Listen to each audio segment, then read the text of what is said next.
breath, no heartbeat, just static remains.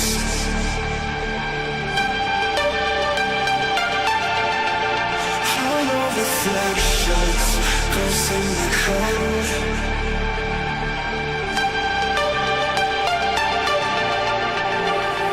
So come burn down my escape. I wanna feel it, come drag me into the void. Let my circuits decay. I'm sorry, but it's too late. You build a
Alrighty, folks. Today was a nice day off, I'm not gonna lie. I wasn't sure what I wanted to do on today's stream, and I had a bunch of other things I had to take care of. Some sim-related things, some behind-the-scenes things with sim racing, and other things related to, you know, life and work and all that fun stuff. But we're back for our, in my opinion, more fun of the two streams. The evening streams where, you know, some of you get involved and we do some racing, and I may or may not rage quit at some point, but it's still fun nonetheless.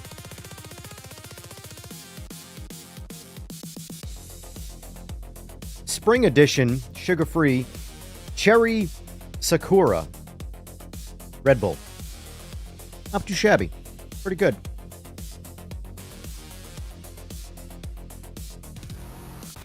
Are you guys ready for 2.0? Bet your ass I am. You bet your ass I am, boys. What's going on, AJ? So we have in chat tonight's question. Are the new PMR 2.0 IG pictures game accurate or fluff? Vote below that. Game accurate or fluff? And by fluff, I mean highly massaged to make them look better than the actual game footage. Or is it authentic game footage? Let's face it, regardless, they're using PC footage, so I know console players are going to disagree, because I have the game on PS5 Pro and I have it on PC. And like every other game that's or I should say, cross-console or no, on all the platforms, PC always looks better. It's higher resolution, higher fidelity, better textures. That's just the nature of computer. But that being said, as a PMR fan, currently using 1.7, the initial pictures were a little, you know, massaged, which is fine. You gotta hype your game. But my question is, are the 2.0 pictures the same, or are they game accurate? I'm gonna let you guys vote on that, and we're gonna get some racing going. I don't know why why does YouTube do that? It gets so far behind the second so I have my YouTube on my screen here to watch chat. If I pull up Discord or anything else that overlays it and then I go back, it rewinds the stream. It's so annoying. First world problems, man.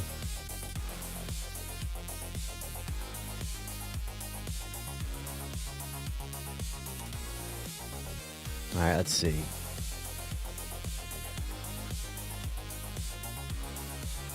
Let's see.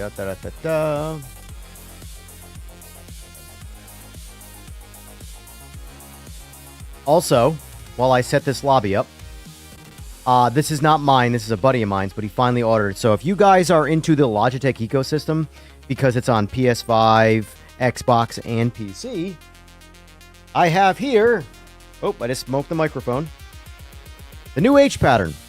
He bought this. This is not mine. I was testing it out for him today, though, because he's out of town for a wedding. So we do have an H pattern here that I was testing today. 50% of the games on PC it did not work for. I kind of suspected that. It's a brand new product, and just like anything else, it has to be coded into a game. But it feels pretty good. Feels pretty good. I think the Simagic one is a better feeling piece. However, it's like 2.5 times the cost, so it would make sense for it to feel a little bit better. Anyway, let's stop rambling. Let's get to setting this lobby up. I think we're gonna start on Bathurst today. Let's just go all in on the insanity, right?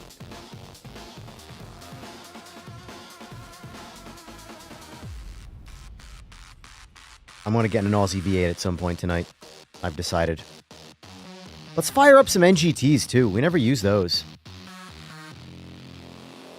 Oh, we gotta fix this problem. We already know how this is gonna go. Let's go 12 tonight. We know 15 does not work.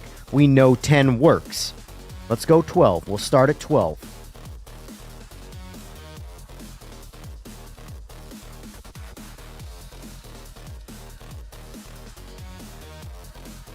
Go pristine. To be fair, I don't feel a difference in any of it, so at least not with the rubberizing and all that jazz.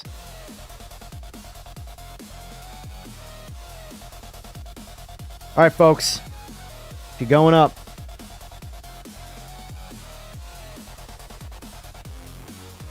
Well, flickering, Nick, is very specific to certain scenarios, certain hardware, things like that. But let's be honest with ourselves here. Don't you think we're going to show off our better footage? Like, has anybody here ever been into photography or anything like that? You'll take 800 pictures of one thing that's not moving, and you only pick a couple pictures. The same shit with game advertising. It's not going to change.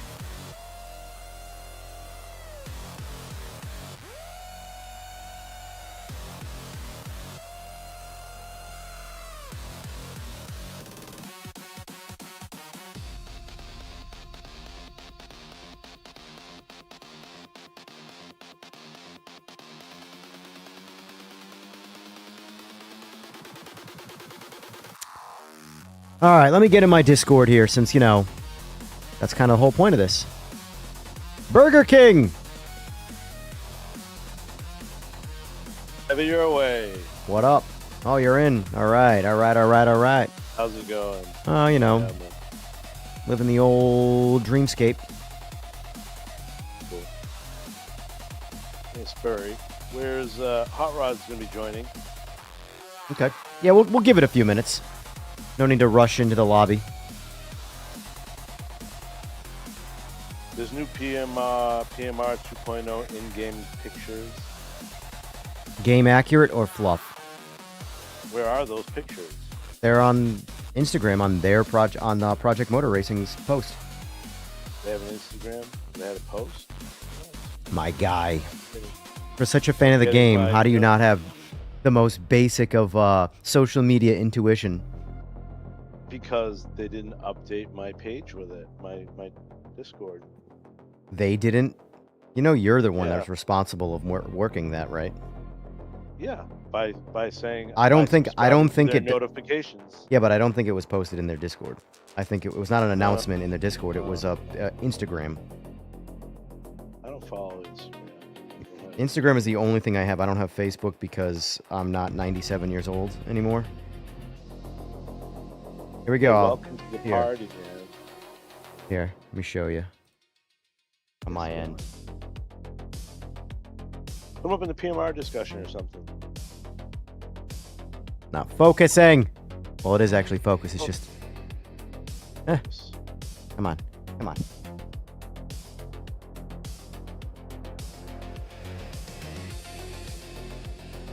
Hey, Furry, how you doing? Pick look good. Picks look good.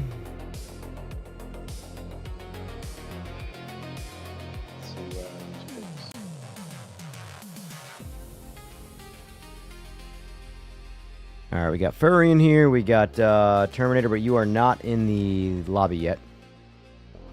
Loading in right now. All right. Once you put the pics up. I didn't put them up. I just showed them on my phone, like to the camera. You have to still go to I wasn't Instagram. watching that. No, I know, but I'm saying you're looking at a webcam. Look at a phone. Like they're not gonna look as good as if you just use your phone and go to the Instagram. I was gonna sign up for Instagram. All right. You have to sign up. Oh, okay, never mind. The pictures look good. You can't copy the pictures and post them on Discord. Man. I All want right. to see them. All right, let's do it. Wheels for us. This is what happens when you get old, folks. Technology leaves you behind in the most simplest of ways. Hold on, All I right. got a server to go reset. Just copy the picture. You're filling up your lobby anyways. You got 2 more slots. All right, are you in here? Shoot, I didn't get in. I I didn't get in there. Well, give it a second. Okay.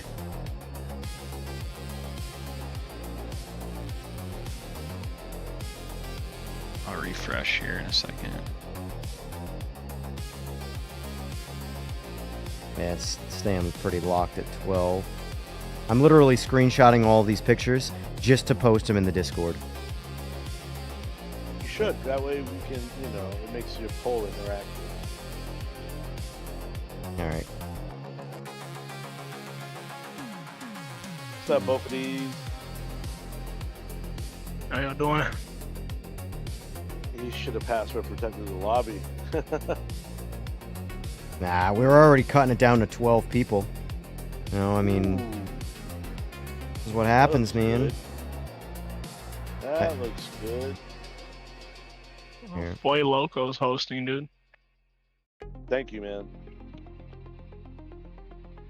Oh, Foy must have not got in. And your head check getting up. What time is it over there? I mean, worst case, if we get to like where a bunch of our regulars are waiting, I will password protect the lobby. I shouldn't say protect. That sounds ridiculous. Yeah, nobody's hacking into it. Yeah. Your password. I will password whatever it's, yes. But yeah, so I've been getting asked, what do you mean by the we're in the end game? Folks, just so we know, the title of tonight's stream is based off Avengers Infinity War, where after they lose, Doctor Strange says, we're in the end game now, before he poofs. That's where this game is at right now. Will 2.0 be Avengers Endgame, or will it be, well, the end of Infinity War and the end of the game? I make a lot of movie references, folks. It may or may not be 4 a.m. here. Oh my Lanta. You're crazy. You're dedicated, but you're crazy.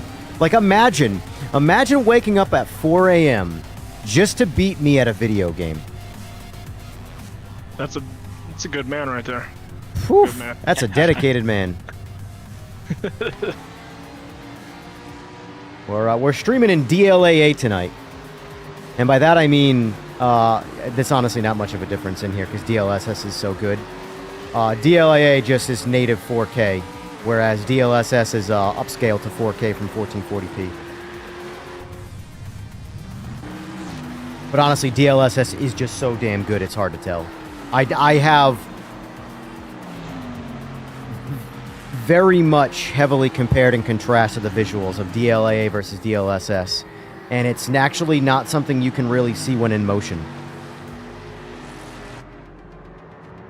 Which is why you really can't notice a difference when racing. But on still shots, there's a lot of like jitter, I shouldn't say a lot, but there is some jitter and aliasing that does not happen with DLAA. I'm a visuals nerd.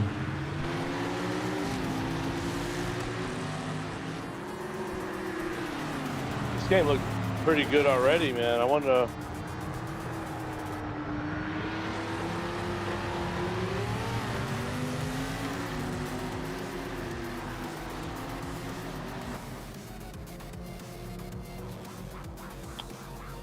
EJ, I love the EJR livery. Thank you.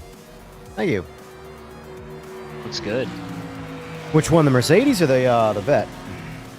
I see the Mercedes one. Let me check the Vet one out.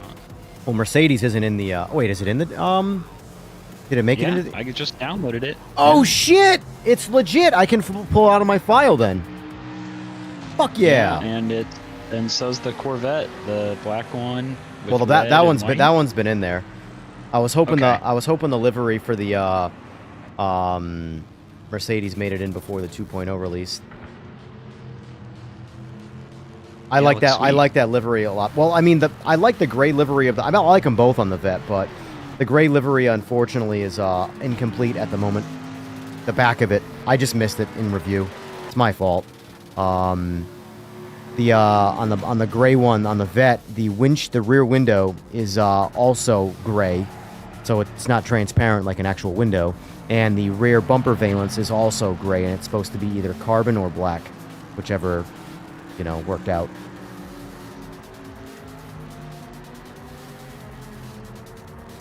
Oh. All right, so Was knowing it hard? what's that? Sorry, go ahead, man. I was No, gonna you're all s- good. I, You're I all was good. gonna say, knowing that, I am gonna close this lobby after this race. I'm gonna close my game, delete the file, because I have to delete the actual. Because I have the file that's not on ModHub installed. I have to remove that, but to play it safe, I want to close the game and then go and install it the legitimate way through ModHub. That way, I have it officially. I could potentially try just installing it, but I don't want to take that chance. I'm curious, if you install it, it's not going to matter. I'd be curious if it's the exact same file, because if it's not the exact same file, then it's not going to show. I don't think it will, honestly. Here's to hoping PMR 2.0 will be Avengers Endgame. Let's hope. Let's hope. Also, folks, this is not for public speaking. I am going to post the password for the next lobby in chat or in my Discord. So if you want to play, you got to be in the Discord. It's not to lock anybody out. It's just to get some of the regulars who actually participate in my lobbies a fair chance to get in before completely random people. What do I want the password to be?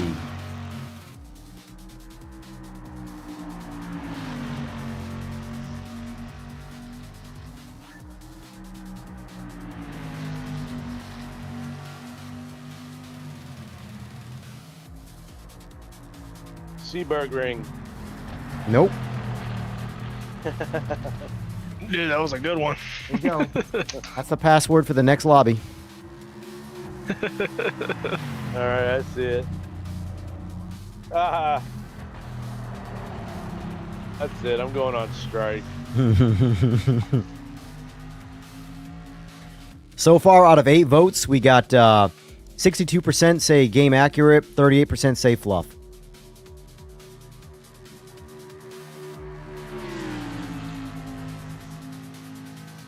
And I left the it's not subscriber only tonight, so if you are not a subscriber, you are allowed to comment.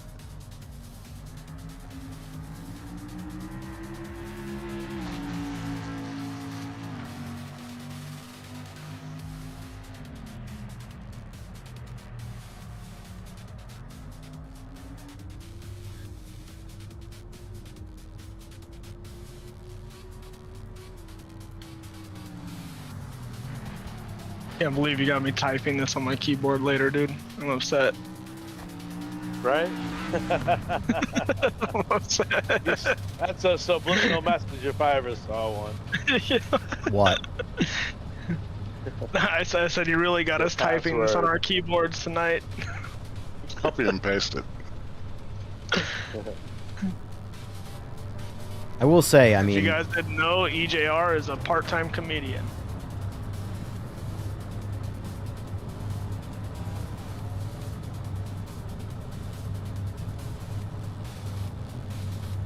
This shit looks good, man. These pictures are nice. I want to see it in action. I'll get some video. I am Well, that's excited. why I'm like, my game looks amazing. I'm at putting 4K, so- I'm putting my positive hat on, and I'm gonna, you know what? I'm going all in on positivity. I'm gonna go ahead and cast my own vote, even though it's not gonna show in that. Put I'm gonna game go ahead and accurate say those are myself. game accurate. I'm gonna be positive Yeah, Polly it's- tonight. Because I'm eventually I'm hoping gonna so. rage quit when I stop forgetting how to drive in this game, Yes. and I get miserable. You know, because that's usually what actually ends up making me miserable on stream is my own problems of sucking at driving. But Again, it's hard to drive, talk, chat, read, Yeah. fucking well, drive. I mean, I notoriously once I get tired, I fall apart. There's no fixing that. That's never. There's nothing I can do about that. That's quite normal.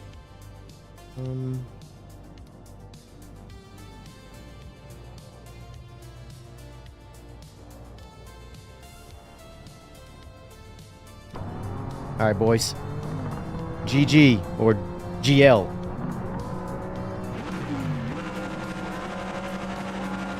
I can't. I don't have gas. Go around me. I was in my menu. Shit. Won't let me back out. Well, pause or anything. Oh, whoa, boys. It's turn one. I don't know who's in that LMDH, but oh, the LMDHs are waiting, so I guess they want to race each other. That's good. Hopefully that's what they're doing and everybody's getting along.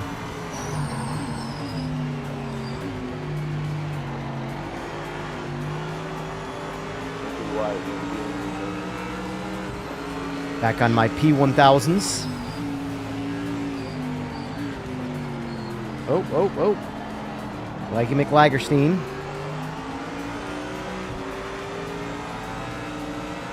See, like right now, I don't know if I can go through this guy or not, and he's not in my class, so if I can go through him, I would just go through. Well, he let me by, so. It's me. You can Oh, it's go you? through All me. right. Oh, I know I can go through you then. All right, perfect.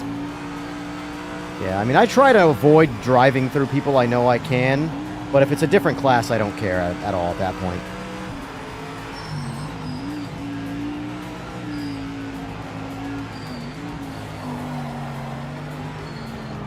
This is also a test lobby, too. See how it feels with 12 people. That's good.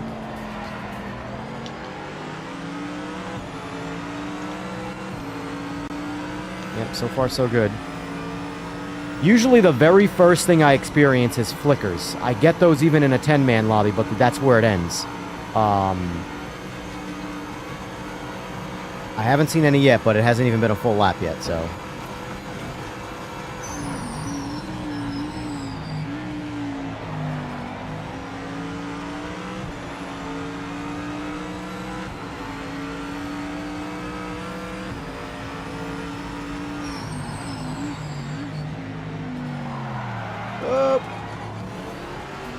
Tokyo Drift.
Oh, that's that.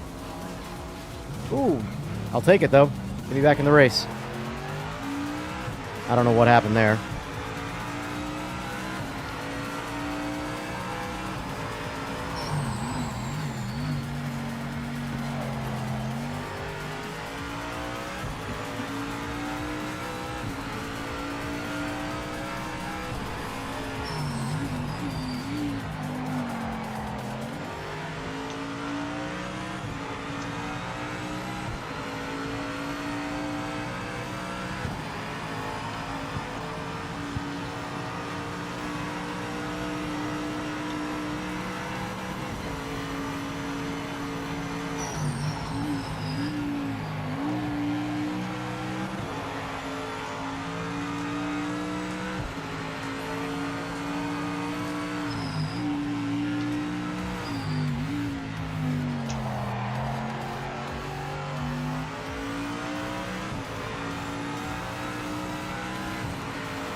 You said, Fue Loco had a lobby up?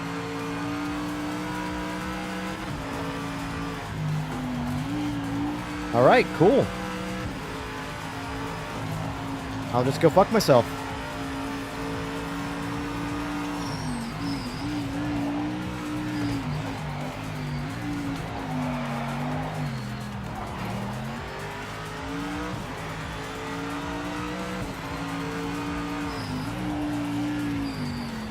Did you guys all, like, die in the Discord or something, or what?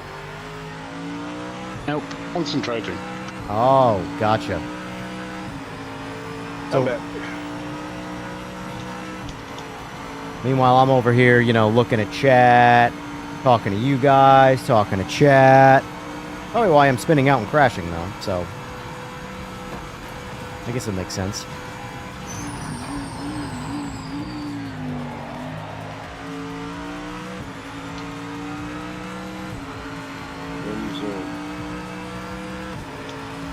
I don't know why, but that just reminded me of the Venga Boys.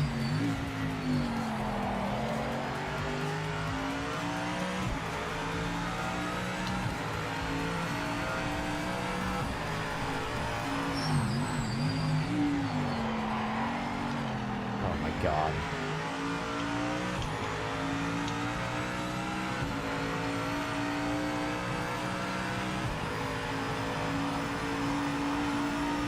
I want to turn off my relative too. Trying to practice using as little hub as it's funny. Most people want like as much information as possible. I want as little information as possible.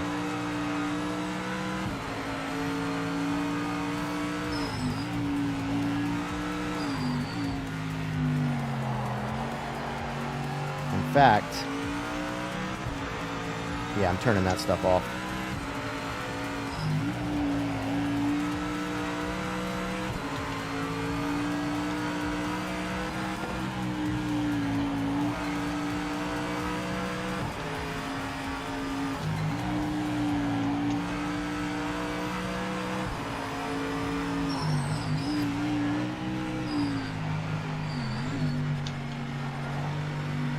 That was a terrible execution of that.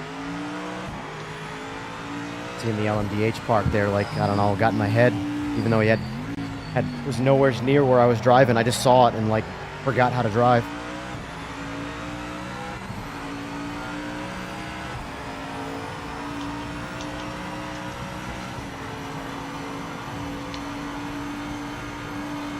Actually, you know what? For this last lap, I'm gonna back out of this lobby.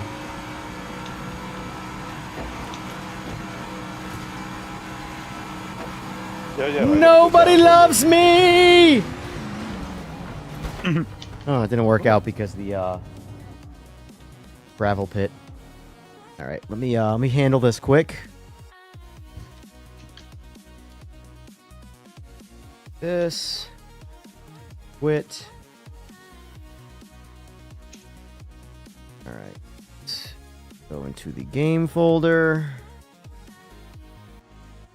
So which one do we need to install?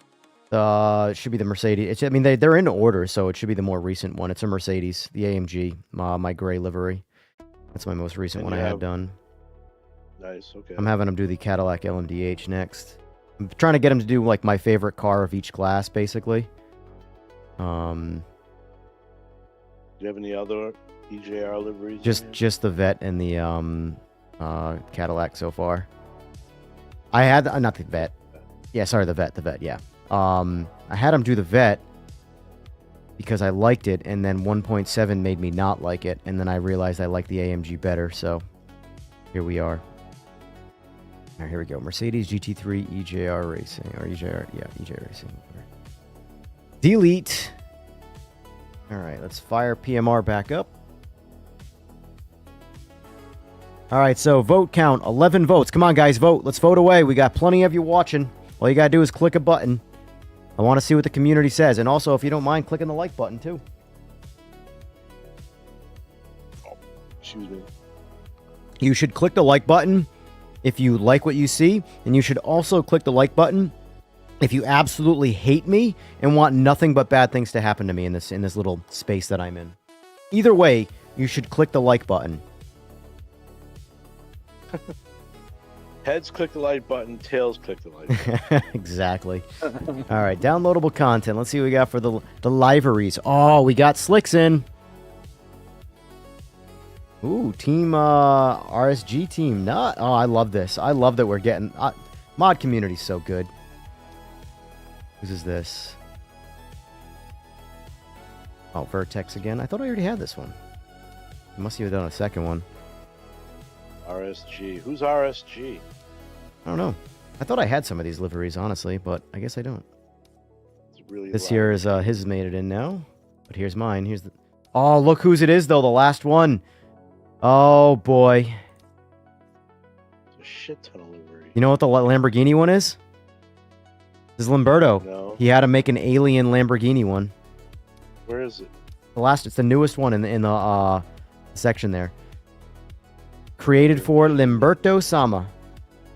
He is the alien among us. Where is it? How can you not find it? It is literally the first one in liveries. PMR 1 livery for L. Just Limberto Sama. Okay, I yes. got it. The most recent ones are always like uploaded are always the closest ones to the top. So I should go back and download more. Wait, Loco, close your damn lobby and get in this race. All right, I gotta hide my screen here now to set my password.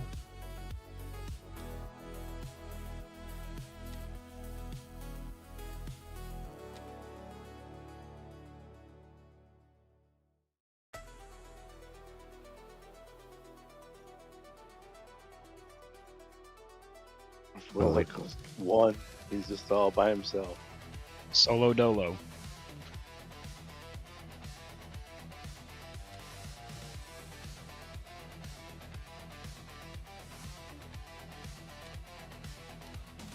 LMDH, Aussie V8.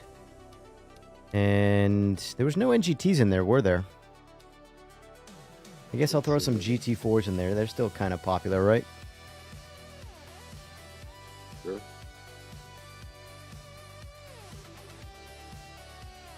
All right, lobby's back up, and it is password protected. If you want to be in the game, in the lobby, you have to be in the Discord to get the password.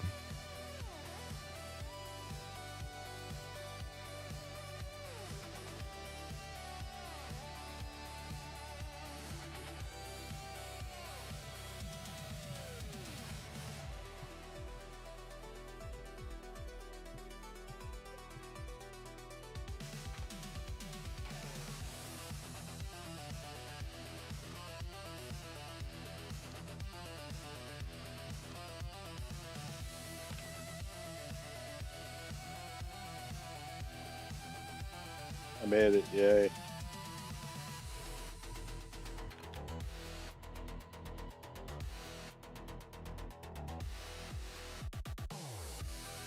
What's his name? Vader came by today and bought my 2 Simagic wheels. And now he's on Simagic's website to order some more shit. It's funny, he was like, what should I honestly get in your opinion? And I recommended he get the Ultra wheelbase and the P700 pedals. You would think I would have said either the Pro wheelbase in the P700s or the Ultra wheelbase in the P1000s. But I go by dollar per performance, however that metric is. And for what the P700s cost, they are a better pedal. The P1000s are an overall better pedal. But for what they cost, I recommend getting the P700s. The Ultra is the more efficient one of the wheelbases. Cost per Newton meter. I almost said foot-pound. Hey, where do I find the password? Let's see. It's in the Discord. In the Discord. PMR discussions on Discord. PMR Yep. discussion. Yep, right above this chat. Ooh.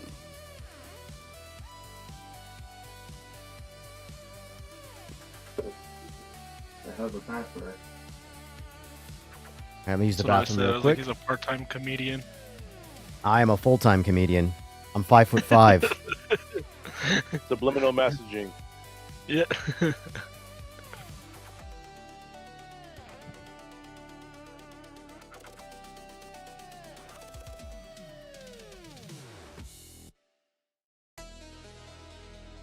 Are you guys going to Aussie V8s? I think I'm gonna run that with you. A little fun.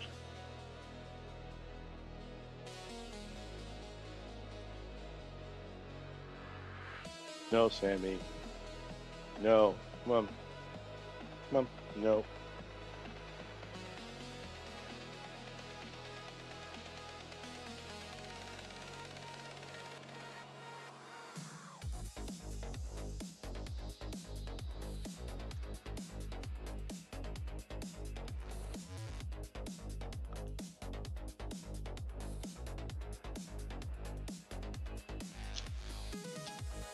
Ah.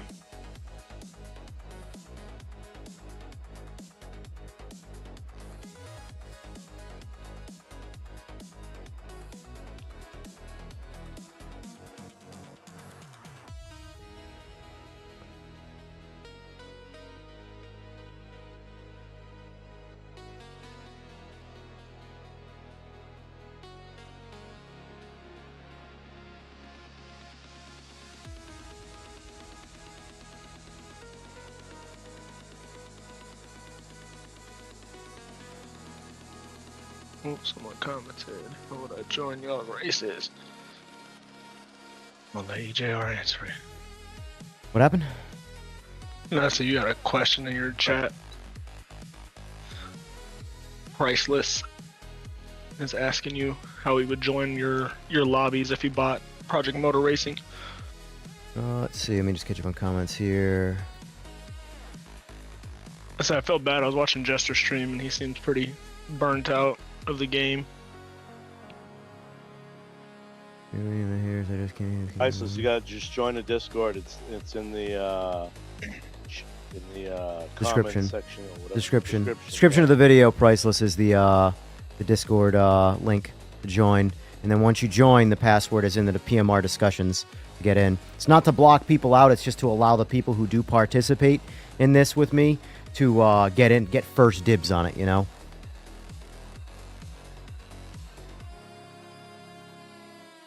And hopefully And when we 2.0 comes appreciate out, you. we can have larger lobbies. Hopefully, fingers crossed, right? Be More optimistic. graphics. Right. More graphics on top of this netcode. Jester, my best advice, honestly, when it comes to you and the admins, because I do see some of the conversations, I stay out of it. My best advice would be to, it seems like it's primarily you and Fernando. I would just message him privately, you know, and have a civilized conversation in DMs, because in group conversation, it's never a good way to communicate with people. Like, all of my conversations with any admin happen privately. I don't do it in the Discord like that publicly. Now I'll, you know, riff with them or whatever, and maybe sometimes in the Discord in the community type stuff, but any like progress I have made from a communication standpoint has been in private DMs. That's why anytime on that I have issues with people on stream here, with people bumping people and they want to post it in my Discord, and I tell them, okay, You've shown the video. Now, this is the person who you have a grievance with. Message them directly. Because it just turns into other people chiming in and giving their 2 cents on one side of the coin, and everybody's got a bias towards one person, and it becomes a team versus team thing.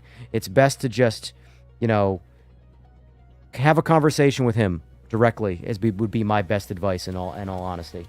But I get it. And also, if you feel like you need to take a break, man, don't feel obligated. You know, there's plenty of games out there to play. You know, if you feel like the game's kicking your ass from a feeling like it's wearing on you, then I would 100% take a break. Like, I didn't know what to stream during my daytime stream today, so I just didn't stream. I just did other things, you know? Don't let it, like, essentially break you, you know? At the end of the day, no matter how we view this, income, fun, whatever, no amount of income is worth the stress that it would cause to create the income. So that's really the best advice I can give in that scenario. Business administration with a concentration in IT leadership. So. Oh, that was a I lot have, of. I have my MIS. I'm going for my master's now. Sweet. Yeah. Be looking for another position soon.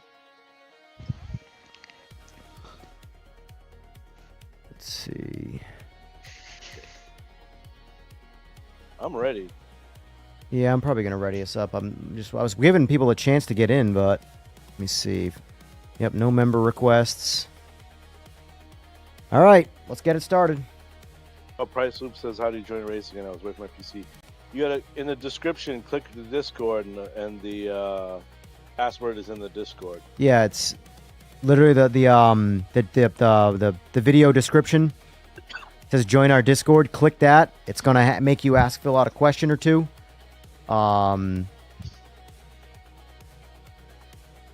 As far that doesn't get you into the race though. Oh, sorry, that's a lie. It'll get you here. Let me unready us for a second. Give them a chance. Click that.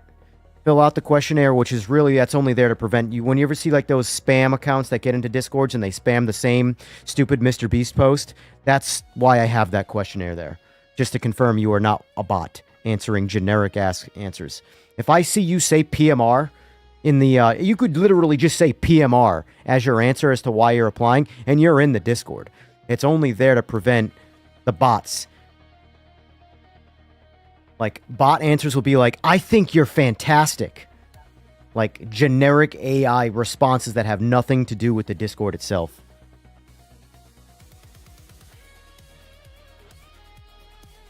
Let's see. Racecraft. Whole part immersion delivers big with patch 2.0. I love this game, but I too need a break. I have done GT7 and felt disgusted. Not for nothing, guys. We're less than a week out. If like, for example, I was questioning if I was going to play tonight, but honestly, I just want to do some racing. And this is the only game I want to play when it comes to racing. But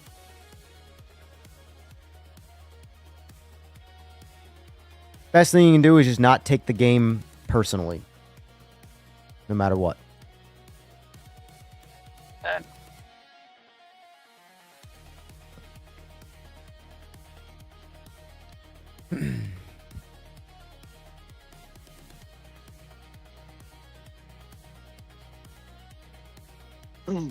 Still no membership. All right, I'm gonna ready us back up. Yeah, you can jump into the next one. Yeah. They go quick. 5 lappers. Where are we? At Seaburgering. Oh my God, we are not calling the track that. I'll do it in my head, Seaberg. I got you, buddy. Just for you. Thank you, thank you. Stay on your own track. Oh, we hear something from the peanut section? Oh my God. Who could that be? No, it's popcorn. From the peanut Whatever. gallery. You know, So if he hits like you, peanut- just know it's because his fingers were greasy. All right, Seabird? That's what he just gave you a little bit of foreshadow. Oh, of this he'll race. hit me. He'll bump me right out of the way. Just keep going. He makes it his mission to be mean to me. Like that. I got him You into make it sim so racing easy. too. Holy moly. I got him into sim racing too, man. I was there right at the beginning. He just isn't doing it.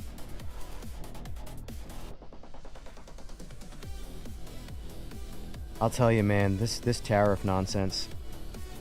So Vader is trying to buy some Simagic stuff, and my affiliate link is only for through Simagic directly. Yeah. And whereas the US distributor, without my discount code, is $155 cheaper than with my discount code, getting it directly from Simagic with my affiliate link, simply because of shipping, because they factor in the tariff cost into shipping. Shipping Insane. from Simagic directly is $347. Shipping in the States is $77. Wow.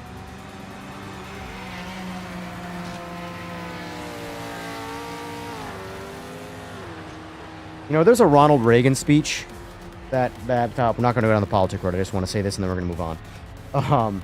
There's a Ronald Reagan speech about tariffs, when they had to implement tariffs when he was president, about how he go deep dives into how it's bad for everybody,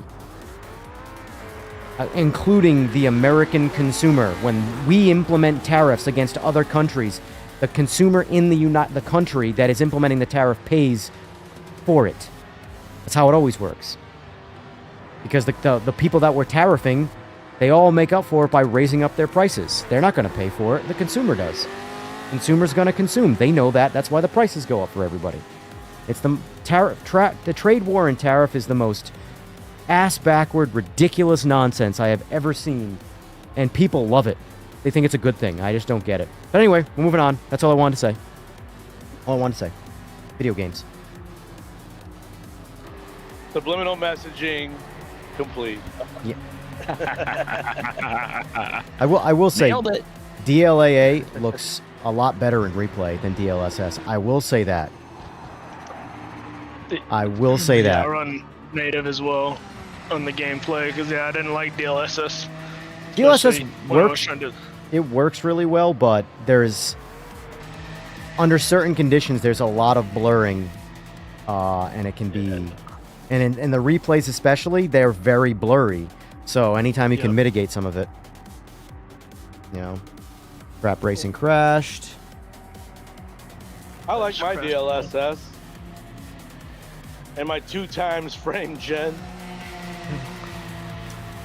This is hold on, Jester. This is where I recommend. It's the harder move to do, but I recommend taking the high road and being the person to make to extend that branch.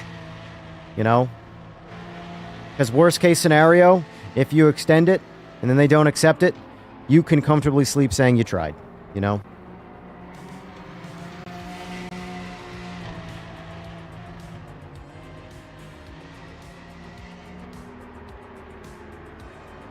And yeah, I understand going back to GT7 and it being disgusting. I get that.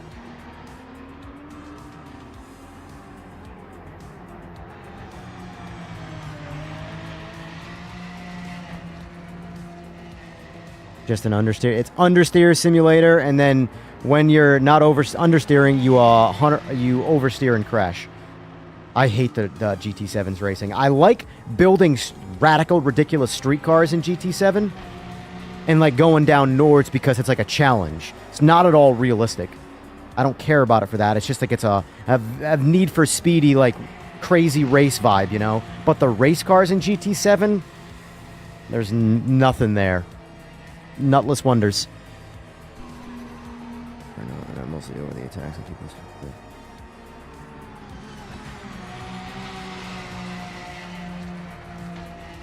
I hear you, Jester. I hear you. Best thing, I mean, I know it's easier said than done when I say ignore it. But the reality is of like trolls, they are fueled by you giving them recognition. They're absolutely, as soon as you even just say their name publicly, you've given them, you've reloaded them. They got full ammunition to keep on going. I know it's not easy to do. Trust me, in the motorcycle world, I've been down this road 100-fold. I've had people come after my company. They can be rough out there, so I get it. At the end of the day, you have to do what's best for your mental state. If stepping away is better for your mental state, don't do anything based on trolls, ever. Period. You know? They're not winning if you're letting your mental health recover. They're useless. They're pointless. There's always going to be And here's the thing. If the current trolls go away, there's just going to be more in the future. They never stop. Ever stop. You know? It sucks. I get it. But they're everywhere. And the internet, it's so easy for them to show their face. But I get it.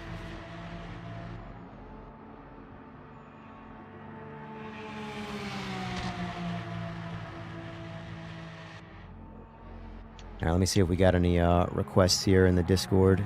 Nope, none yet.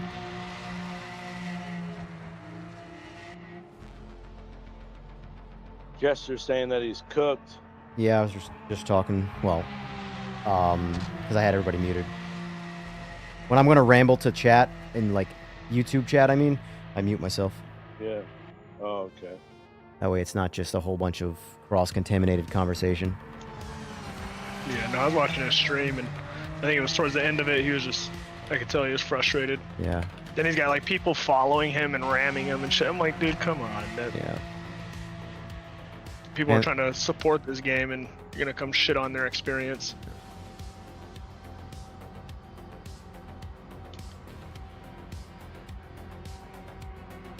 Yeah, Jester, I wouldn't take the trolls too seriously, man.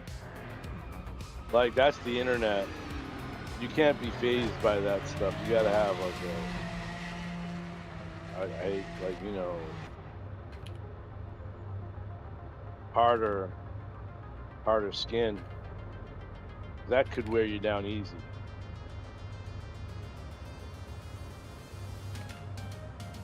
Did we lose Trap? Yeah, he crashed.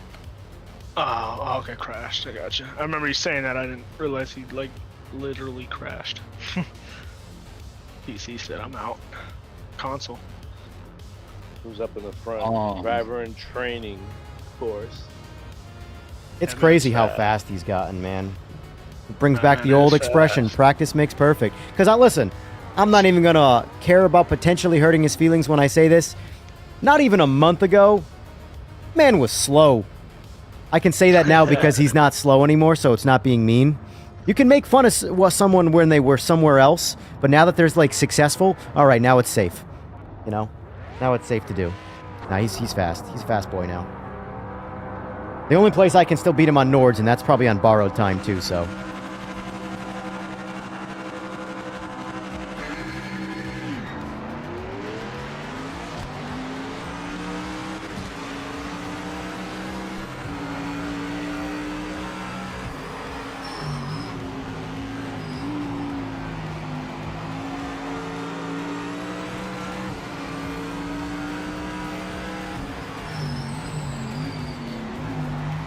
Yeah, the worst thing you can do with a troll, the worst thing you can do is acknowledge their existence.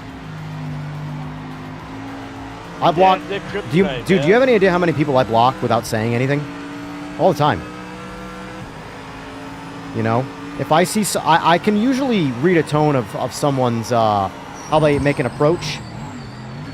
And if I'm wishy-washy on that approach, I'll kind of flush them out a little bit.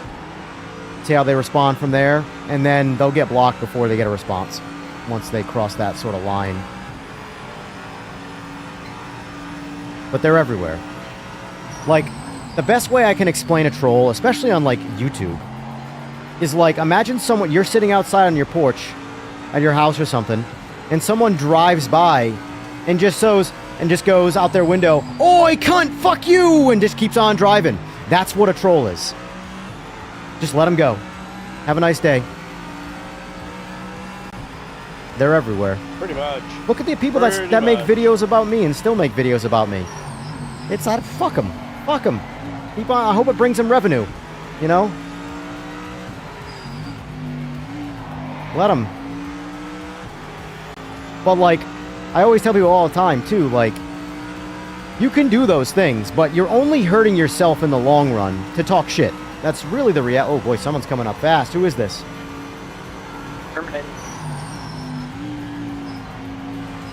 I have all my information off. I gotta turn the rest of my information off.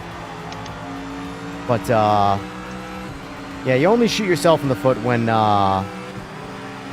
know, you talk shit about someone. In the long run. Especially if you keep doing it.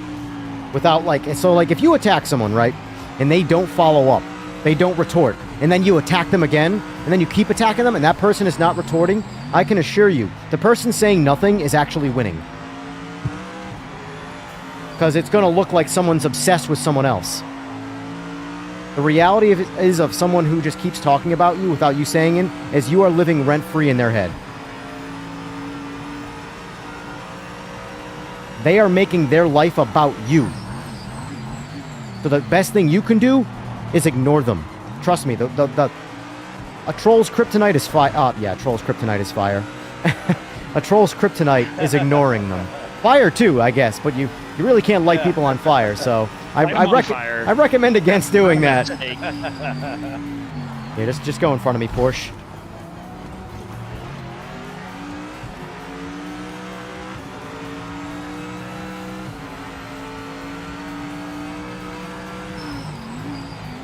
And I know it's easier said than done, but believe it or not, from the motorcycle world, I deal with a lot of kids, a lot of younger people.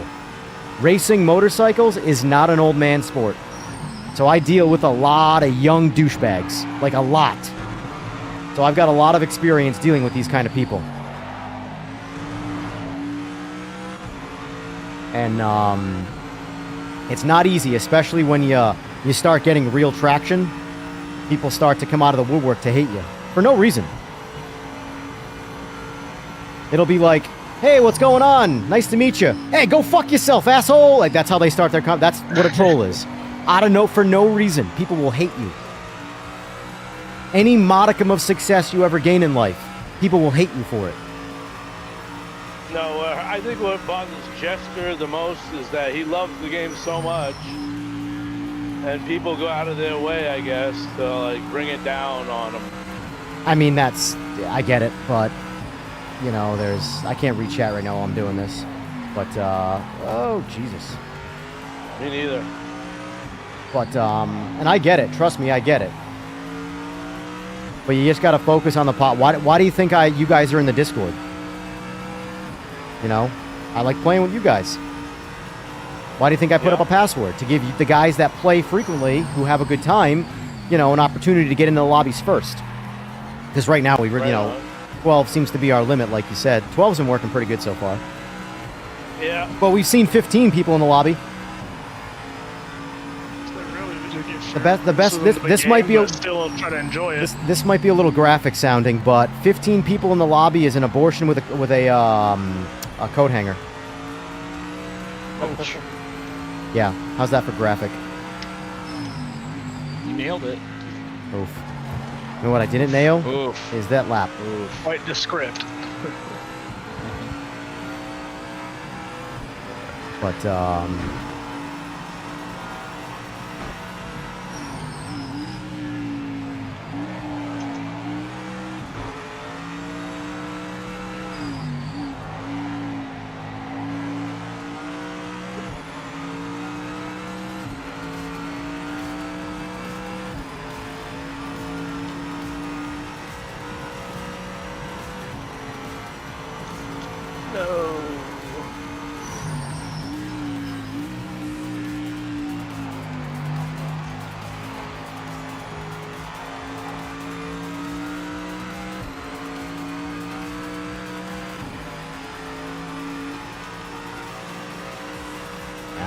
I'm running real slow tonight.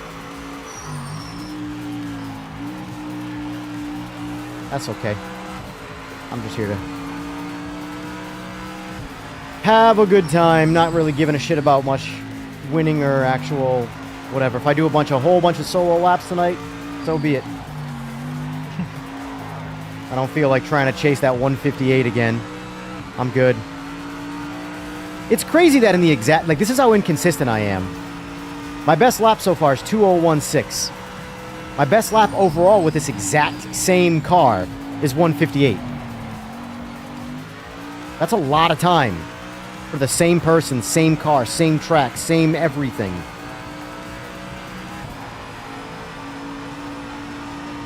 Need another margarita. Margarita? Bloody Who do you Mary. think? What? What? You just made me crash by saying that.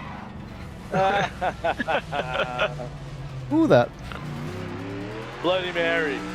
Bloody Marys, man. Oh my For god. everything. This guy. Or Nice mimosas. spicy Come on, Bloody man. Mary. Let's go. Put the bacon strip in there.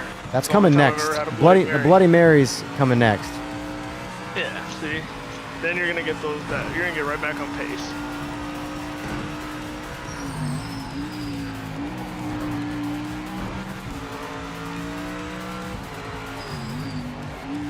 I'm just cutting track left and right. I don't even care right now. Now I want my Bloody Mary. Sorry. Got my Get it Vodka started. Ripple. That's a good alternative. No. I don't like sugar. For me, sugar and alcohol do not work. Like, I know that's the common alcoholic beverage, but alcohol already is sugar. So, dude, the amount of, like, migraine that I will get, if I am having a sugary alcoholic beverage, I will literally get a hangover before I catch a buzz.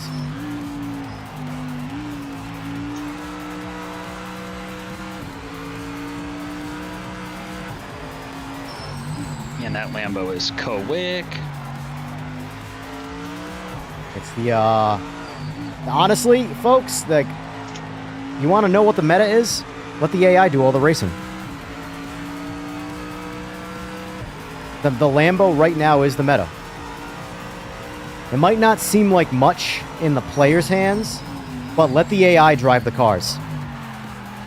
Make a GT3 race, a lobby, set the AI to 100%, watch what the fastest AI is every time. Every single time. Lambo. Every single time. And they do it by like 3 seconds a lap, too. It's insane how much faster they are in the hands of the AI. And from my understanding, it's like a universal coding for all of them. I could be wrong. I could be wrong on that, so don't like hold me to that.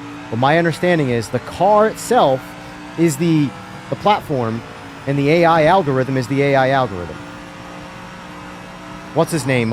Eagles would be able to actually touch on that probably a little bit better than me.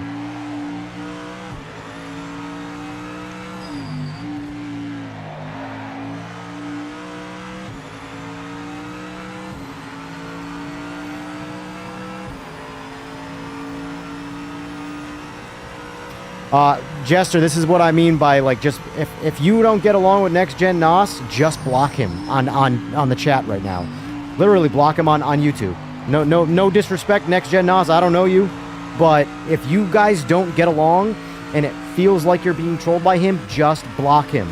You're never gonna meet him in real life. That's the reality of it, you know? Oh, screw you, Terminator. 158. Look at this. Look at friggin' God. Oh. Almost went 157. Man's hacking. No way he's that fast. Just kidding. Woo! I'm just happy I did a 158 in the Porsche. I've only done Fastest 158 lap out of once. the Aussies. No, you didn't. I beat you.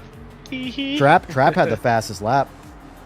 I had Yeah, what are you 203. talking Lap out about? of the supercars. You He's, stayed on the track. That's No. a big achievement anyway. No, for me. Yes, yeah, it is. same. No, I beat you by a second. Seaberg, in that last lap, I was flying. I was trying to You catch have up. you have a 20. Oh, you have a Three. 203.84. Yeah. Yeah, I was flying. got started though. I lost the rear end, I think lap 3, and Nice. after that I was like, alright, I need to get it together here. And then piece together a little 203. I was trying to keep up with you and Furry. this is one of those things, guys in chat, YouTube chat. It is always best to have these conversations privately. Telling you, I have solved more problems with people one-on-one that no one can see than I ever have in a group chat. I've never solved the problem in a group chat, ever. It's so hard to read text. And then also, too, I will say, Jester, you mean well. I can see that you mean well, but I can also see how people can take you saying something as maybe positive as negative just by people not knowing how to read text. Because some people, like I have a buddy of mine, real, one of my best friends. He will say something in person to me and say something in text with the exact same words. Exact same words. When I read it in text, I'm reading it like he's a miserable douchebag. When he says it in person, he's a nice, happy, positive person, and it completely changes the tone, and it's the exact same words. Reading text is so hard to do, especially when you don't know somebody. So, like, I watch your stream, I see you talk, and then I read your text, and I can translate that, whereas someone who doesn't might read what you're saying as you just attacking them, even if you're not attacking them. Not knowing someone's personality when they text has a big effect on that. Because like I said, he's a good friend of mine, but every time there'll be another buddy of mine said, dude, like, what's this guy's problem? I didn't even say anything bad. I'm like, it's just the way he texts. It's just the way he texts. He is not mad at you. He is not being resentful to you. It is just the way he sounds in text. Also, why is that not showing my car? For you guys who have downloaded the Mercedes livery, what does it show on the lobby for me? Shows the orange one. Yeah, the that's yellow what one. I'm seeing too. Yellow, orange. Let me. All right, what is it? Does it show Oil Slick's car now? Hold on. No, it still shows orange. What about on track? GT3 guys. On track, you were orange. Come on.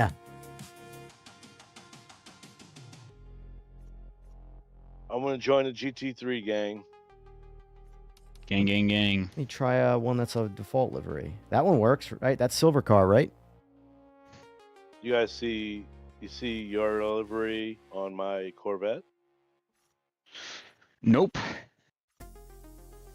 No. Here, I'll try to pick it on the Mercedes. I see your silver one now. That like silver and red one, EJ.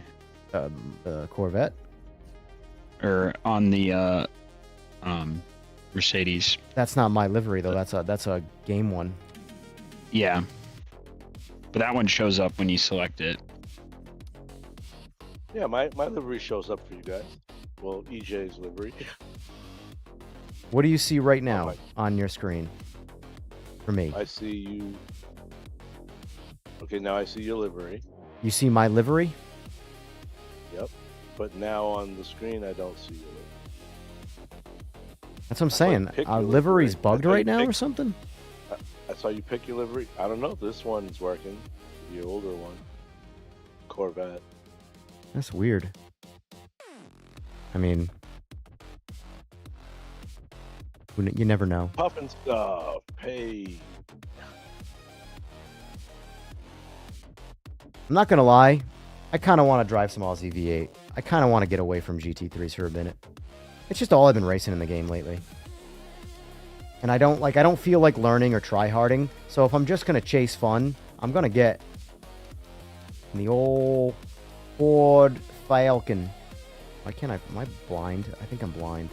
There it is. Star House one shows up.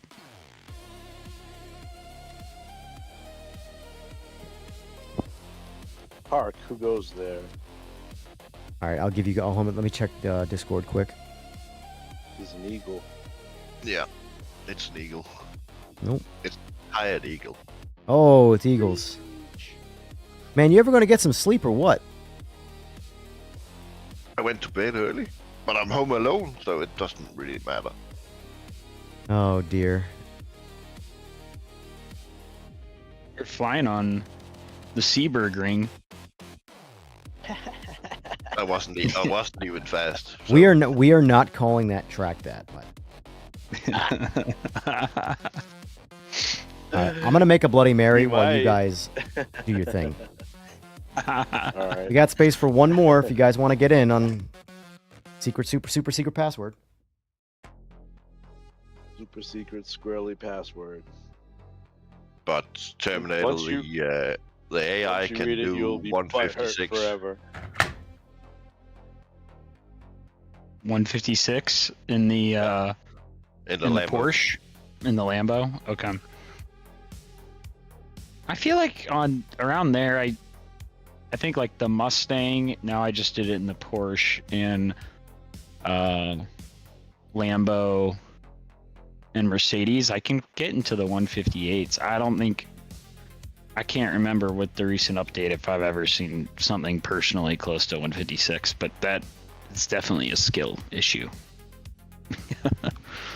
Yeah, I think I've done 157 once, maybe. Yeah. Sorry, I stayed on that track was- because I had a day off yesterday, I think. Get to rest up. Someone might be doing 4 hours a day. I get to hop on a couple hours a week, maybe Wednesdays and Fridays, depending on the work schedule.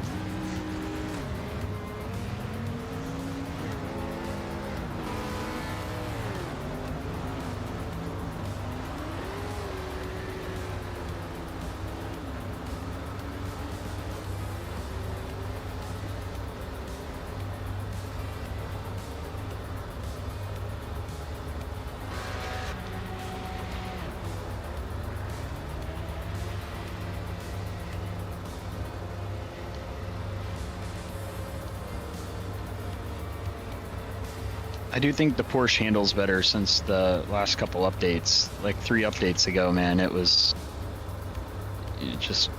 lose it so much.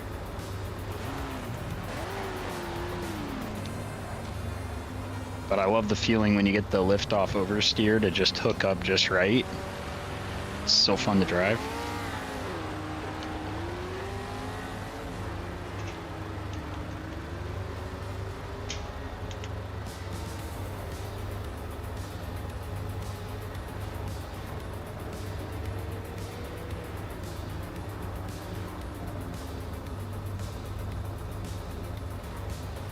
Oh.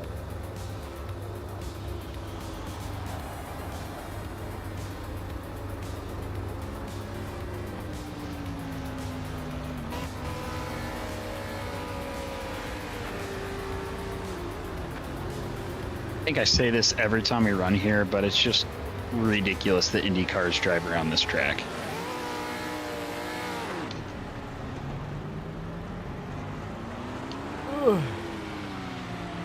Alrighty, It I'm would back. be a perfect track for them. They have so much grip. Who said what? Indy cars on Broken this record. track. Yeah. It's just the speed and how tight it is. Right. Yeah, they can handle it. They're nimble Well, they do. and fast. Oh, yeah. I need to put the line on for a little bit while I drive these cars.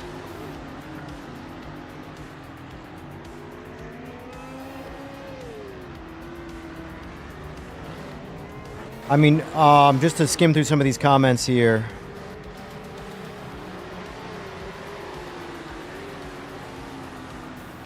Sounds good, Jester. You do your best to, clear your head.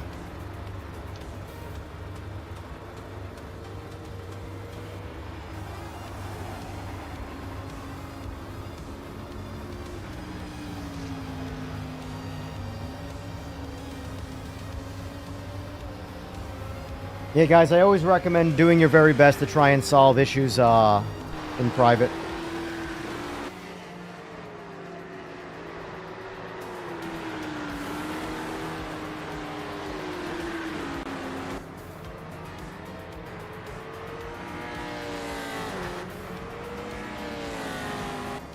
Because whenever you try and do it publicly, the peanut gallery always chimes in on both sides to defend their favorite person. You know.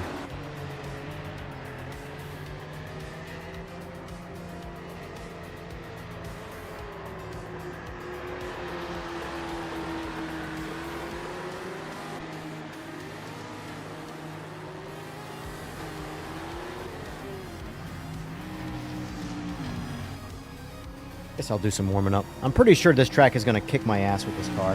I'm also going to try and H-pattern it. Yet.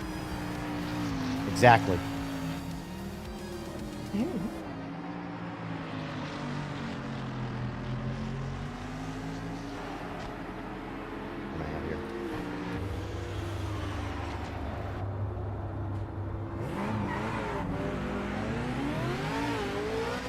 Oh, so I took my H pattern apart. Wires really didn't look like there would be a crimp anywhere where the wire could have failed. So I pulled the wire apart, like the actual connector on both ends, plugged it back in, put it back together. It hasn't happened yet. So I'm guessing what actually could be happening too is where the wires pin into the plastic clip. They're just not a very strong bite on the prongs. So if the wire moves, the prong itself could lose contact.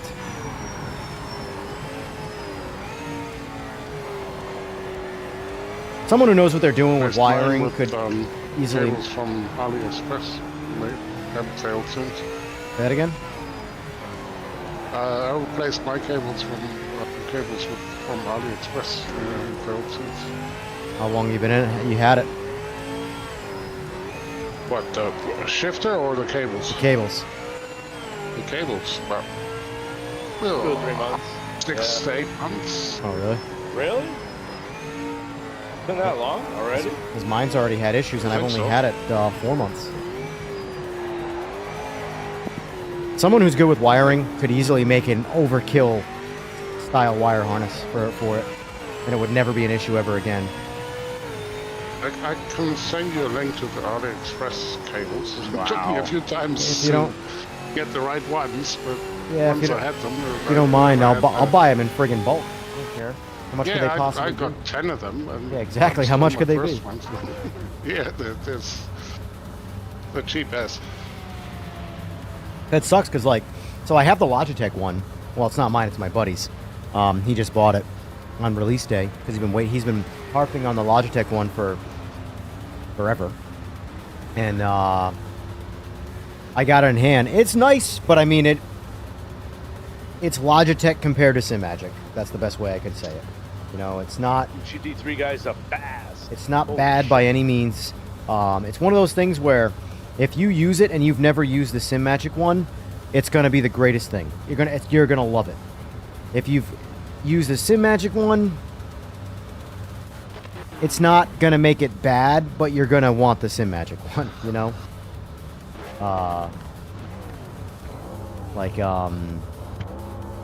Like for example, if the Logitech whatever shifter, the toy that's been out for a decade plus, is a 1, and the Simagic one is a 10, the new Logitech RS shifter is probably a 7, maybe an 8. Like, it's much closer to the Simagic one than it is the original Logitech one, but... Let me see if I can... Cockpit setup, off, Delta off, save, go, back, zoom, got it. Oh, my clean HUD. I'm not gonna lie, I've been enjoying racing with a clean HUD. Information doesn't really seem to help me much. Doesn't make me drive better, I actually drive worse. So all I do is radar, and then the lap counter and stuff, and then the messaging. Ready up. Waiting on you.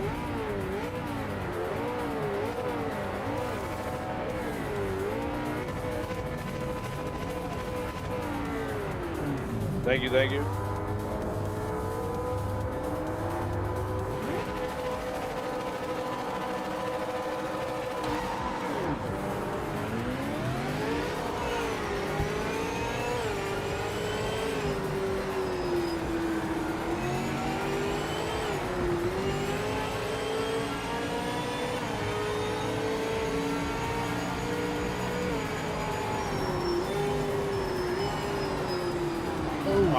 Whoa, who took that guy out? Took me out. Whoa.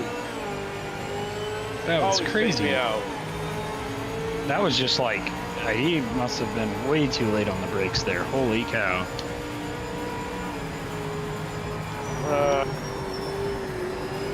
Man.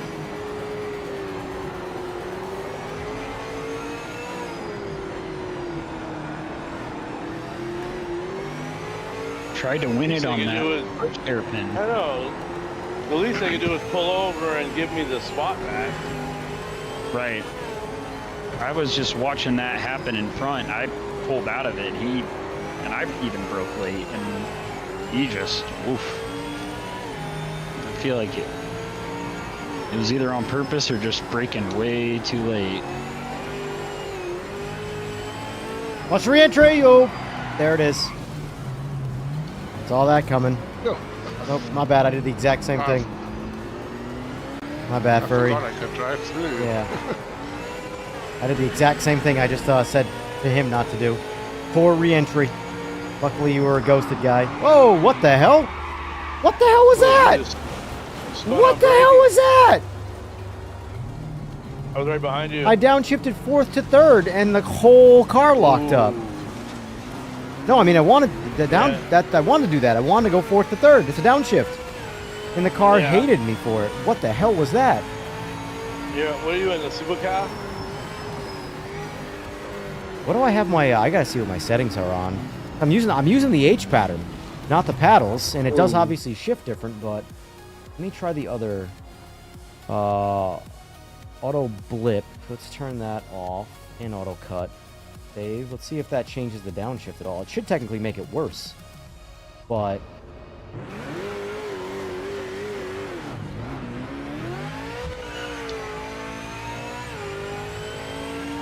Watch your re-entry, whoever that is.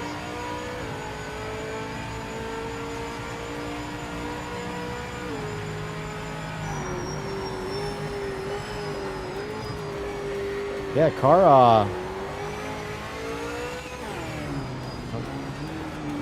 doesn't drive well with the H pattern. I actually recommend it with paddles or sequential in general. It doesn't downshift right with the H pattern. I've never had that happen before, ever, with this car. And I'm using the H pattern, which I don't normally do.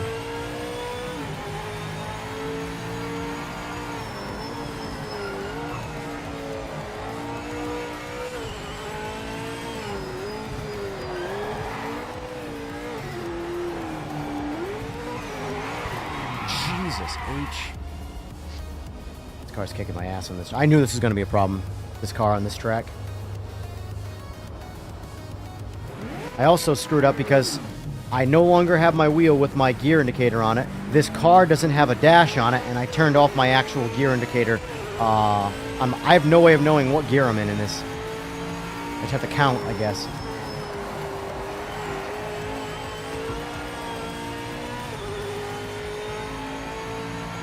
Oh, come on, man. Come on. Juke, that was foul, dude.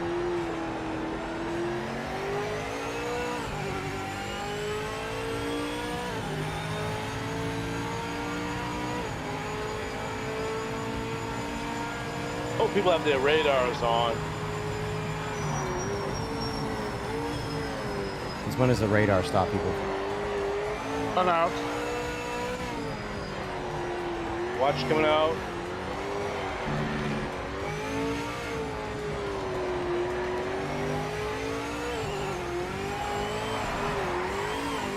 Yeah, this car on this track is harder than Bathurst by a landslide. It's crazy. I can drive this car on Bathurst, no problem, like by myself. The only thing that might screw it up is attempting to race someone. I can't get around this track by myself. Probably practice it, but I'd rather watch.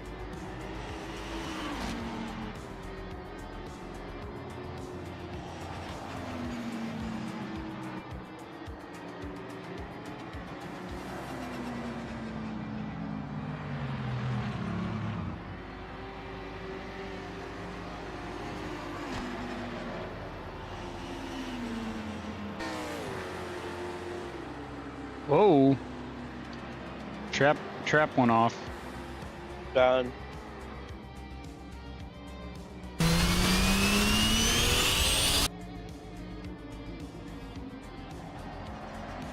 Damn it, I cannot get around him.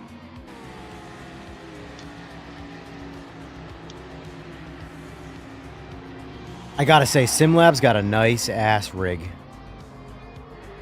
Yep. That I don't like their The highest tier one I don't like as much as I like the one the step below it. I like the one with the angled. Yep. That was that. P. I have to look it up. It's one step down from the flagship. E1X, I think.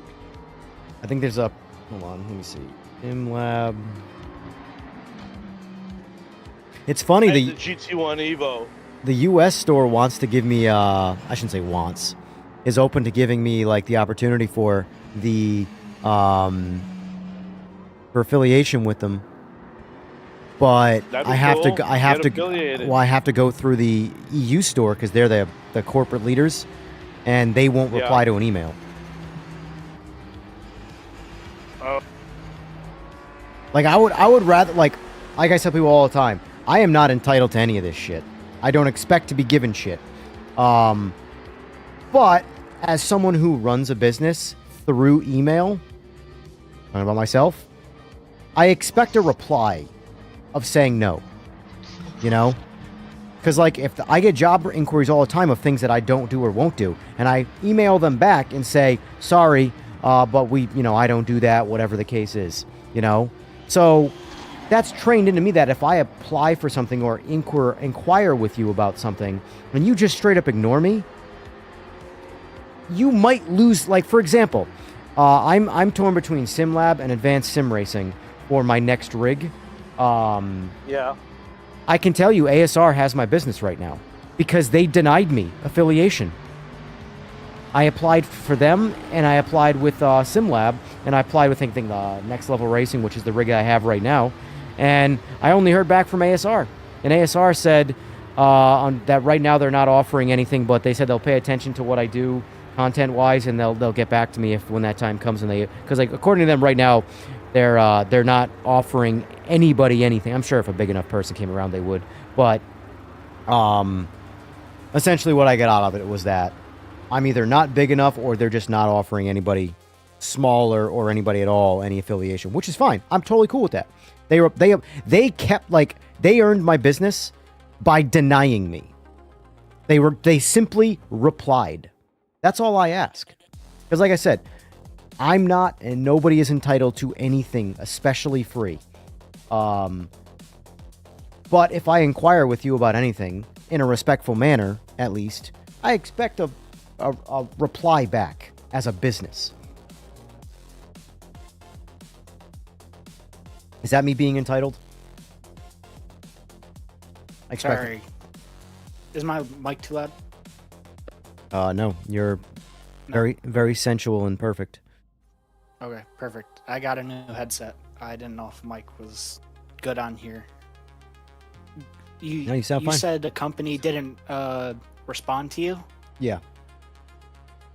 But personally, from where I'm from, New York, a Yeah. lot in small towns and just big companies that move into small towns, they won't respond to you.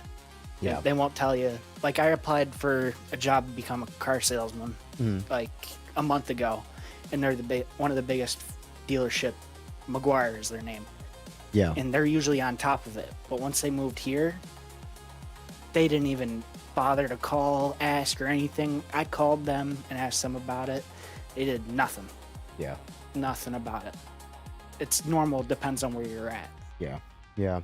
For me, it's like, because like again, I am self-employed. I run my own business, and I do my I don't give anybody my phone number because I don't have a business line. I hear an echo, by the way. I hear myself. Oh, that might be me. Yeah, if you don't mind muting that, please. But I am my own one-man wrecking crew, as I call it. I am the marketer. I am the mechanic. I am the tuner. I am social media. I am everything. I am communication, which is why I drop the ball on a lot of those avenues because I'm one person. But, like, as my primary communication is through email, and with the exception of occasionally missing things in spam, because one flaw I have in communication is I don't check my spam folder often enough. I had a conversation yesterday with one person. Every one of his replies kept going to spam, despite me forwarding it to my inbox every time.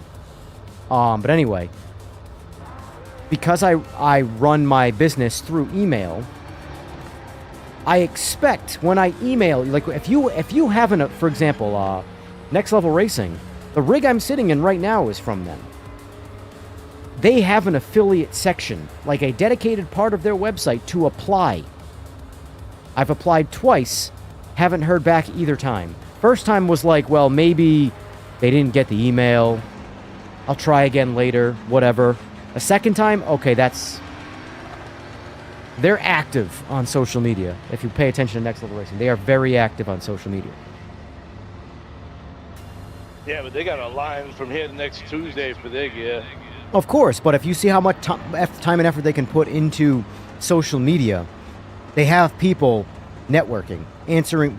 If they don't have anybody answering emails, because here's the thing, I've emailed Next Level Racing about purchasing things in the past. They get right back to me, So they're obviously prioritizing, which I get it. They're a business. If you're for profit, profit goes to the forefront. But there's clearly someone there answering emails actively. So that just means they are choosing to ignore an affiliate-related one in favor of obviously getting business, which again, I understand it, at least putting the business-related inquiries to the forefront. But just not responding when you have a dedicated email system, I don't agree with. But I can also give myself a little bit of slack in saying that because that's part of my business practice. I am one person and I actively answer emails. Even if I don't have I see $0 in the inquiry because that's the business I'm not going to do. I will simply say, I'm sorry, and then if I have someone I can recommend, I recommend somebody else. You know, that's how I work in business. But you know, obviously as companies get much bigger, that tune will always change for people, you know. But like I said, ASR responded and denied me. They've earned my business. If I'm going to go to any company right now to buy my next rig, it's going to be ASR. Because they denied me. They're not bad. You know? Yeah. They replied to you. Simple things like that earn people's business. It's why you never... you do not ignore anybody anybody who is contacting you from any level of business aspect. It is bad practice to just ignore them. But anyway, that was a little tangent. But that being said, though, I like Simagic SimLab stuff. I like ASR stuff. They're my top two probably personal picks. I like the aesthetic of. I didn't even look it up. What an idiot. I went to the website and just started bitching. P1X Pro. P1X Pro is the one I like. They have the P1X Ultimate, which is the one I don't like as much. I like the P1X Pro. It's just aesthetically much more pleasing. And I am an aesthetic person. I have the GT1 Evo.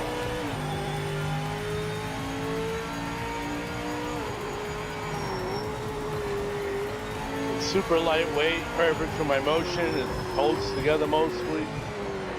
Yeah. I mean, I like what I'm sitting on. By no means do I not like what I'm sitting on. I'm in no rush to try and get into another rig. Even if, that's the thing. It's not even me trying to get free shit. But right now I have an affiliate for, the control systems, but I have no affiliation with any kind of rig. So even if I got affiliated with someone whose product I've at least seen or think looks good, I'm fine with that. You know, I don't need you to give me shit. I am very content with what I'm sitting on. I mean, yeah, of course. Free shit's... Everybody loves free shit. Come on. Let's be honest. But, I will say Simagic is super aggressive in their affiliation. They're looking for people actively. Which tells me they are expanding.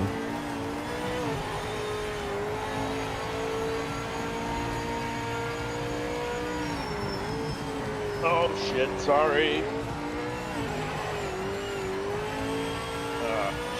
But if you try to get affiliation with Logitech, there's a good chance you will never hear back, ever. The curb kicked me out. What happened? I bumped somebody trying to hold on for dear life. y'all don't know, I'm in a motion break. By the way, yeah, all the AIs are controlled by a generated file that's about acceleration, cornering, braking, and such on. So when I said that it was one sort of algorithm controlling them all, I was, I guess, correct in that, and that the car itself is what deviates them. Yeah, they have basic skills. Yeah. And then that applies to what the car can do. Yeah. So that basically says that that right there says that the Lambo is the meta. Pretty much. It is for the AI at least. When you drive like an AI. None of us Yeah, do. but the thing is that the AI is essentially going to do the best it can. Let's face it, it's a machine, or it's an algorithm. An algorithm is not going to make a mistake unless you program it to make a mistake. So, if the algorithm is given the exact same controls, but the only thing that changes is the vehicle in which they can execute those controls, it's going to tell you which one's the fastest car. You know? My CPU is a neural learning processor. Neural net processor. Neural net processor. Come on. Into the chopper. You are in a Discord with a major cinephile. You cannot misquote movies. Cinephile. Cinephile? Well, we know what the file part is from other words. Yeah, we know that. We know what cinema is, right? Yes. Now I'm Cinephile's a connecting real the word. dots. Yes, Yeah, there you yes. go. Exactly. Cinephile's I'm a real little word. Slow, I'd say. It's all good. It's all good. Cinephile's a real word. I promise. I'm not making shit up. Although I do, every once in a while, I make up a word like.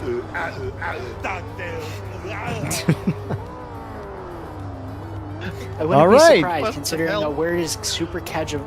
That was out there. Oh, here's the thing. A lot of people can say supercalifragilisticexpialidocious, but not a lot of people can can't. say it backwards. You ever heard anybody say it backwards?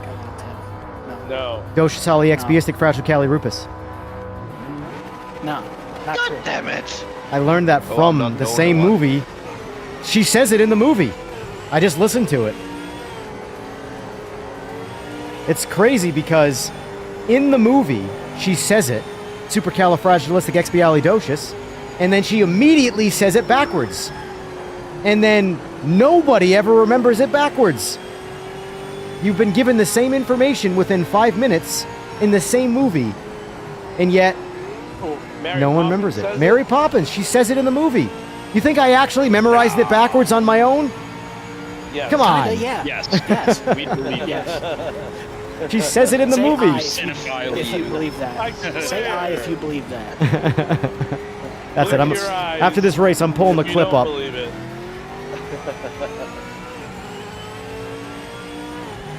After this race, I'm pulling the clip up. What's going on, Legolas? Get in the Discord if you're available. You definitely practiced that. You were just hoping one day it would happen. Listen, Please, one day. this was my moment, and I took it. It's the day I've been waiting for.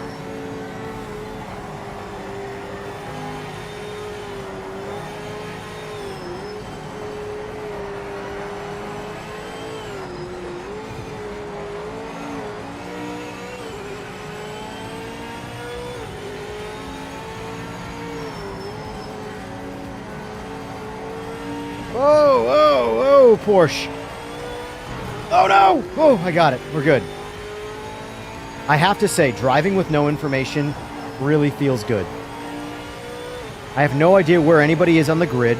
I'm just driving around the track as fast as I can go. You feel more connected. That's what I feel. Because I find information slows me down by making me, like, it makes me, I see it, oh, I'm really under my deficit. I'm way under right now. As soon as I see that, I'm bound to make a mistake. Yeah, that's what I do. I can't wait for 2.0. I can't wait for 2.0. I don't even, it's going to make or break the game. Well, I know, here's the thing. It really only matters for the straightforward, the company, not for the player base. So by that I mean, I'm not reliant on people playing a game for me to play a game. As long as I have a couple of people I can play a game with, I grew up on, in-house multiplayer. the best days was 4 people was all you could play with. So like, for me, if I can get a couple buddies and play my favorite racing game, and that I'm good. I'm good. I have 4 figures worth of hours on Gran Turismo 7, and it's all multiplayer. None of it is in anything online with strangers. It's all people I know. Not to poop on all the cupcakes and rainbows, but what happens if this PMR 2.0 is like breaks the fucking game? What do we do then? Define breaks the game. Puts it into a state like Project Where Cars it's 1 fucking was. when it came ridiculous out. to play. I can only say so much, but it's not going to happen. That ain't going to happen. I'm sure. I fully expect there to be. The game is not going to all of a sudden be transformed into the perfect game. No, God, no. But the Rome thing wasn't is built in a night. the biggest sort of misunderstanding about what this 2.0 update is basically everybody thinks it's the progress they've made since the last patch. That's what they think 2.0 is. So they've only had 3, maybe 4 weeks to get the game right. That's what the time is. The reality is that isn't really how video game making sort of happens. So Who goes there? essentially, you get trickled out. We've been getting trickled out patches, and this happens in just about everything. Like, do you think Cyberpunk, when they released their 2.0 update, that was just progress they had made since their previous patch? No, they had been working on that since day one on the side, while also having a smaller crew deal with other bugs to just slowly make the game more playable for the current players, while they work on the re-release of the game. So essentially, this isn't really progress they've made with the game since the last patch. This is essentially progress they have made since the release of the game. Everything they've got cooked up. And maybe even not everything they've got cooked up, just everything they've got comfortable to send back out. And that's not like a PMR straight 4 thing, that's a video game thing. That's how, Cyberpunk was. Because when Cyberpunk, was it called 2.0? It was called 2.0, right? They 2 years later. released, 2.0 was released. And that game, that game was fairly actively being patched and corrected the entire time it was out. And then when they released 2.0, it was like a reinvention of the game. It was super solid. That wasn't. 2.0 came out of it. Yeah, exactly. That wasn't just progress they had made since their last whatever patch. That was progress they had made on another build since the release of the game. And I'm fairly confident that's what PMR is doing. I could be wrong. We could get a total, Minecraft piece of shit. But I prefer to remain What's positive. wrong with Minecraft? No, it's gonna look, if we're looking at those pictures and that's in-game, it's gonna look fantastic. But what if it breaks the net code, or what if it just becomes like when you go to play it online, it's not so good. You never fully know what's going to happen in a situation where something gets released to the public. You don't know until that happens. But for what it's worth, No mitigation that plan? hypothetical is like saying, what's your backup plan if an asteroid just randomly hits the Earth tomorrow? You don't fucking know. We'll find out when that happens. Dig a hole and be like the Yeah, mammals you or know? other dinosaurs. But that's the reality of it. We don't know. All we can do is hope for the best. Yeah, but you have to have a mitigation plan in place. The only plan is, this is how you'd approach it from a developer, I would say, standpoint. Prepare. No, what do we do? What do we do if it sucks? What do we do? Console players are the ones who are screwed. Wow. yeah, me, I'm screwed. Yeah, us PC guys, we can just go play one of the already other established sims. Yeah. My backup plan is probably Okay. Race Room. My backup plan is if PMR 2.0 just can't be, it is the true end game, then I can always deviate back to Race Room, because Race Room's getting an update. But overall, though, Yeah, I mean, pretty I'm cool. not. I'm not. Whatever. I prefer to remain I'm positive. screwed. I don't have. Closest sim that Are you like- Xbox or PS5? I'm PS5. Oh, at least you got GT7. I don't really like GT7. I would if you rather have can't flip a GT7 than car- Forza. I'll say that. Yeah, that's true. Me too. But I've I'd got- say Project Cars 2 and Project Cars 1, they still outclass on physics. I've you can heard flip a nothing- car. I've heard And- nothing but good from Project Cars. I wish It's I where missed it. came from. I missed it's it. Where a lot Project of Cars 2 us, is amazing. I It's am really actually Where I annoyed that come I missed from- Project Cars because It was good. I've played Project every Cars 3 Gran was- Turismo. I've played every Forza. I've played, I mean, not that Need for Speed is even remotely close to anything you would call a sim, but it's a pretty popular franchise. I have played so many car games my entire life, and I somehow just missed the Project Cars shit. Yeah. The thing is they released. So Project Cars 1 released like this game did. Terrible. If you got connected to an AI, you'd phase in for a second, and then you'd both become solid, Yeah, and it'd be a 50-50, and someone would go flying. yeah. It was that bad. And then they moved on and updated it for the 2 years. And then they added to Project Cars 2, basically. They shifted it over. Yeah. And Yeah, that's it how was they solid got. in the end. Project Cars 1 was solid in the last few Yeah. years of it. They had great tire wear. You could get flat tires if you hit a shrapnel. Yeah, that got me into sim racing. And then the Yeah, problem is they kind of downgraded later on Yeah. into Project Cars 2. You couldn't get your tires popped. Certain things weren't possible. Like the first day, one of my friends that I've raced with for a while, his name's Twiggy. I'm familiar. We literally, the game was broken. You could run what car is it? It's in this game, the Mercedes Group C car. You could run 282 miles an hour at Daytona Jesus. without drafting. And then if you were in the draft, you could hit like, I think it was 292. And then they patched it. It was a fun game, but they started to like, meh. Yeah. It wasn't as realistic.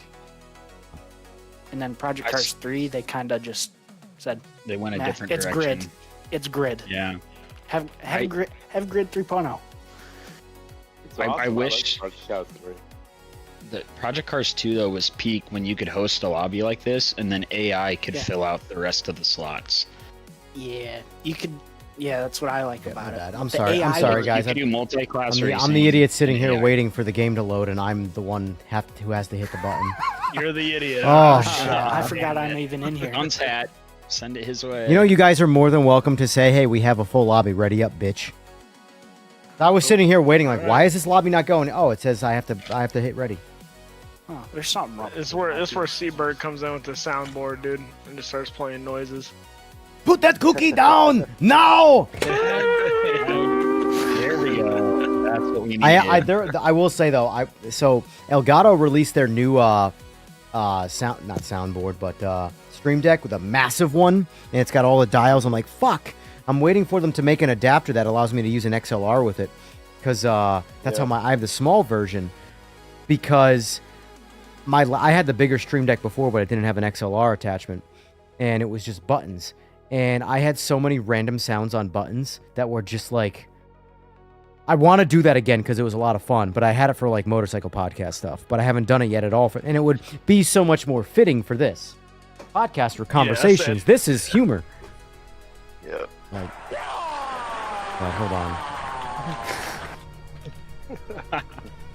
Sounds like the victory thing in It adds another Mortal dynamic Kombat to your after stream. hitting the thing. The test.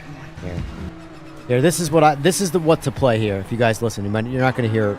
You will in the stream though. But this is something I'm going to add to my soundboard when that time comes. I almost did it tonight, but I got lazy. Right here. I have come here to chew bubblegum and kick ass. and I'm all out of bubble gum. I don't know if you guys heard it. Yeah, I did. I couldn't over this car. I've come here to chew bubble You know what? gum You know what and upsets kick me? ass. You know what upsets me? When I say that in real life, like, oh, you're a Duke Nukem fan. I'm like, no, fuck you. I'm a They Live Oh, I fan, love Duke Nukem. which I am a Duke Nukem 3 fan. all day. But the reality is you do know that Duke Nukem, to get around the copyright, they reverse the order.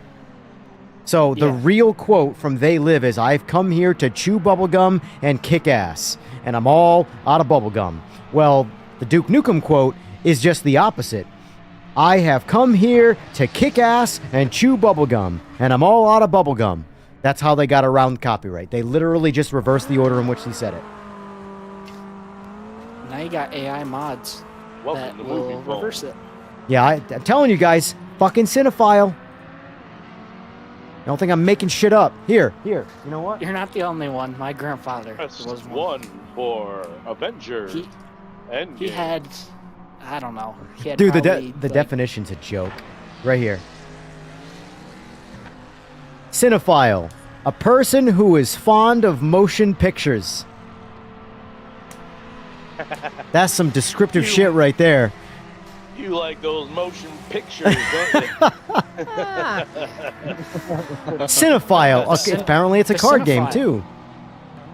Yeah.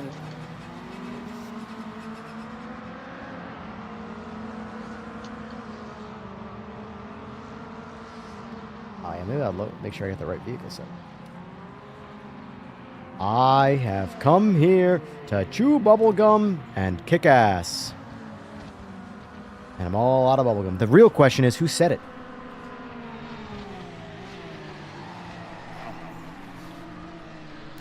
Man, oh man. He was a wrestler. You ever play Serious Sam? Of course I did. That's a good game. We gotta do a session of that at some point. I have all of them. It was like Rowdy $5 on Roddy Steam. Piper. Roddy Piper. Famous from Yeah, he wrestling. probably said it first. Yeah. He said Oh it no, first. he absolutely I'm said it not- first. I'm not really big into wrestling. I- All I know is Stone Cold Steve Austin. I'm How not about I have another bear? I'm not big What? into wrestling from like following wrestling. I'm big into some of the personalities that are in wrestling that breach the like boundaries of wrestling. You know? Like I'm not at all gonna pretend I followed like who was the current WWE or WWF champion or anything like that. I didn't do that.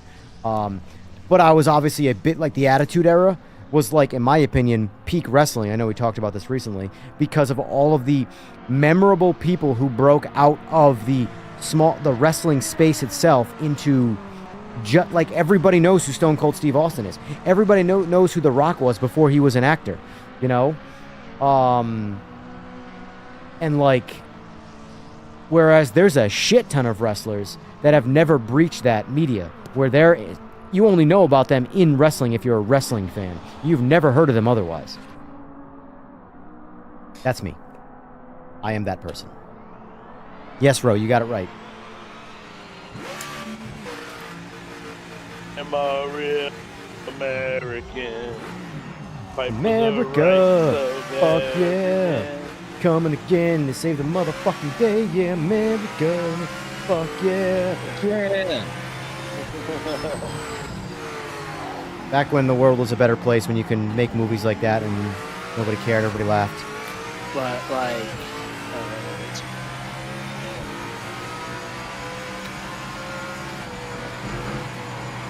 Robert Downey Jr. did blackface. What's that? Tropic Thunder. Oh yeah, Tropic Thunder. I'm a dude. Acting like a dude. Oh, Only fun. another dude. So real life, genuine, funny story. I couldn't believe it. I looked it up and absolutely confirmed it.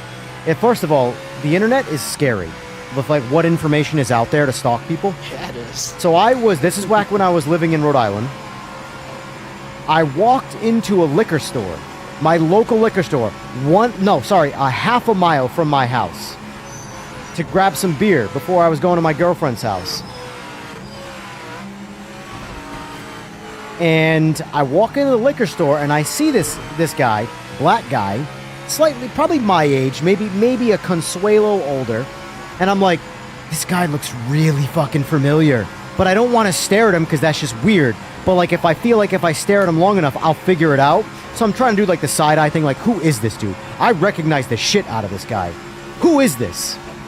Yeah, I don't do that. I just squint. I'm like, so I don't give a fuck if I'm making contact. Who are you? I know you from somewhere. I got back in my car. I immediately got on my phone and I was going, I think I know who this is, but I don't know. So I Googled Tropic Thunder and I'm like, that looks like that person, but Tropic Thunder was a long time ago by comparison, right? So then I Google the person I think it is, and lo and behold, it is the fucking exact person there because they have like a longer, like well done dreads now, whereas in the movie they have like a buzz cut. And it's the younger black dude who says, "What do you mean, you people?" when Robert Downey Jr. says that. It's him. And I'm like, because he wasn't a big enough role, but he was in that movie. Like I remember him from Tropic Thunder. And he was a side character. Yes, but he killed it. And I remember him, and most people do, because of his, "What do you mean, you people?" And I looked him up. Sure as shit, he was doing a comedy show in Rhode Island that weekend. It was the person who it was I saw in the liquor store was the Google image. And I'm like, you've got to be, that's him. That's him. But I was like, it was one of those like moments of, didn't meet the guy. But because I don't know. You saw him. I low key wanted to like when I was because he was checking out in front of me. I wanted to be behind him and be out of like under my breath, be like, "What do you mean, you people?" Just to see if he replied. Just to see and, if he like, squints his eyes. I won. So, but like, I don't know how he would take that. He might find it funny. He might be pissed off because he just wants privacy.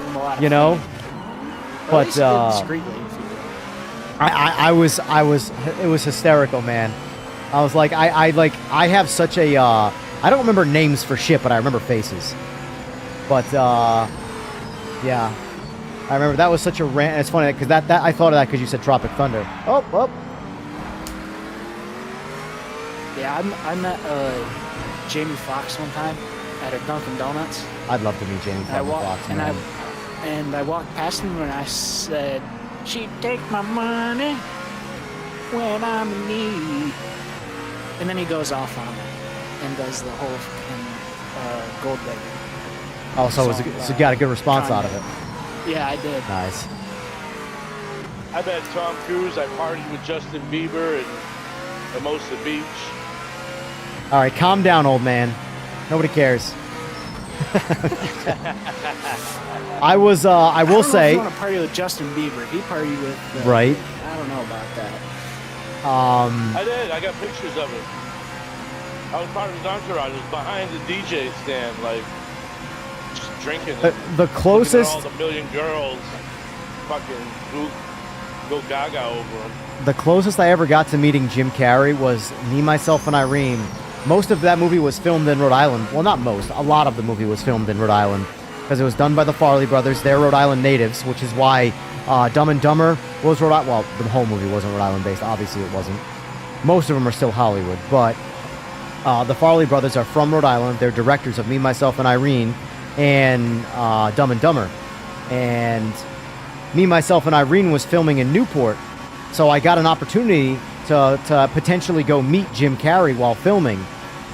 Man, I was let down. The closest we got was like maybe 100 yards away, but I got to witness the filming of when the I don't know his name, the little dude in the beginning where they get into a fight after getting married. I'm not a big Jim Carrey guy, so. Oh, are you kidding? I love Jim Carrey. Jim Carrey is one of the all-time Ace greats. Ventura, and that's about it. I've seen everything Jim Carrey. He's actually like a surprisingly incredible actor. Like by that I mean like his range. He's obviously Jim Carrey, one of the funniest people to ever be like an actor. But Let me tell you that. his serious roles are insane how good he is. Yeah, he's good. I always appreciate. I like What's that? in He's that good for comedies. stand-up show, that stand-up comedy that he Mad TV? he premiered. No, they No, premiered before Mad TV. Shit, what was it? Chat, look it up. What was before Mad in TV? Living Color. In Living Color, yes, in Living Color. No, he was never on Mad TV actually. It was only in Living Color. I'm just confusing them. Yeah, it was in Living Color. Yep. Man, and Living Color was good. I missed that show. It was. That was a Dude, I great show. miss comedy, man. Richard Pryor in his prime. Oh my god. Like I like Cat Williams, but like Cat Williams is really restricted by like modern day life, whereas Richard Pryor didn't. It was just fuck it. I'm gonna say what I really like. Cat Williams uncorked behind the scenes would be like Richard Pryor on set. Probably. Which reminds me, I have to. I've been meaning to rewatch me and my buddies. See No Evil, Hear No Evil. I think that's what it's called. I could be wrong on the title of that. Where Richard Pryor's blind and Gene Simmons? No, that's Kiss. Gene Wilder is deaf.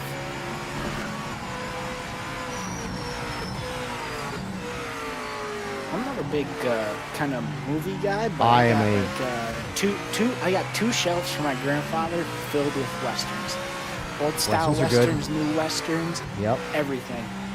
They're 6-foot shelves. They've got about like 6 shelves each, about a foot in width, 2 feet. I've been wanting to watch The Quick and the Dead again. I'm a big fan of The Quick and the Dead. Something about quick draw movies. To me, that is token Western.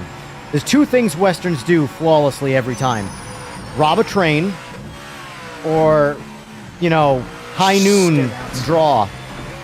Shootouts, stare downs. That's it. That's what's up. Best sci-fi surprise in a movie. The Good, the Bad, and the Ugly is absolutely in there, Ro. What is the best sci-fi surprise movie? Like, it's a science fiction movie, you watched it and you're like, oh shit. That's hard because I'm a big science fiction fan, so there's a lot of movies that I like that people are probably like, well, I can't even probably remember the name of, I'll be honest with you, but... I think for me, it's between Total Recall... The original, I assume, and, right? Not the remake? the original. Yeah, the remake the sucked. original. And Vanilla Sky. Vanilla Sky was wild. Event Horizon's Ro, yep. See, I like Ro. Ro's got good taste in movies. I was gonna say if it's just science movies, I'd say Bill Nye Science Guy. Wait, what? He makes movies. He's made movies. They literally made movie discs. I've got 4 of them. How old are you? Respectfully. I am 19. Okay, now it all makes sense now. All makes sense. That's not a dig. That's not a dig. I'm just understanding the scenario. It's the shit. And those CDs go for like $200 now. Oh my god. I bet you Beanie Babies ain't worth jack shit, and I had a whole lot of those when I was a kid. Probably not. I've got Dale Senior's golden Bass Pro car. What is it? I'm pretty sure. Dale Senior's golden Bass Pro car. No. Xfinity. Well, no. I mean, like what you said, what it was worth or whatever. I don't know what it is. No, it's like $300. No shit. For what's this one? There are 2 of them. There's a small 164, and there is a giant one. It's 132nd. I don't know. I've got a pilot. Oh, no, that's the 1998 Daytona Dale Senior car. I'm still my brain, sorry, is still on the sci-fi stuff. There's so this is one of those subjects where there's so many things that I like that I can't remember any of them off the top of my head. Best kiss scene in a movie. All right, what? Titanic. What? I don't know. What just happened? We just went from westerns and sci-fis to best kiss scene. You got way too horny. Right? No, that's Princess. So horny. that point, dude, what's the best thing on Skinamax late at night? All right, if we're gonna talk, no. Oh, okay, listen, I'm gonna raise. Okay, no. I'm gonna take this challenge seriously. I'm taking this seriously. The best kiss scene in a movie has never. It's called "Never Been Kissed" with Drew Barrymore. Yeah. The entire movie is about her never been kissed, and it's fucking Drew Barrymore in her prime, which is ridiculous in its own. But like, it's the point. The entire movie happens, and in the very end, she gets kissed. That's the best kiss scene. What? You know who else is cute? That girl from Dogma with the whiskey voice. What's her name? You know who I'm talking about? She's got that whiskey voice. She kind of talks like I can't do it. She's got like a whiskey voice. Ooh, where are you flying, Try that man? one more time, please, just for the peanut gallery. What happened? Just for the peanut gallery. Whiskey. Key word is whiskey. I mean, I can think of a poured few myself whiskey a glass. things. There's a few whiskey phrases I can think of. Whiskey throttle. You know what whiskey throttle is? Yeah. I've heard of it. Do you know what it is though? Isn't that? No, I don't know. Vader, exactly Vader. what I it think is. Vader's in chat, right? I think I heard you. I'm in here. Yeah, you should know what whiskey Hey. throttle is. It sounds familiar. Whiskey throttle is when you essentially get nervous in a situation and you panic and stay on the throttle. And it then leads you to an even worse scenario than you were already in. So fuck it. Never heard of it. Like, for example, Just if you keep it pinned. where it's easier to whiskey throttle's an easier experience on a motorcycle. But for example, when you're on a motorcycle and you grab too much throttle and you're saying it's a common for a newer rider, but you give it too much throttle, you panic, like your body gets thrown back and you panic and you hold on even tighter, but you're holding on by the throttle. So you're naturally twisting the throttle even harder while trying to let out of the throttle. So you're in a total panic when the reality is all you have to do is literally just roll your, like, this doesn't happen to an experienced rider, but this is typically a newer thing. Same with like target, you know what target fixation is? Target fixation is more than just motorcycle riding specifically, but Oh, you're talking about what I did when I flipped the Ninja 4 Ninja at 400? I Watkins Glen. Yeah, a Ninja H4. don't even know what an H4 One of my is. friends, or a Ninja. I can't remember what I know they're what a called. 400 Kawasaki's. I know what a Kawasaki. Jesus Christ! I meant the 400 part. Like an H4. I've never heard of an H4. I know what an Ninja H2 is. H4. Is it H2 Ninja? Have a good one, DK. Thanks for being here. And yes, Slick, you are correct. I'd have to. Is it H2 or H4? Well, an H2 is I a think it's very H4. H2 is a well. I've never heard of an H4. I don't know if that exists. An H2 absolutely exists. An H2 is a supercharged 1000cc motorcycle that you would never road race. You would never road race that bike. It was built to that bike. I mean, it's a great bike, but it's also a piece of shit. If that makes any sense. Yeah, it's a total piece of shit. Yes. If you've ever worked on one, ever had to maintain one, ever had to modify one, they're pieces of shit. They're really cool Even bikes. riding it, it's a piece of shit. Yeah. You're right. Yeah. It's an H2. I don't know why I said H4. Yeah, an H2. I was at Watkins Glen Mm-hmm. and going up the hill. It was just as they got out of COVID and stuff, so they needed track days to bring in money Mm-hmm. and stuff.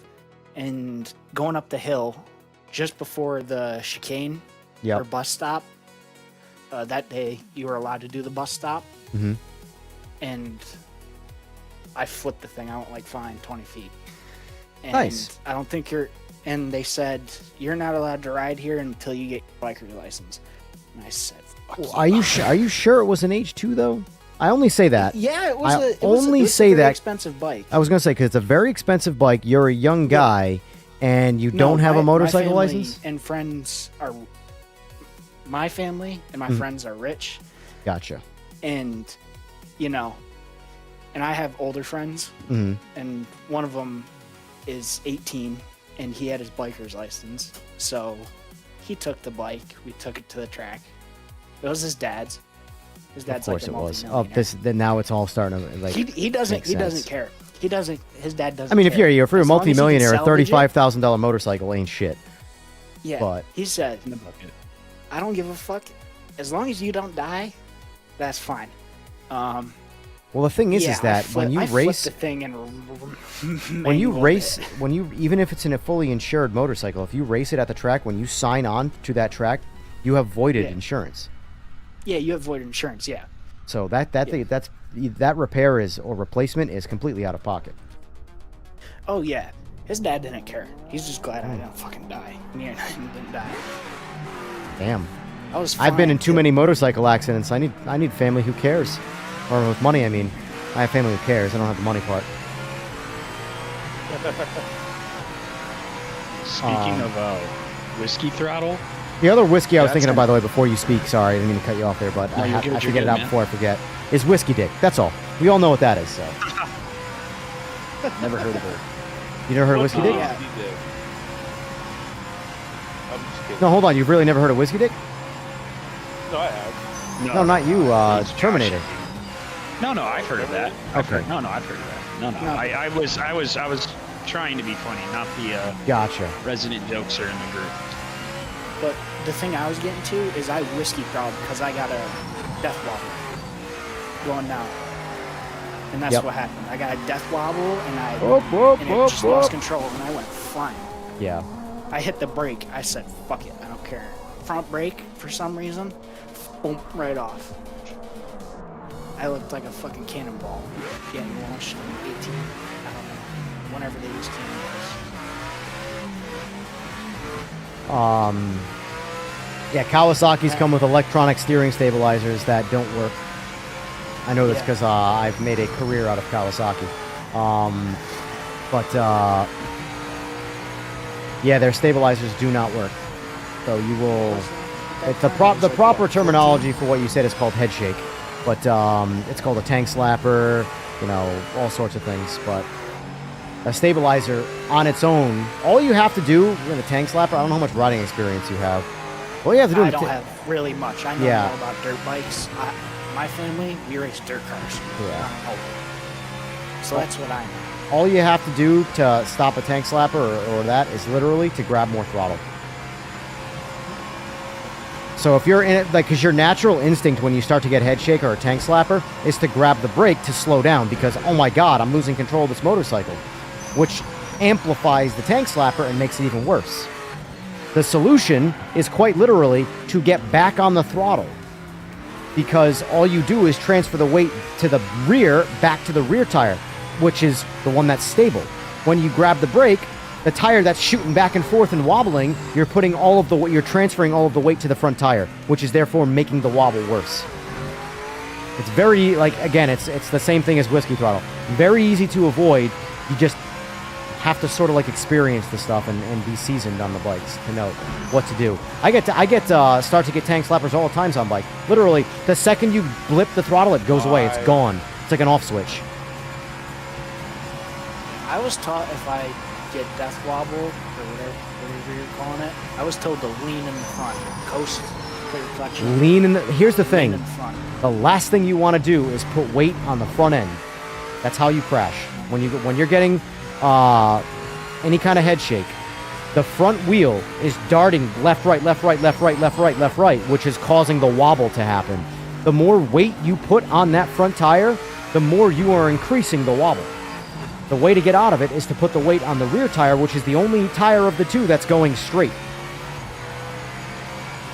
Yeah, I shouldn't have done it that day. I was, 14? I was, 19 at the time? 14 racing an H2? Yeah, yeah, doing dumb shit. Yeah. Yeah, that's what I do. The words I would do use dumb for that shit. are not approved for public speak. Hey, But- they were fine with it. You had to be 13 to drive. You can Yeah, be it's because 13. it's a racetrack. You can kind of do what you want on a racetrack. You can start driving a dirt car at the age of 10. Yeah. Well, you can drive the not mini drags. I can't remember what they're called. The miniature version of funny cars when you're a child. Oh. I can't remember what they're called. It's like mini something. I forgot what they're called. But I've seen literal like not toddlers, but like, you know, people that are still learning how to walk and haven't established a really good run get in these dragsters. And I'm like, what? I mean, sure. There's a little death trap right there. Well, that's the people that are like willing to put all their money on, you know, my child's going to be a superhero by the time they're actually of legal age. That's at the end of the day. Whenever you see someone who's world champion of something, it's because they had a parent somewhere that was, you know, ruining their childhood. Yeah, pushing them to do it. Yeah. Like Lewis Hamilton. Junior drag. Lewis Hamilton. He was Junior pushed drags, thank to- you. Yes, you're right.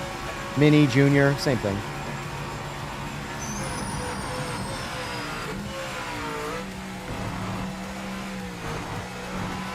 You said you lived in Rhode Island or something? You were Yes. around there? Yeah. You know what big block modifieds are?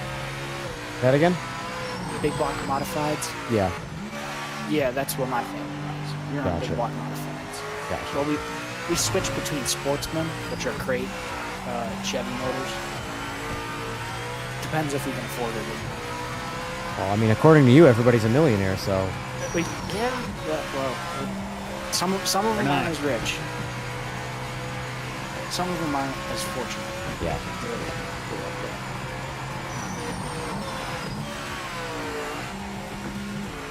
Hey, we got great sponsors. They paid for 3 engines in 1 year. I race PMR. Damn, Daniel. On a motion rig. High That- roller. That even Motion works. rig. Yeah, works good. Wow. I don't know Damn, if VR 210? works. What am I doing out there? Doing No, 210. it doesn't work yet. Oof, woof, woof. Time to Are retire. you serious? Project Cars 2, I'm coming back. Actually, I need a PC to play VR on there. You need a PC in general. PCs are life. Yeah. Yeah, I used to have one. And here's the thing, like when I find that, like, I don't know if it's like the normal, but like console players are very defensive about playing on console to PC players. When I say PCs are the greatest thing ever, it's not to dog consoles. I have consoles. I like consoles. But PCs are the greatest fucking piece of technology ever for a consumer. I wish they were I want people to experience them. They're like, I wish a and stick of RAM wasn't $5,000. Yeah. And it has nothing to do with like gaming. Like you can always tell, like I know people who have 5080s who can't set their desktop resolution. And it pains me because it's like, tell me you bought a badass computer and you have money without knowing anything about computers. You know? The basic fundamentals of computers you know nothing about, but you have shit that people who have been on computers their entire lives can't afford to have, you know? I'm a diehard computer fan, but I do far more than game on my computer. I know somebody with a 4090 that runs 1080p. Oof. They play They play a 500 resolution. They play Rainbow Six Siege or Counter-Strike? Nope. He just plays random games. Oh, man, 1080p with a 4090. What a waste of a video card. I got a 4090 and I'm fucking running 120 frames per second on triple 55-inch televisions. Listen, that's just a brag because the inch doesn't matter. You just wanted to throw a little extra in there. I don't know how, but my Respect your size, PlayStation Seabird. runs. I have pretty good graphics set up on this, but it somehow runs. Oh, I missed my jump. Let me see. But yeah, I get 80 frames. Oh my god, Oh, what a PS5 on there. murderous turn one that was. Ridiculous. That was a bloodbath. I have no idea what you said because the world was ending in turn one. So I think I have my graphics maxed out on PMR, and I'm running 80 frames on my thing. I hope to. is it a live recording though? Yeah, it reads it live. Meaning the refresh rate is like. Yeah, it shoots from between 80 to 72 is what it says. Yeah. Which I I'm will surprised. I will say I have it on. So using the computer and my PS5 Pro, I have this on both. I have it on. I bought it on PS5 Pro for when I travel. I don't even run a Pro. I can clearly see where they're sacrificing on the resolution. It's a very, very low res. Get your RS yet? Yes, I got it today, and guess what? I ordered the new Are you play planning on seat it collapsible because, Did you? yeah, you know their new Formula One they came out with like a month ago, maybe 2 months ago. No.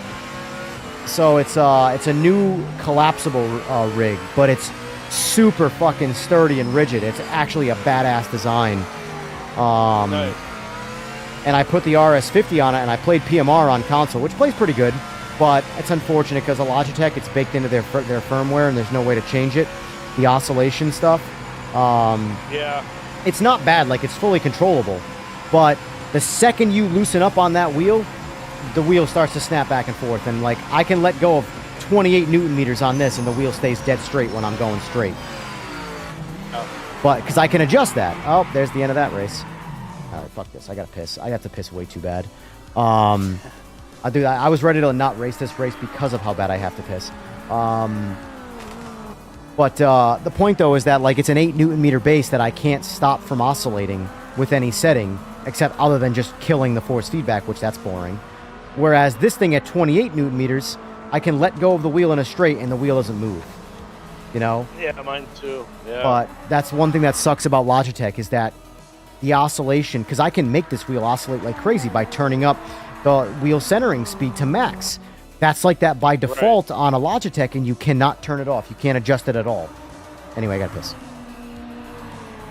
That's a rough one. Can you bake a profile into it? Meaning, like, can you like upload like settings into the wheel that will work when you plug it into a PS5, like a profile from the PC? Oh, he left to go take a piss. Yeah, he did. Never mind. When are they gonna come out with some good mods, track mods? I need my ovals.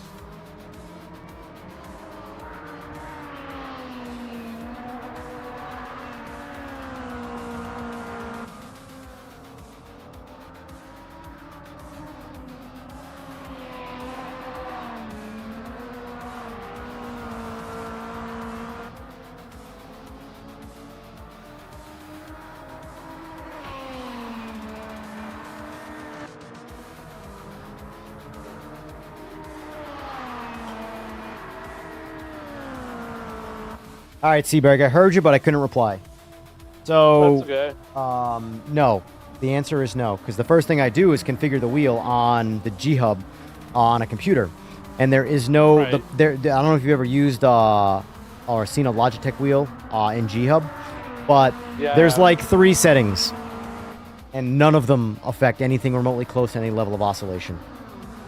All the settings in the software are what's on the wheelbase by itself. Because you can, one thing that's nice is about Logitech is you can control the wheelbase on the wheelbase. Yeah. But no, there's filtering, there's damper, there's total force feedback, there's true force, and I think that's it for the actual wheel control itself, the force feedback control. Gotcha. It's a great base. Like I love looking at this RS50. It's really nice. I actually very much like it. Do not regret getting it. But you can't, even with 8 Newton meters, you can't let go of the wheel. You can't even like, not that you would let go of it, but you can't even like choke up on the wheel without it wanting to like oscillate itself out of your hands. You know? Oh, it's Juke. I'll see ya, EJR. I'm gonna go into the chat with Jock and Weir, my Project Card boys. Do your thing, sir. Appreciate you joining, though. Yeah. Don't make up with Jester now. I think he already left. Is he the one jousting with Jester? Oh, he was one of the guys, yeah. I think he's Next Gen Nos. I think that's who that was. Okay.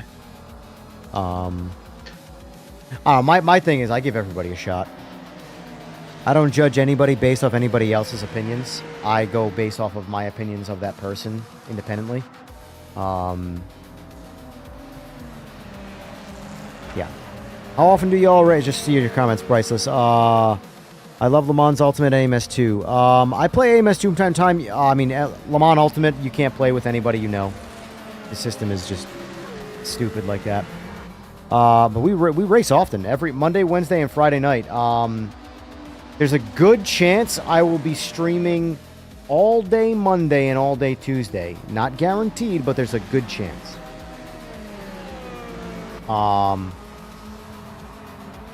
Monday night for sure. I might be streaming some this weekend too. Yeah.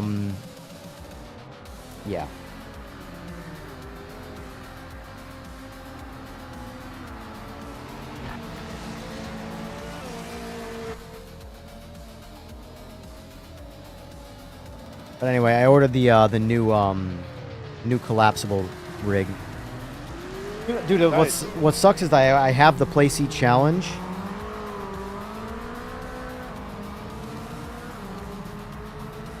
Yeah. And I'm looking, hold on, I'm looking for the...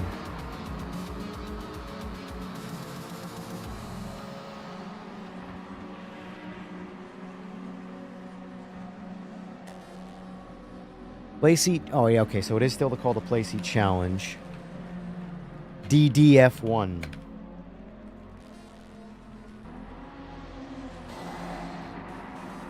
Dang it, I did it again. So this is the rig right here. Oh my, yes, accept. The one that if you're looking on my stream, this is the one that I just ordered. Yeah. Oh. All right, so yeah, so this is the one I had right here. The Playseat Challenge X, the Logitech themed one. This is the one I still have. I'm selling this one now. I bought the new one that just came out. This one, because its design is way more supported for the wheelbase and stuff. The idea is that I have a collapse. I know this is ridiculous. This is first world problem shit. I want a collapsible rig that I can put anywhere I want, take anywhere I want. If I'm going on vacation for a week, that's to like a beach house or like a rented beach house or something where we don't do anything except hang out and everybody goes to bed early. I set this up with the PS5 and just rock out on PS5, you know? Yeah. But they came out with this like a month and a half ago, and I had just bought my the other one. And this thing is a really, really nice piece for what it is, but it pales by comparison to this guy right here, so yeah, I ordered that. Cool. I see it. Nice. That looks like Formula style almost. Well, that's what it is. It's built to be, well, it's built to be multifunctional. Ironically, both of my rigs, my Next Level Racing one and that one, will be are both they're adjustable to be. Mine's in hybrid mode, the one I'm sitting on, which is the way I like it. But they have GT and Formula seating. Hybrid is obviously split the difference. But yeah, that's my opinion. That's the perfect combo for what I want, which is a decent direct drive. Obviously, it's not super 8 Newton meters, which is fine. That play seat, which is sturdy enough to support the 8 Newton meters, because the one I have is super comfortable, and it's fine using it, but it still bothers me when I can throw it back and forth. It's really better for a G923 or something like that. But that'll be perfect for my PS5 Pro to just collapse it, put it in a bag, throw it in the truck, go to the in-laws for a week where we're just hanging out, doing nothing, and then at nighttime everybody goes to bed at 9 p.m. and I'm up till 3 a.m. I got, 6 hours of doing whatever the hell I want to do, so I get on and do some sim racing. I can't take my rig anywhere. This thing is... I'm surprised this hasn't fallen through the floor yet. I would love to know what the floor rating is in this room. I'm above my garage.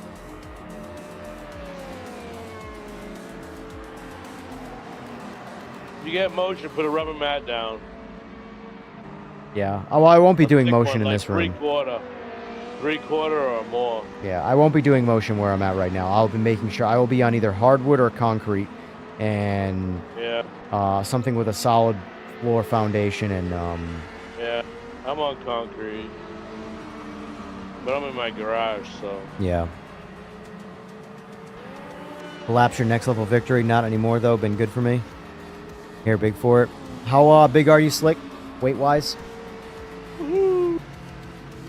I beat the furry again.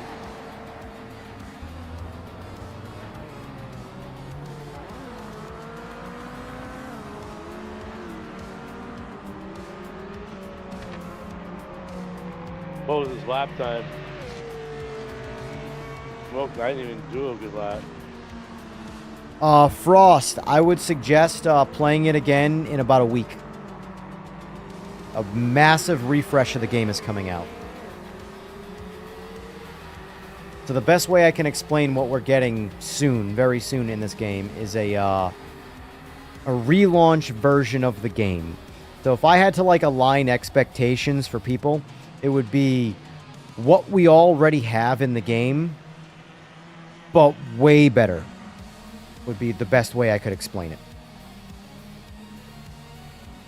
Like, we're not going to have VR support. We're not going to have triple support. Those guys that are harping on that are waiting for that, now's not your time yet.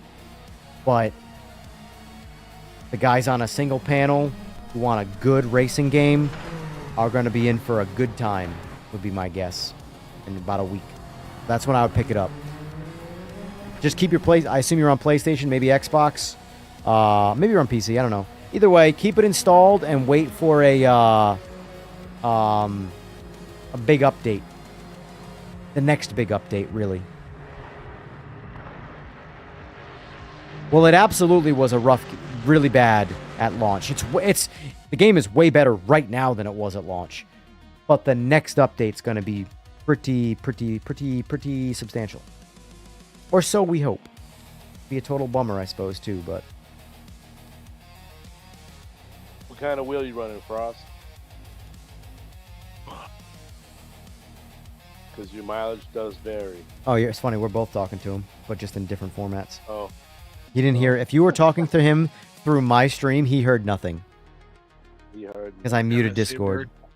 I was saying, Frost, definitely go install it again, man. What kind of wheel are you playing with, Frost? Because the mileage may vary. I told him to wait a week and give it a try again.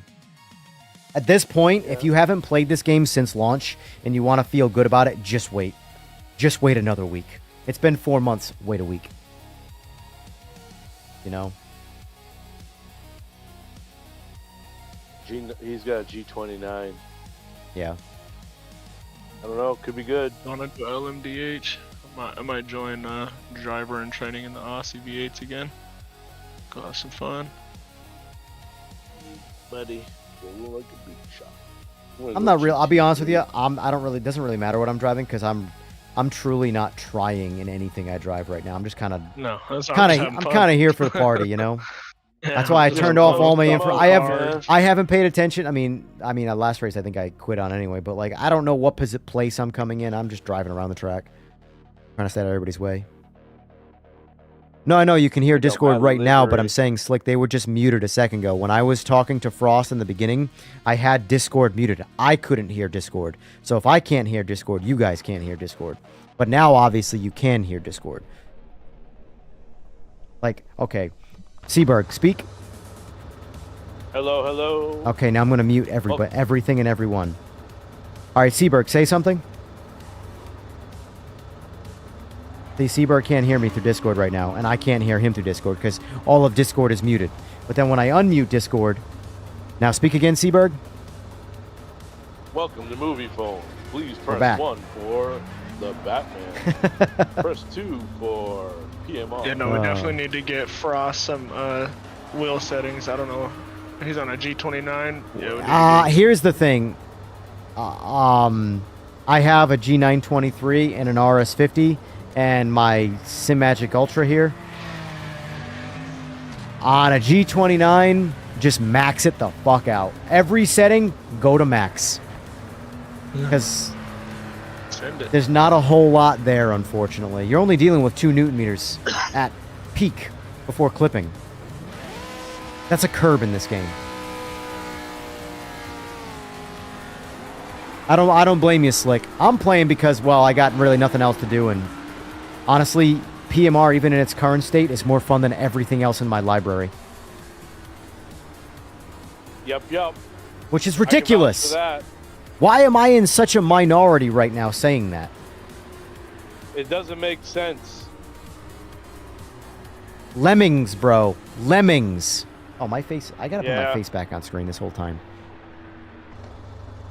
I get it, Frost. I get it. I'm not saying that to like knock on you. I'm just saying Unfortunately, a G29, no matter what setting you use in what game, once you experience a direct drive wheel, it kind of ruins the G29 for you. They're like an iconic wheel, but like, because I have my G923 that I used one time on my collapsible. And I'm like, oh no, I'm going to have to buy an RS50. I just have experienced it, and my brain can't go back. It's like if you experienced maximum strength medication, like you get right to the toe in the line before it would kill you, and then you go to the minimum. It just does nothing. Same thing. It's horsepower. It's like the difference between a Whopper and a tuna fish sandwich, man. That was the absolute worst analogy I have ever heard. What the fuck? It's the difference between a Whopper and a tuna fish sandwich. First of all, I want the tuna fish sandwich depending on who makes it.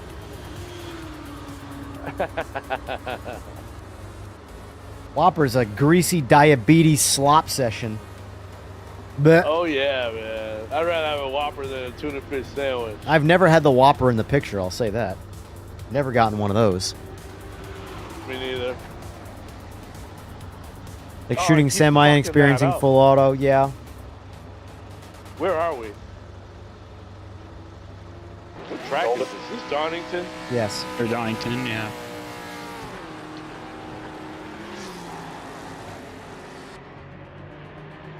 You like that? Whopper and a tuna fish sandwich, man. No. Who? Whopper versus Big Mac is technically a better comparison, but not the okay. For the analogy people who can't seem to figure out the analogies, you need something really, really small without a lot of impact and something really, really big with a lot of impact. That's the adjacent analogy you have to make. It's a stick of dynamite versus a bomb. Like, you know, There you go. or C4, maybe. It's impossible to get diabetes from the impossible Whopper. I don't know what that means, if I'm being completely honest with you. Those Whoppers don't exist. That part, yes, I absolutely agree with.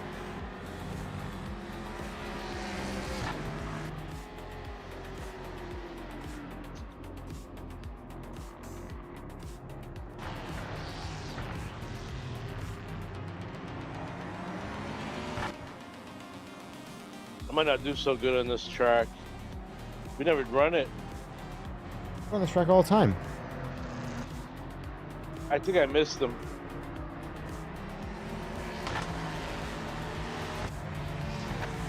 But no, really, I will say this. Having used the G923, having used the Logitech DD, and having used an RS50, the only one I can recommend is the RS50. Like, truly. It's not that the DD's... The DD is better in terms of it has 3 Newton meters more force feedback. But it is slightly outdated by comparison to the RS50. The RS50 does a lot of the things newer direct drives do. For one thing, it uses USB-C instead of micro USB.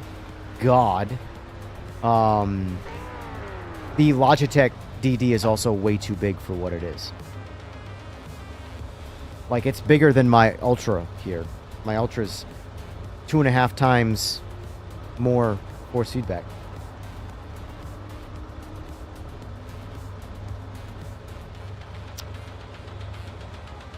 I would Not like to knocking the have my DD. DD is ABS good. back. Oh, what's that? I want my ABS back. Want your ABS back? Yeah. DD from any company is completely silent. For the most part, yes. There's a lot of, like, my direct drive I can make very, very loud. But it's by design, not by cheapness or like, 'cause like a G923 makes a lot of noise because of its cog style system. Direct drives are the move. Direct drives are incredible. I mean, I only went up to Moza R3 from Thrustmaster TMX, and it's just a completely different ball game. Yep. Moses, good stuff. Moza is I very really good. like It's it. a shame though that Moza does. He's on PlayStation though. Moza doesn't have a single From the PlayStation TMX supported to wheel. R5, the night and day difference.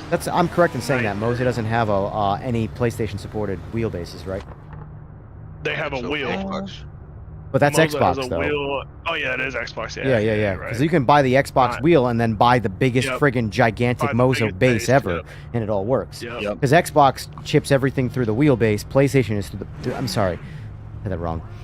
Xbox wheel. chips everything through the wheel. PlayStation does it through the base, and there's no bases that are Right. PlayStation compliant through Moza. I think they were gonna release one though. They Yeah, should. they They were doing that. They should. Everyone, yeah. They should. Yeah. Keep it competitive. Right now, my vote is still I like Logitech. If you Moza. want PlayStation support, I would say Fanatec, but I think Fanatec needs a couple more years to kind of rebuild their customer service, everything like that. Corsair's got them now, so it should Yeah. improve, but it still needs time to get there, in my opinion, before I would trust Fanatec. They need some redesigns, like their plug-in system with their RJ45 cables, how they break. They're only secured by the pins. That's ridiculous.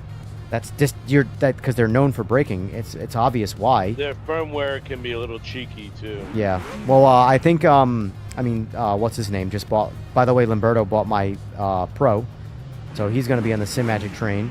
But he's on Fanatec, and he can't even get Fanatec to the software to deliver telemetry. You would think Fanatec would have that figured out.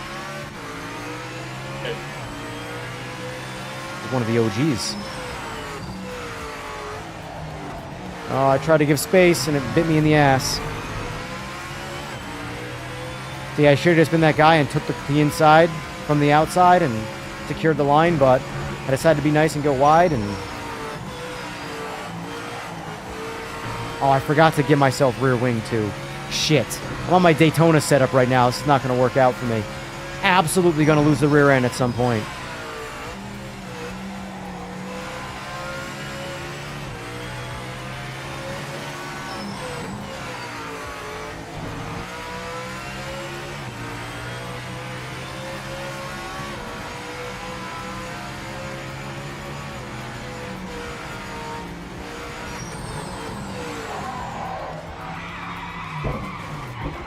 All that for a ghosted car that didn't matter.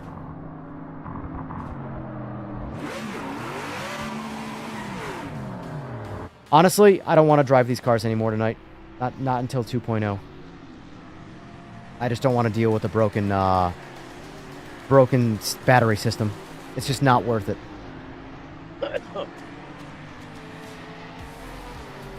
I'll drive these in 2.0.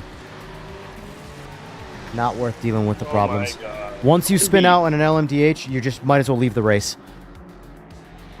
Takes you 30 seconds to get back on track. It's not worth it. I'm going to switch up. I love these cars, but in this build right now, they need work. Oh my goodness. Oh my goodness. Oh my goodness.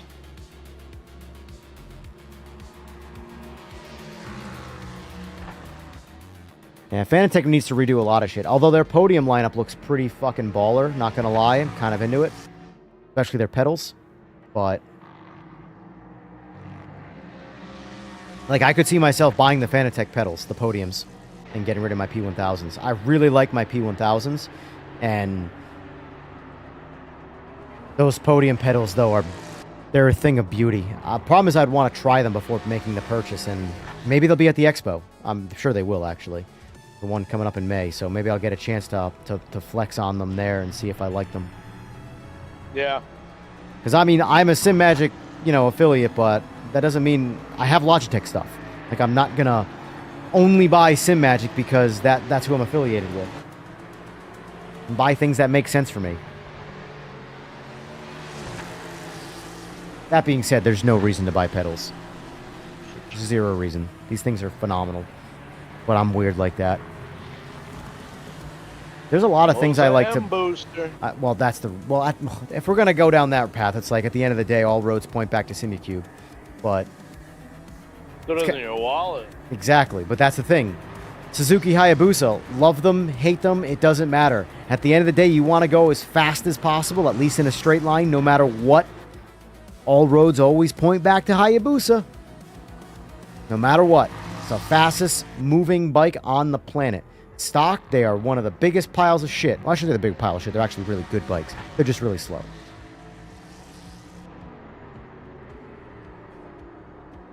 How do you become affiliated with them? So they contacted me. I didn't actually reach out to them, which was a surprise. They actually reached out to me through my Instagram. My Instagram's a joke. I was surprised. That's how I know they're hungry. They're hungry for affiliates. But realistically, you need to... Affiliation isn't like a one-way street. You need to have an outlet to advertise for them. And my outlet is clearly YouTube. And also Instagram, but my Instagram doesn't have a whole lot of traction.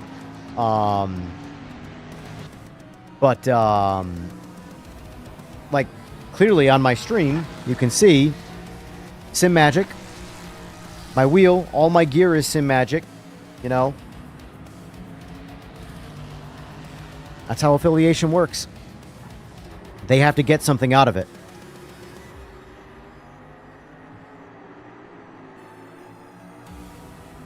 Not for nothing, not to shift gears.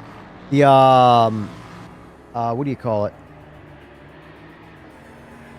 The poll is pretty close, honestly. It's pretty divided. This is probably one of the most divided... Here, if you guys are still watching and you haven't voted yet, go vote in chat what you think. I'm very curious what people think, what the community thinks. Are the new PMR 2.0 IG pictures game accurate or fluff? It's 51% game accurate, 49% fluff. That is the closest poll I've had ever. One always dominates. It's either PMR haters or PMR lovers that dominate it. This is divided. This is quite divided. Which tells me there are some people who like the game that don't believe it.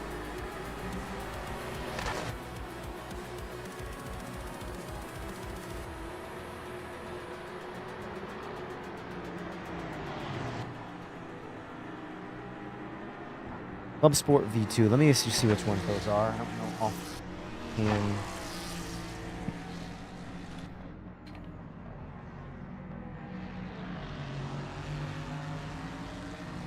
Which ones do you have again, Eagles?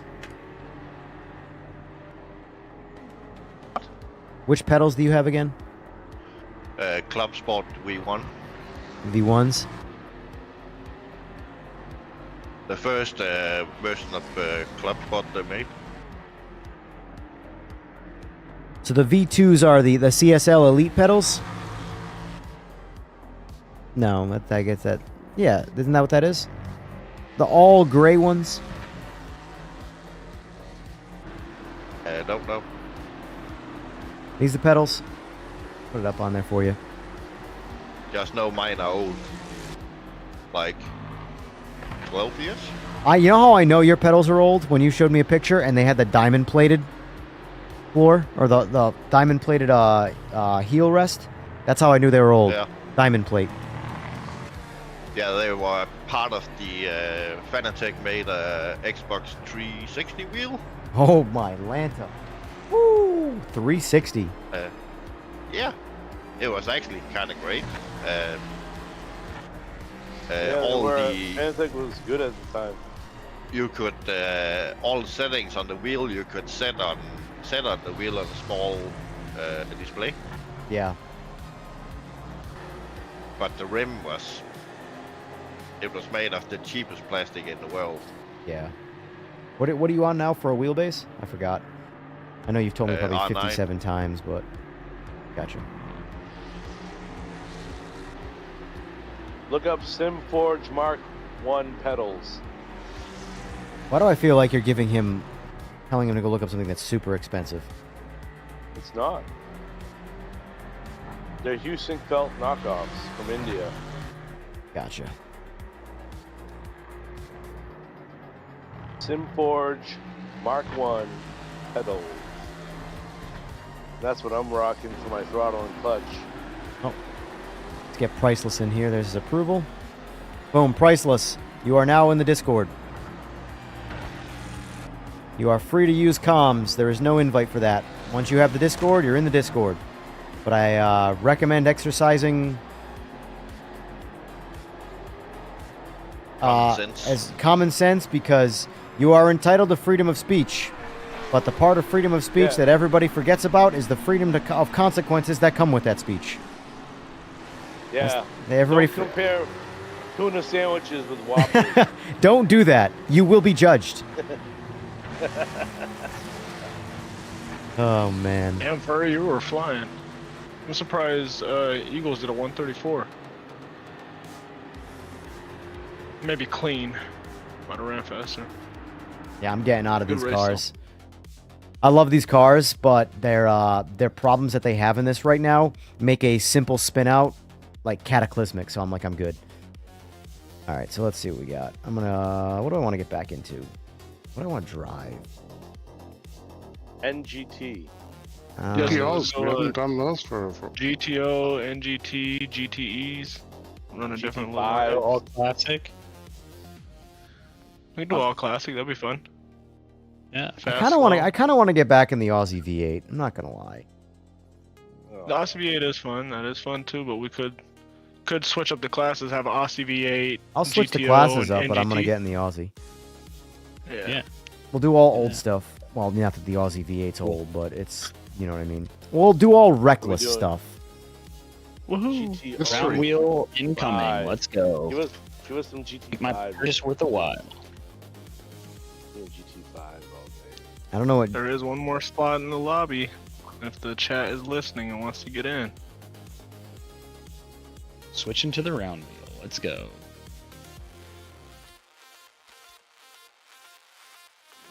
Oh, I think I just realized that was. Oh no, you know what? I think my face blocked it anyway. Maybe. The password. Yeah. I don't care either way at this I point. don't even know. Yes, I think it did. I have a stream on my phone, so I was like, I can't. It's really not to see. get anybody. It's not to like block people out from getting in. It's just to No. make sure the priority people can get into the lobby first. That's all. GT5. They're already up. I'm just trying to pick a track. Group 5, I think. Oh. Here, we'll do this San Marino. All right, Panorama. we got. So we've got GTOs, Group Cs, Aussie V8s.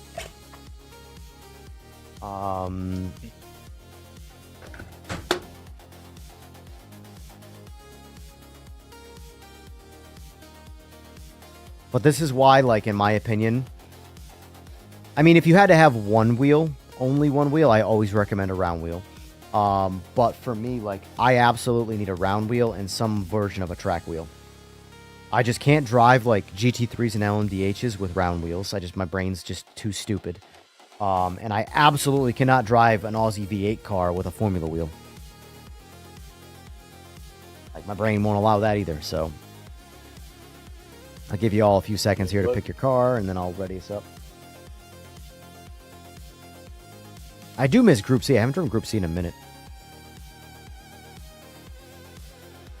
But I like these Aussie V8 cars because they're very hard to drive, but they're fun in that They're difficulty. fun. Yes, they are fun.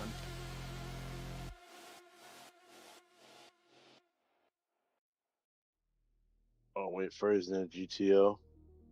Both of these is in a GTO. Gotta beat the Furry. I'll eventually get in my Furry. Cougar. I haven't been in the Cougar in a minute. Gotta beat the Furry. Try the RX-7.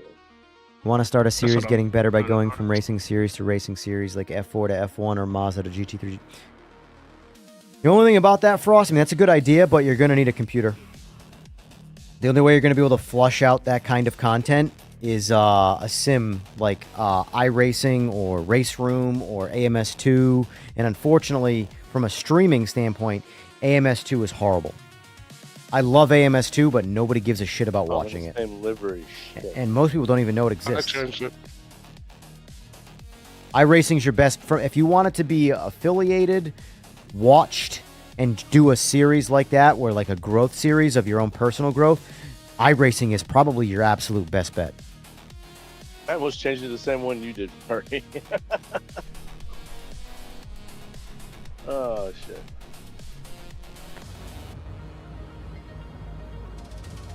Because to do something like that, you need a game that has content. You need a game that's watched. And that leaves you Race Room and iRacing. And iRacing is way more popular. So, although I like Race Room way more than iRacing, for sure. But, got to acknowledge the elephant in the room. iRacing is the monopoly.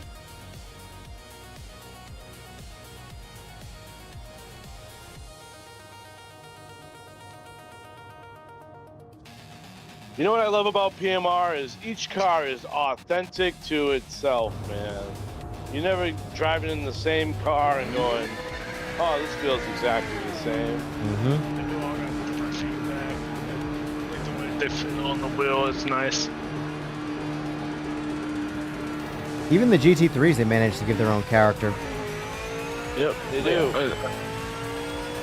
That's why I like driving the Aussie V8s. I feel like they got a lot of character, and it's fun to keep it on the track and try to go fast.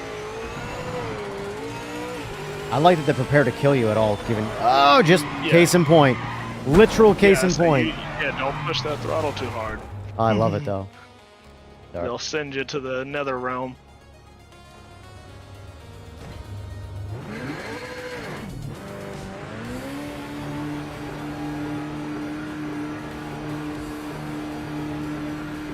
I don't run this track a lot. So I'm braking a little earlier. I like this track. I'm not good at it, but I do like it. Yeah, no, this track is fun. I just definitely need to get a Honestly, like, realistically, the only tracks that no matter how much I try them, I continue to just despise are Silverstone and Interlagos. Those are the tracks. Interlagos, because I hate the back and forth, left, right part throttle shit. It's just like, I hate that. I hate that, like, you could make the argument, oh, you're doing that in Nürburgring. Yeah, but you're kind of flat out in Nürburgring on the Nordschleife. You're going back and forth, but you're like pedal to the wood. And if you don't like the way the track is on the Nordschleife, just wait a second and it'll change. That's what's great. It's every track in one.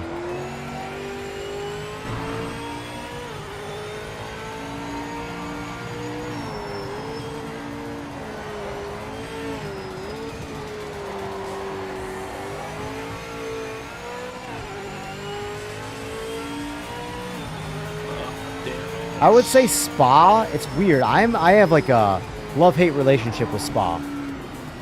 Spa's one of those tracks where, like, if you're on it, like, you're in the zone, I enjoy the track. But if I'm not in the zone, I just don't get along with the track.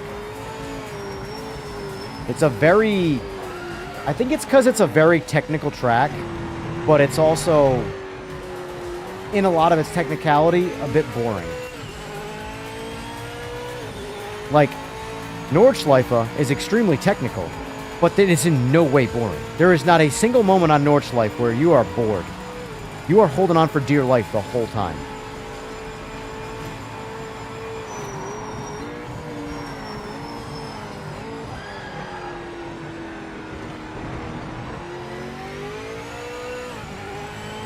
I think when 2.0 comes out, I might buy this game for a buddy of mine, just because I wanted to get him playing it. I haven't played with him since the Gran Turismo days, so... There you go. We got... Is it going to be for console or for PC? I'll be for console. Be for PC. Oh, sorry, wow. PS5. Well, that's why I said we haven't played since the Gran Turismo days.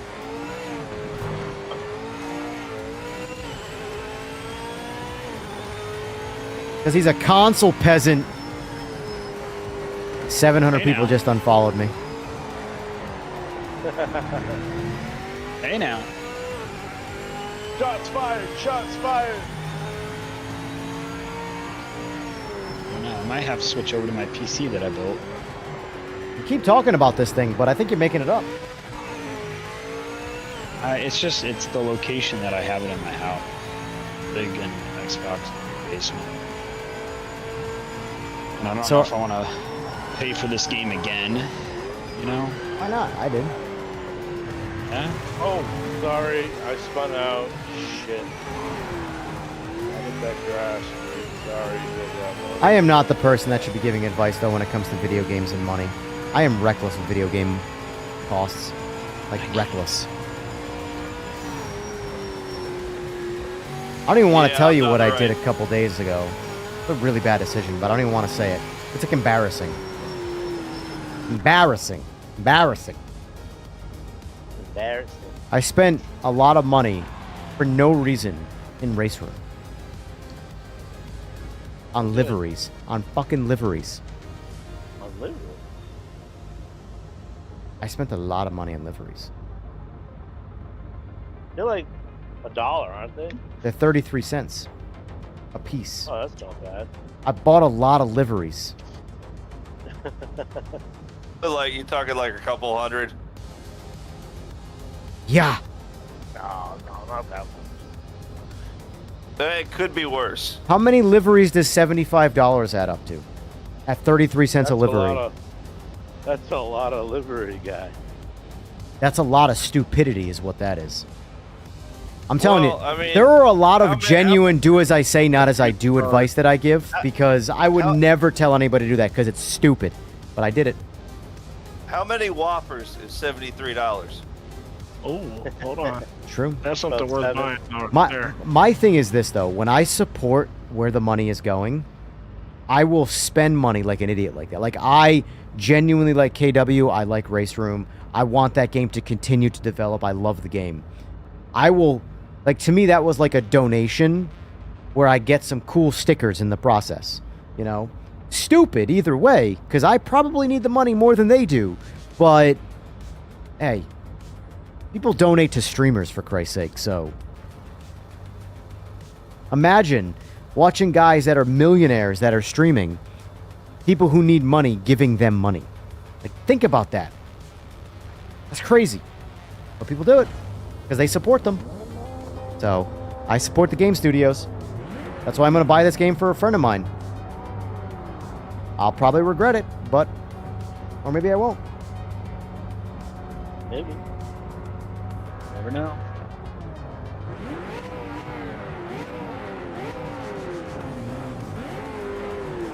Also, guys, I have less than 10 subs to 26,000 even. I'd like to hit that within the next week.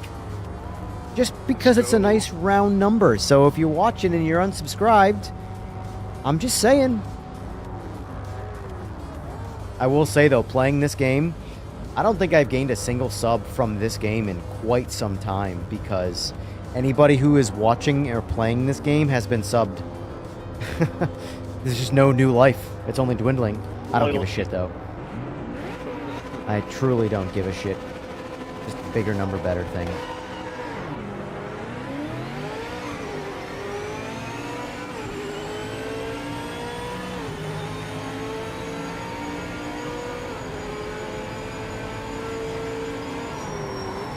Oh, someone threw a sign at me. That Spark sign is on a mission. You're welcome. Are you sitting in your chair just playing around with your GT Neo? Oh, because I don't have anything to put it on. Did you end up ordering that stuff? Yeah, I got it all ordered tonight. What's that? Yeah, Sit there. all ordered. Nice. Do you get it from Sim Shop, I assume? Yeah, it's Yeah. way cheaper. Oh, yeah, dude, the shipping, it's all tariff. That's all that shit is. Yeah, it's like 380, 60, or 80 Yep. bucks. For just That's the sad part is that's probably like $100 to $120 to ship normally. The rest of it is all the tariff. It's complete bullshit. I just wish people understood how economy works. Because there are so many people that are for it, and I just don't get it. Like, do not understand how this shit works. All right, I don't want to talk about it, but I keep bringing it up. My fault. I stress myself out thinking about it. Well, I just got a track limit violation in last place for going sideways. That's nice. Well, there's clearly a steward that just doesn't like you. I mean, it doesn't matter. I can't drive this car anyways.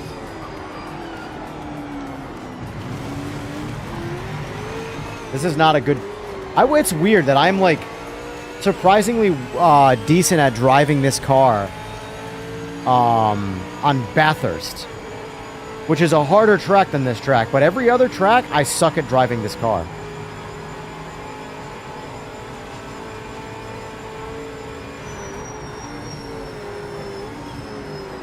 Nice switcheroo there, Furry.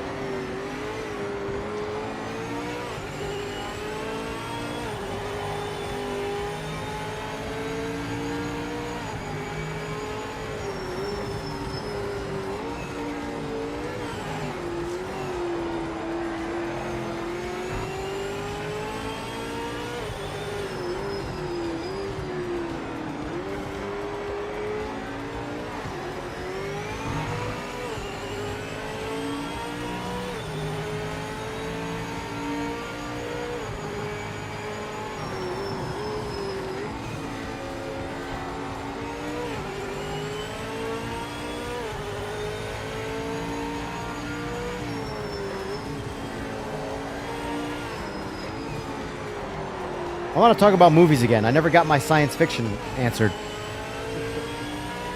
Missed that part. What science fiction movies were you talking about? Well, what was most surprising science fiction movie? Yeah, it was surprise. I mean, let's face it. This is not in my top 3 or even top 10, but it's just a big one that got most people was The Sixth Sense.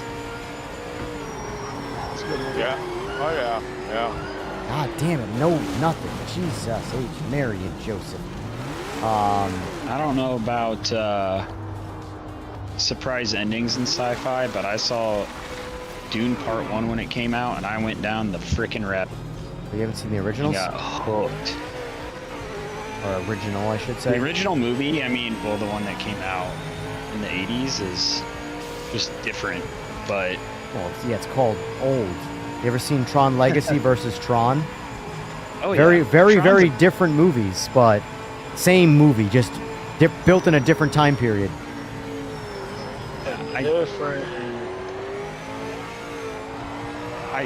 don't know. My whole perspective on Dune is definitely, though, dictated by seeing the Part 1 movie that came out a couple years ago. And I love it, man. I think it's a great, fascinating story. This car's stressing me out on this track right now. It is Vanilla Sky.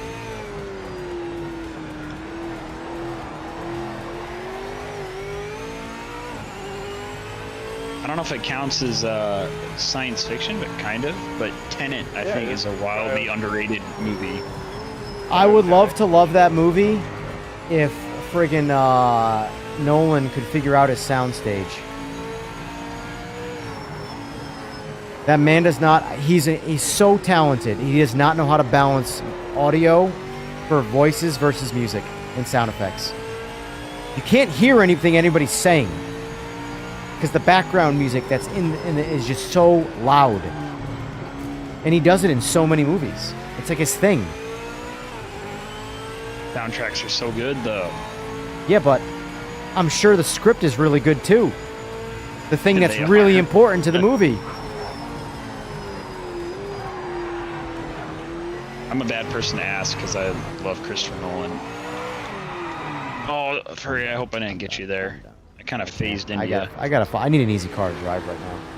I can't do these. This car. I'm dusting for you. Um. Oh shit. Oh, okay. Here's a science fiction movie built around magic. Anybody ever seen The Prestige? Yeah. Negative.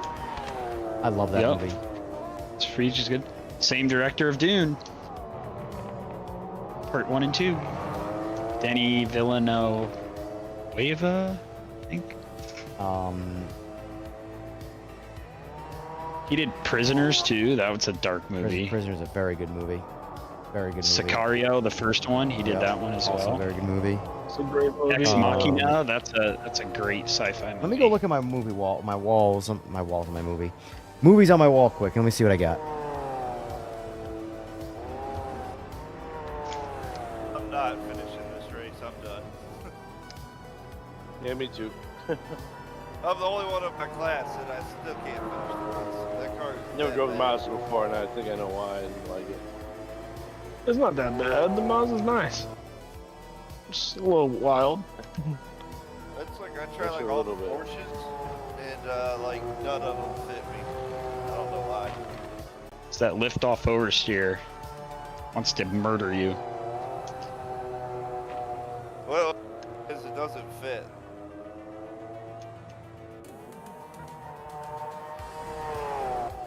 And looking at my movie list, I need movies. I am absolutely lacking in sci-fi. I mean, it depends on what you consider sci-fi. You can call Batman sci-fi, for Christ's sake.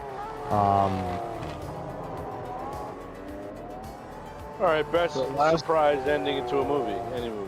I can't think of it because there's just like so many movies that are popping into my. I mean, It's a lot. okay, there's a lot of like lower tier movies that are incredible, like indie dev type movies.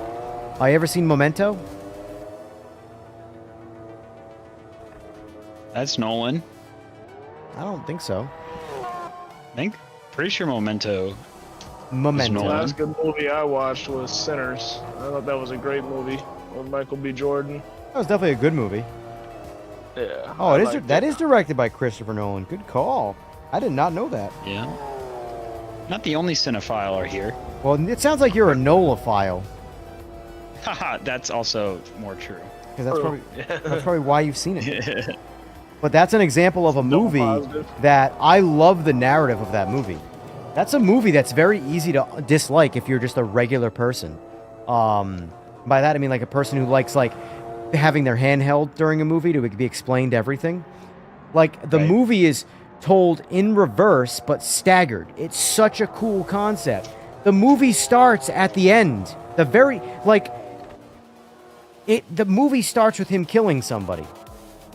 And then it finishes the scene out, and then it staggers itself backwards, and then it plays up to the start of the last scene, and then that does that again, and the entire movie plays back and back and back and back. It's such a cool I'm shocked that it's the only movie I've ever seen where they've done like because you have the movies that are always told in reverse order, but never in a staggered concept like that. Like, I'm talking 5-minute scene for 5-minute scene staggered backwards.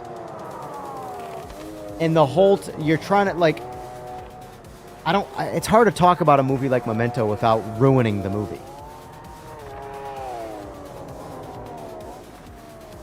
All I know is short-term memory is a wild fucking way to make a, Thanks for being here, Weir. What about the Project Motor Racing movie? You get flat spot tires. I think mine would have been square.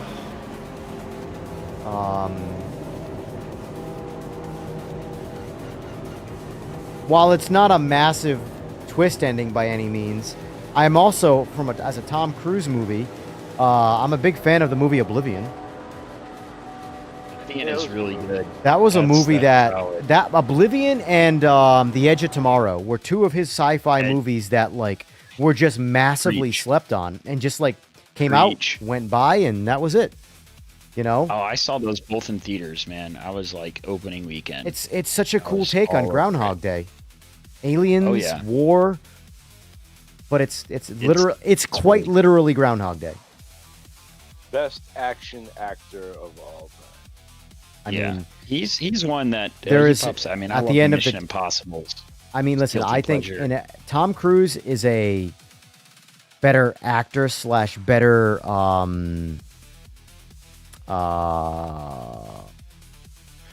he cares more about the art of the film, hence his whole dedication to doing his own stunts. But very prolific in his craft. Yes, he's very passionate about his craft, but there is no denying the rivalry between Stallone and Schwarzenegger in their primes. They were literally competing against each other like Ford versus Chevy for action star. Movie for movie for movie for movie, back and forth. Well, that was a time to be alive if you liked the weekend popcorn action flick. And then a movie would come out. Like, these guys were like at the peak of being the action hero. And then out of nowhere, they would make movies like Last Action Hero. The Running Man. No. Running Man's not a comedy. I'm thinking of like the one with Danny DeVito. Twins. Twins, yeah. Kindergarten Cop. So far we got all Schwarzenegger, but what's the one with Stallone and When he's in the... When they eat at Taco Bell. No, that's Demolition Man. That's with Wesley Snipes. Kurt Russell. Him and Kurt Russell. And Terry Hatcher. Oh. It's a comedy. I don't know. What's the one? As I thought of all their movies, I thought only of their sci-fi. What's the assassin movie? I think it's called Assassins, actually, with him and Antonio Banderas. Antonio in his prime is another one. There's no denying how incredible. What about George Clooney? As action star? What was he? What was his breakout action star role? ER? Come on. Batman and Robin. Batman and Robin. Robin, baby. Just zoom in on those butts, dude. Because why? Desperado is what I'm thinking of. Desperado's good. And then Once Upon a Time in Mexico, the sequel, Johnny Depp's token line that to me I still use all the time. Any opportunity I can. Are you a Mexican or a Mexicant? I love that line. It's such a good line. Are you a Mexican or a Mexicant? Oh, such a good line.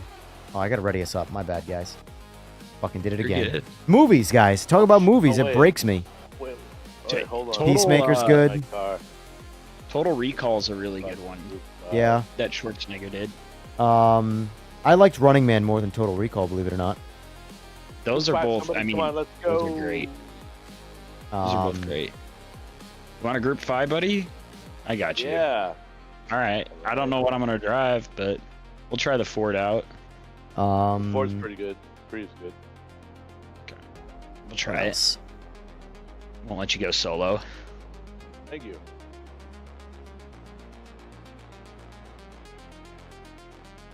I mean, speaking of movies, but totally being more modern, What's the cult classic?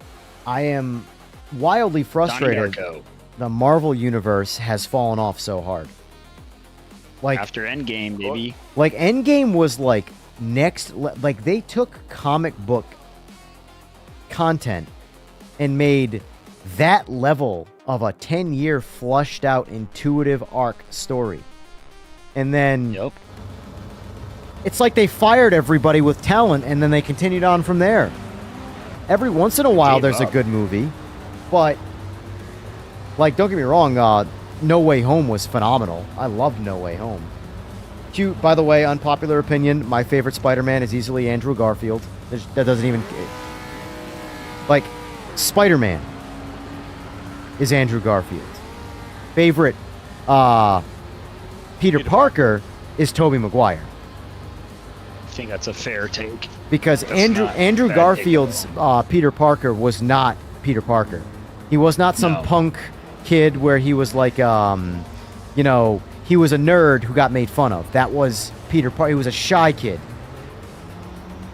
But Spider-Man was a ball buster. He was the kid who got made fun of, who got to put a mask on and be, not the bully, but, you know, the hero.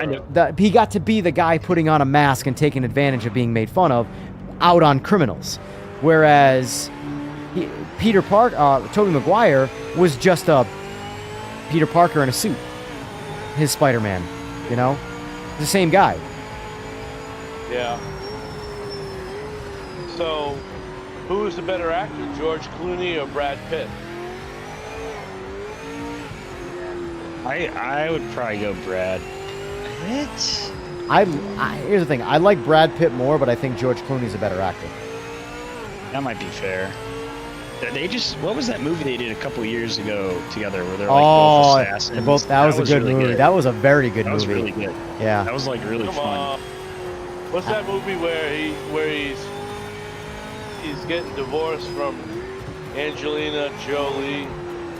Mr. and Mrs. Smith. Mr. and Mrs. Smith. Yeah. Yeah, that was a great movie. Bullet Train was good. That Bullet was Train another was solid very one. good.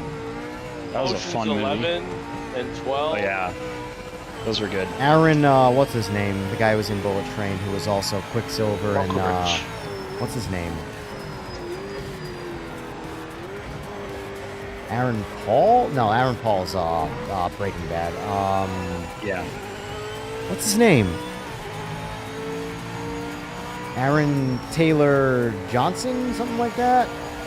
I don't know. Either way, I think he's actually a really good actor, and he never gets real good. Like he was great in Bullet Train, great in the movie with wow, I suck. Told you I'm way better with faces than names. All right, who's the best Bostonian actor? Tom You are. Brady. It's not Marky Mark, that's for sure. I'm gonna go with Jason Bourne. I was just Matt Damon. I was just about to say I'm gonna go with Matt Damon or Ben Affleck. All I know is this: Ben Affleck with no Lopez in his life is phenomenal. It's crazy how Ben Affleck is as talented as he is, and then when he's with Lopez, it's like non-existent. Why? Yeah. The wrong woman will ruin a guy. Twice. In his Twice. case. Kenny from Yes. the block. Yeah. Now, do you see the rip? That's a shining Rip was pretty example good. of when Matt Damon and Ben Affleck get together. Even what's it? Air. The low-key biography of Michael Jordan, even though it's not about Michael Jordan. It is, but it's about Nike more so than Michael Yeah. Jordan. Matt Damon But did a good that job. movie was fantastic. Like Ben Affleck crushes it in that, and he's in like 3 scenes. That his role in Air reminded me of Tom Cruise's role in Tropic Thunder. Like he has like 3 scenes, and he's the standout. Why don't you take a big step back and fuck your own face? Now I don't know what kind of Pan Pacific bullshit power play you're trying to pull here, but Asia Jack is my territory. So whatever you're thinking, you better think again, or else I'm going to have to head down there, and I will rain down on a godly fucking firestorm upon you. You're going to have to call the fucking United Nations to get a fucking binding resolution to keep me from fucking destroying you. I am talking scorched earth, motherfucker. I will massacre you. I will fuck you up. Yes, I memorized that entire line. Because it's incredible. And it's like, he says like 6 things in the whole movie. And then he dances. God, Tropic Thunder's Crazy incredible. hands. They need to make more movies. Like, you just can't. You can't. Like, there are so many politically incorrect things in that movie that then were hysterical that are just not by standards socially acceptable anymore. What's that guy? He dances in every movie he's in. What's his name? Shit. I know who you're talking about. He's good. He's another sleeper of acting. Yeah. Every movie he dances. It's like Tom Cruise's Run, but he dances. Yeah. Shit. He was just in that sci-fi movie that I haven't seen yet, where he goes back in time or something like that. Oh, really? No, I didn't even know. Project Hail Mary? Not Christopher Walken, no. Not Project. That's Ryan Gosling. Well, that got me thinking about Blade Runner and Blade Runner. Man, I forgot He his was in name. that CIA movie. I know what you're talking kinda about. Like, I know what you're talking about. I know his name. He was once a he hitman. was a game show host. Yeah. Yeah, the hitman running a game show host. He was also in the first of the Charlie's Angels movies. He was the bad guy. Yep. Yep. He danced in that as well. Name. I'm I'll look him look up it right now. Yep. Well, you probably beat me to it. What's his name? What was the name of that movie? That CIA movie?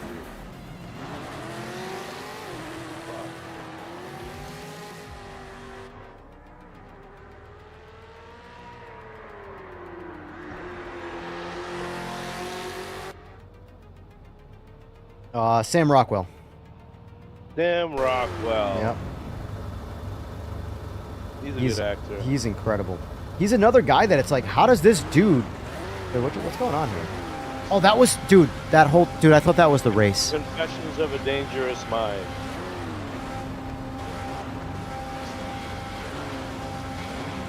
Oh no, Fluff is winning.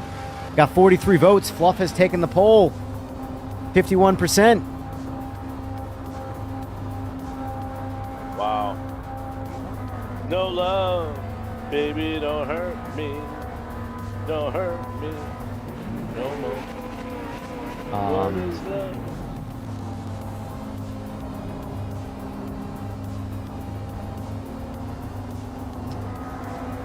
You know who is making a massive comeback, and I'm super happy about it?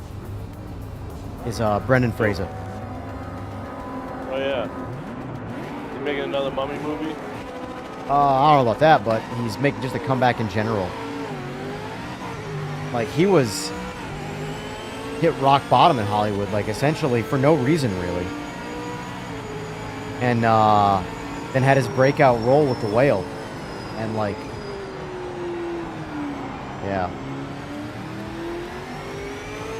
He was really like the top of Hollywood for their. Oh, he really was.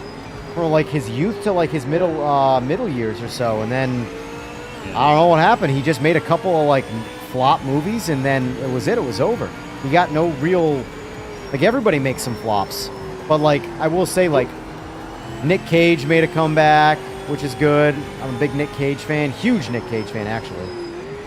Who would have been a great actor but died? There was a lot of those. Like, who would have? Heath Ledger's one. John Candy's probably my number one. He was already a phenomenal actor, but way too young. He was only 43 when he died, and he was incredible. Yeah. John Candy was good. John Candy was incredible. Like, so was Chris Farley. Chris Farley was good, but I would still put John Candy in front of him. Yeah. As far as comedies, yeah. Like, it's crazy that they both died of addiction, but different addictions. One was weight, food, and the other one was obviously drugs, but did you watch the John Candy biography movie that Ryan Reynolds did? That's on Amazon. Dude, that's good. I Like Me, which is from the line from Planes, Trains, and Automobiles. Yeah. That's a good movie. I mean, that's both of them. I mean, Planes, Trains, and Automobiles, and also the little biography thing. But that reminds me, speaking of which, the movie that randomly dropped on Netflix that was slightly, not movie, but slightly dark, but the guy who recently died that was in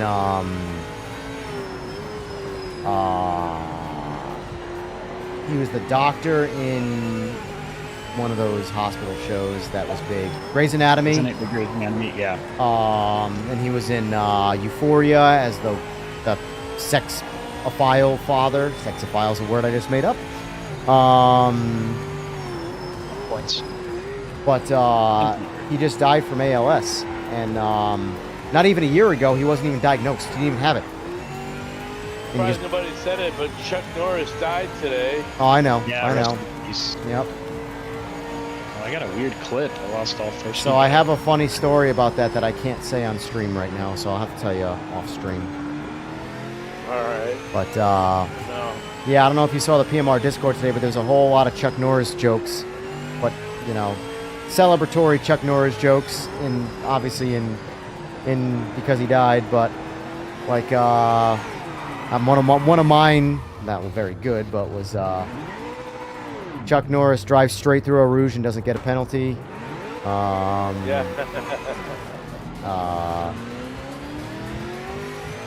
Microsoft yes, Chuck Norris turn. Chuck Norris didn't die. We all died. He's the only one still alive. Yeah.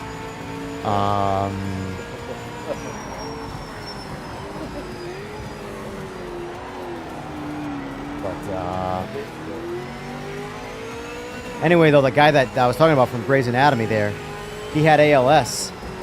He literally shot an interview, a last rites interview with Netflix. Yeah. And it was scheduled to release as soon as he dies. So the second he died, Netflix released their video the next day. Their movie. And it's an interview. And it's fucking dark because it's like the entire time he's having like a one-on-one. There's no crew. It's all like pre-hung cameras and stuff like that. And it's essentially his last rites and his last message to his family and things like that. And it was no one saw it until he died. And that he did it through Netflix. And it's like in the interview, he's like hesitant to say some things and stuff. And then he's like, well, fuck it. Why do I care? Because I'm dead. Because everything he says that he's hesitant to say doesn't, like, he realizes, like, well, no one's going to hear what I say until I'm literally dead. Why does it matter? I'm going to say whatever I have to say, you know? But, it was really good. Like, it was like an hour and a half long. Maybe it might even be an hour long. The entire time, there is not a single, bit of music. Nothing. It's literally just a conversation. It was, I'm not gonna lie, I liked it a lot, but it was very dark. But yeah, it was crazy to see that this guy, a year ago, did not have ALS, and then he just died from it. It got him fast. Got him, like, you got, you know, Stephen Hawking there, who lived forever with it. Oh my god.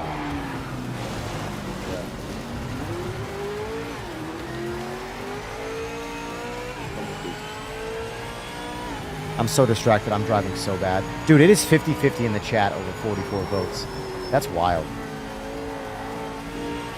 Awesome. It's in parody. Right? Oh, threw me there, Furry, so it doesn't matter. That tells me there's some actual confliction. Because that's not like haters versus lovers. I guarantee you most of those no votes are people that like the game.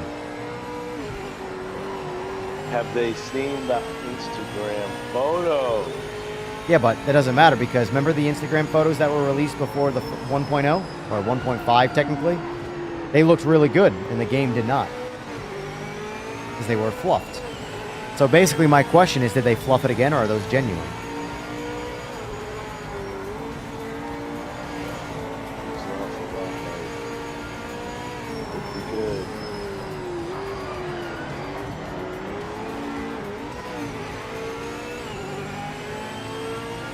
What else is good? I love talking about movies. Alright, instead of going, let's deviate from movies. Greatest show of all time. TV show? Yeah, like drama, like legit, genuinely epic show. I Love Lucy. This fucking guy. Ozark. Ozark's good, but I would not put that at the top. No, these are like, I don't mean sitcoms or anything. I mean like genuine dramas like that rock the world. Game of Thrones. Game of Thrones is really good. If it weren't for the ending of Game of Thrones, I would probably say Game of Thrones. But in all honesty, because of the ending, I'm going Breaking Bad. Well, then I would say Better Call Saul. Not over Breaking Bad.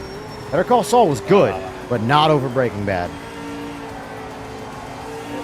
Like, think about it. Better Call Saul was part of Breaking Bad. No, 100%. Breaking Bad wasn't better than The Sopranos. Wasn't better than what? Sopranos. I never saw The Sopranos. Sopranos is good for sure. But maybe it's because I grew up with an Italian family. I just don't give a shit about the Italian, like I like a good mob story, but I don't know. Like, I love Goodfellas. Right, Goodfellas to me is way better mob story than Sopranos. And that's nothing against Sopranos, it's just... So what's the best mob movie? I mean, let's face it, it's gotta be Godfather, but I would still say I like Goodfellas better. I like Goodfellas the best, but it's realistically, I have to be honest, it's probably Godfather. The Godfather. But For me, it's Goodfellas. All right.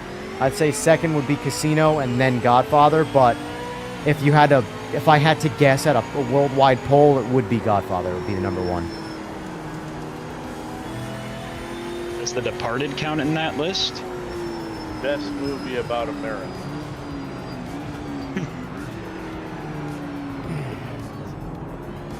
Independence Day. So yeah, I like the Patriot. That's a fun movie. That's a great. All right, here's a hard one. Here's a real hard one. What is your favorite canceled, never got to finish TV show? Like, should not have been canceled, was a massive fan favorite. Mindhunter's a big one. Netflix. That one's like I will can't- get I can't every believe it. bait post saying it might return gets me every time. I know, but it's been like I feel like a decade that they've been saying that. Oh, I know, it's never going to come back. I mean, the good thing is No. that it's not a time sensitive show, so it technically could come back. It's not like it's not like where yeah, like a show like when I say time sensitive, I mean like Stranger Things was It's a a time period sensitive piece. show, where like the time they made it mattered because we're talking about being full blown adults that are supposed to be kids in high school now because they've aged out of it. But yeah, man, there's a couple. There was one. What was the one? Was it? But they like finished it, but they rushed it. I think it was also Netflix Bloodlines or whatever in Florida with the cop family. Like the first 2 seasons were really good, and they had initially signed like a 5-season deal, and then like pulled the plug and tried to cram it all in one. That's kind of like a big what if to me. I can tell you one show that got canceled after 1 season, and it was a sci-fi show that people really, really, really. I loved it, and then when I found out it got canceled, I'm like, "You got what? It doesn't even make any sense." It was $18.99. Firefly. $18.99. Oh, yeah. Did you ever see it? Do you even know what it is? So I heard about it. Yeah. Can I get GT4, please? Sure. We want to sacrifice Group C, Aussie V8, GTO, or Group 5. You Said, dealer's like, choice. Group 5. I'm done. I take Group 5. Yeah, it's already 2:30. I got probably 2 more races in me anyway, so. All right, that'll be my timer too. So what track have we not? We haven't done Monza.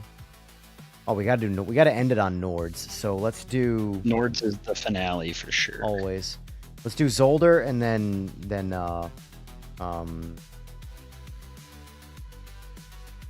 you know.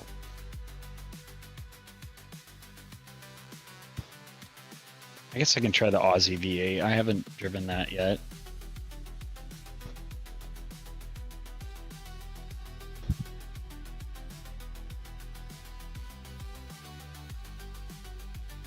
Oh, we got game accurate 51%.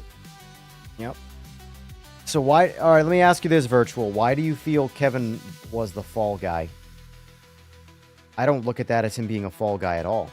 I don't look at it at that like that. I look at those interviews as someone in a high-ranking position taking responsibility for a game that was not ready.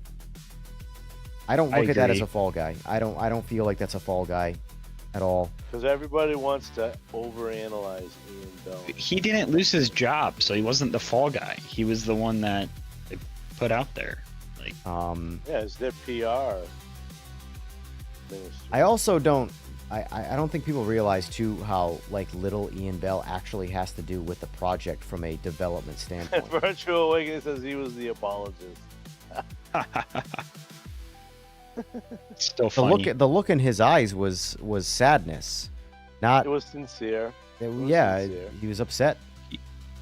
He didn't. I mean, it wasn't even that you had to agree with all of his answers. Like, Look at it like shit, this. you This is should've no. known, but, This like, is he why was honest. This is why I talk shit to the so people who talk. Not saying you're talking shit, Virtual. By the way, that's not what I'm saying. But like in the Discord, when the assholes come in there and just start being douchebags, and when I occasionally flare up at them because I get like collateral damage pissed off, right? Because I hate the way people act on the internet. But you saw what you're talking about, his face, was a collection of seeing those friggin', like when people talk about shit that you've worked on, like his thoughts about Project Cars 2 being taken off. He literally almost on the overtake video, you can see him start to choke up when he talks about how 15 years of his life's work is just removed from the world. They can no longer play it, right? So when people go on the internet and just start ignorantly trashing something that you've worked on because it's incomplete, what you're seeing in that guy's face is a collection of reading that feedback.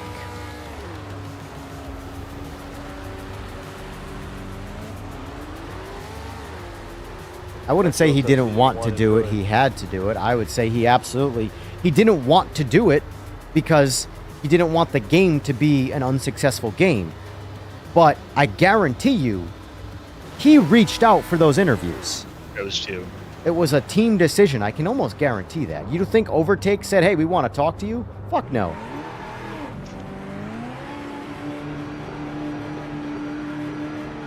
I think it's one of those things. He maybe wouldn't have wanted to do it, but he chose to do it. He didn't have to take that interview. That felt to me like a very, at least the Overtake one did. The Traxian one was a little more like, I felt like the guy who was interviewing didn't want to be interviewing him, honestly. I don't know how I feel about that Traxian guy. The younger kid with the glasses isn't bad, but the guy with like the longer straight hair, I don't know if I like him. I could be wrong. He'd be a nice guy. It could just be his tone, the way he talks.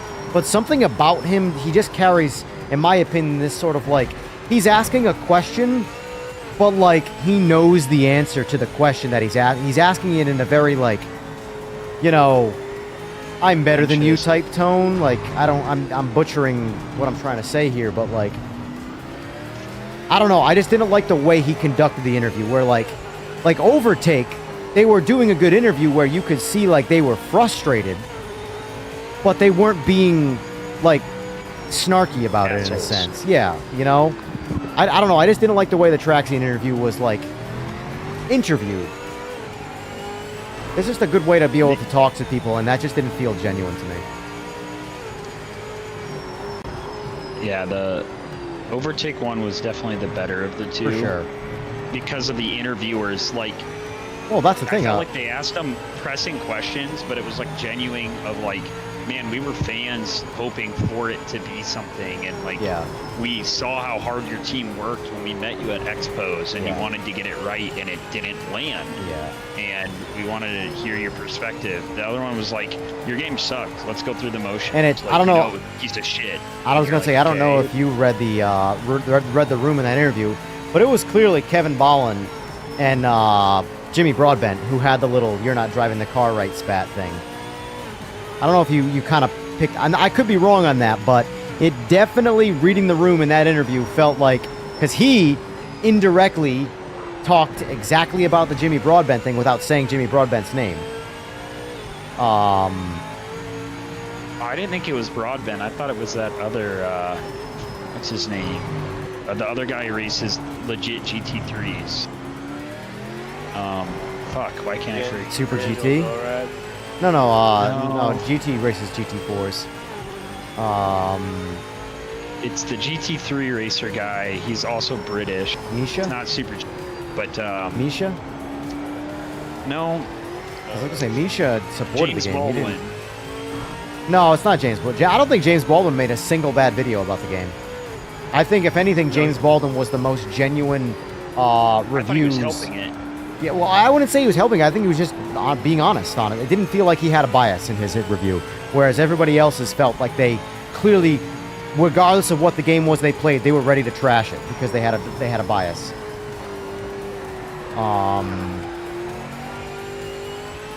To me, it felt like it was Broadbent. Let's face it, Broadbent had the worst one, the biggest pull and the worst one. He might have touched on Dave Cam. But there was definitely a moment where I was... I know Jardier, I think, picked it apart, I want to say, right? Which maybe this might make me an asshole, but I listened to that guy talk, And I go, this isn't the guy I'm ever taking car advice from. About anything in life. Now, maybe that makes me an asshole, but... What do you mean? Like, that... Yeah, there's something about him that just... This guy doesn't know shit about shit when it comes to cars. Which, listen, most guys who play video games don't know shit about shit when it comes to cars. Most sim racers don't. If you've never been hands-on working on a car, building a car, racing a car, in any form of racing, it doesn't have to be road racing, it doesn't have to be drag racing, it can be anything you want. If you've never been into kind of a motorsport in your life, you have zero range to talk. I don't care how many hours you put into a sim.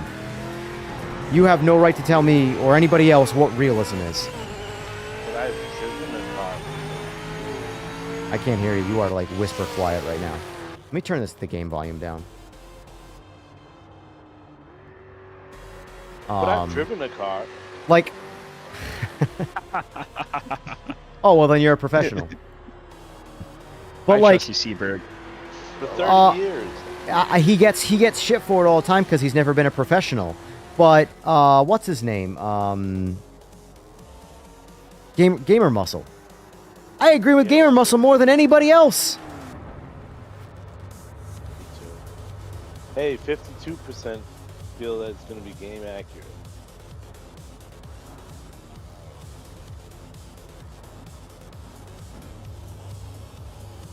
But,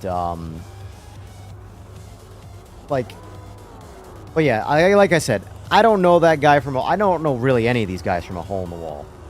I just know what I'm told, and that's all I can go by. But I also can, like, and I know a lot of people think I'm full of shit, and that's fine, that's fair. But I hear that guy talk about things, and I'm like, this guy has never done any of this. Like, and I don't mean like he's never raced professionally, like, because most people haven't. I haven't. I mean, it depends on what you consider professionally. Drag racing, sure, but like, I mean, I'm not sponsored by anybody, so define professional. Like, where does that line draw? But regardless, I've never been on any level of road race team or anything like that to say I'm a professional. Never, and never will, and that's fine. Very interesting. But I've spent my entire life in motorsports. So, like, you know, like Vader in chat in our Discord right now. I'm going to listen to him long before I listen to anybody in sim racing with no real-life motorsports experience about motorsports.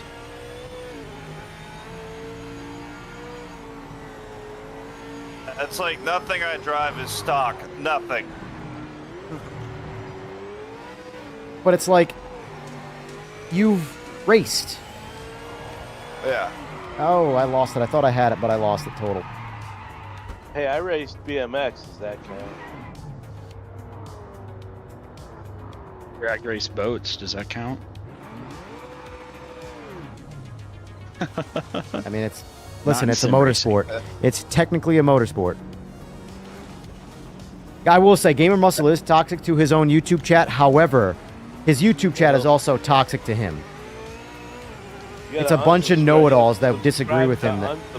Yeah, like, I mean, here's the thing. He is me in motorcycles. So, like, I deal with, all the time, a bunch of know-it-alls trying to tell me what's right and wrong when they are objectively wrong about something. And I deal with it all the time, and I deal with it so frequently that I have zero patience for it. And that's kind of the vibe I get with him in his own YouTube. He does write a lot of people off in chat, but there are a lot of people in chat that say a lot of stupid shit. Even I can identify that, and I don't know anything about the subject.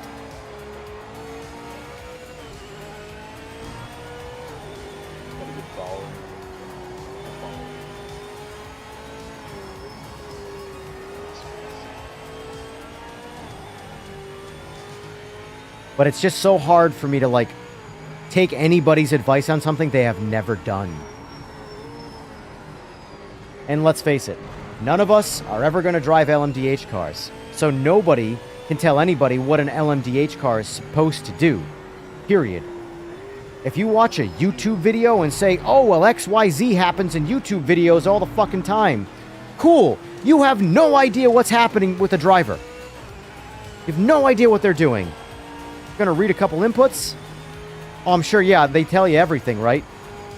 If you think that basic telemetry shown on television is telling you what's happening in that race car, you have no idea what competitive racing is.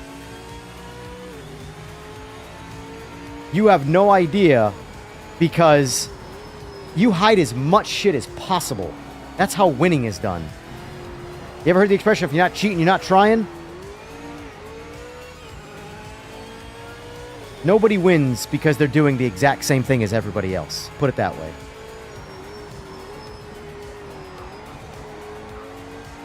Proactive people win races. Yeah. Right. Well, why do you think I'm so against setups for like finding out who the fastest driver is? You don't get to build any car you want or any bike you want and then determine who's the fastest driver. You take the exact same car or the exact same bike and you get everybody to go in the same vehicle, and then you're going to determine real quick who the best driver is. You're taking away the motorist part there, right? That's fine. We're not trying to figure out. It's not mechanic simulator. It's driving simulator. Is it not? Yeah, that's a part of driving. It's a part of motoring. Absolutely not.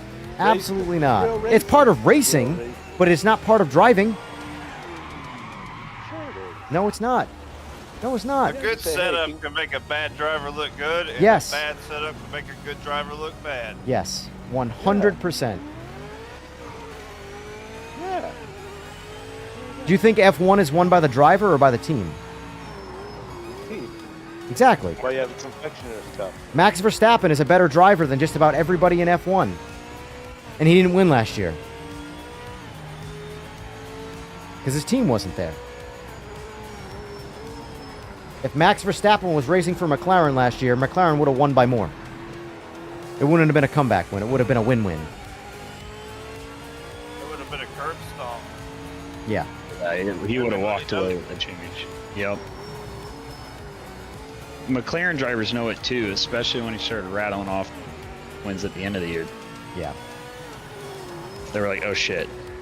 Just get second and third. Right, right. Yeah, whatever you do. It's like, this guy is going to slaughter us. Yeah. Well, like, and listen, I not to bring this up again, but like, I'm not ever advocating for removing the ability to set cars up.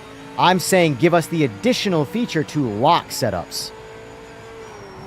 That's what Project Racing is. Because I can tell you that when I run my leagues, my sprint leagues, I will be running fixed setups when we have that option. Because they're sprints. There is no reason to set up a car for a sprint. Endurance is where setups shine. Because you got to get them through, hence endurance. And that's why Race Room. Race Room, all of the sprint races are fixed. All of the endurance races are not. It's not like me really interested in Race Room. It's not like these ideas are my ideas. They are good ideas by other people that I am regurgitating. It's just like class racing. It's all set to bring parity.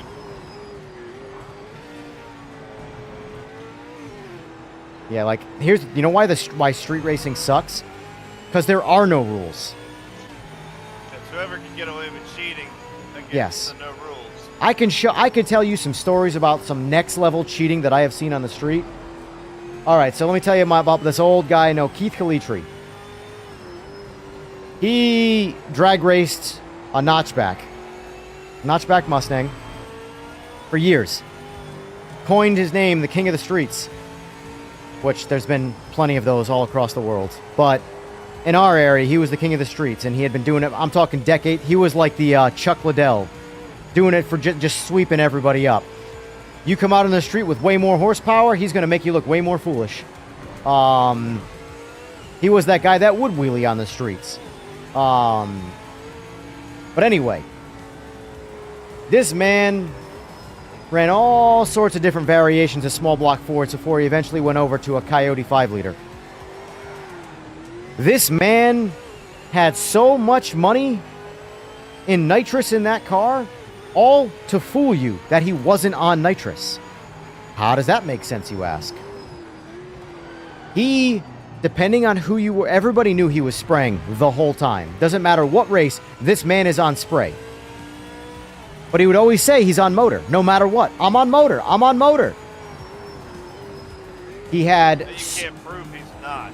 The way he like fooled people was having a bunch of nitrous kits in the car in different places to fool you into thinking that it was mechanically disabled, depending on how much you knew about him in the car. So he had his switch. He had a standard. This guy had switches to switch what his switches would do, dude. So I'm not exaggerating when I say that. The guy who did this whole setup is one of my good friends, and the man's a fucking genius. But anyway, so he had a basic MSD ignition box under his hood with the harness cut. That was to fool step one people. I can't even spray nitrous. My ignition box isn't even wired in yet. And then in the hatch, or in his trunk, he had the actual bottle. Or so you thought. Where he would go in there and he would disconnect it if you didn't believe the ignition box. Then, if you were smart enough to realize that that was a bait and switch, he had another nitrous system underneath the rear seat of the car. So, I know about the one in there. You got to disable that one too. So he would go in there and he would disable that one.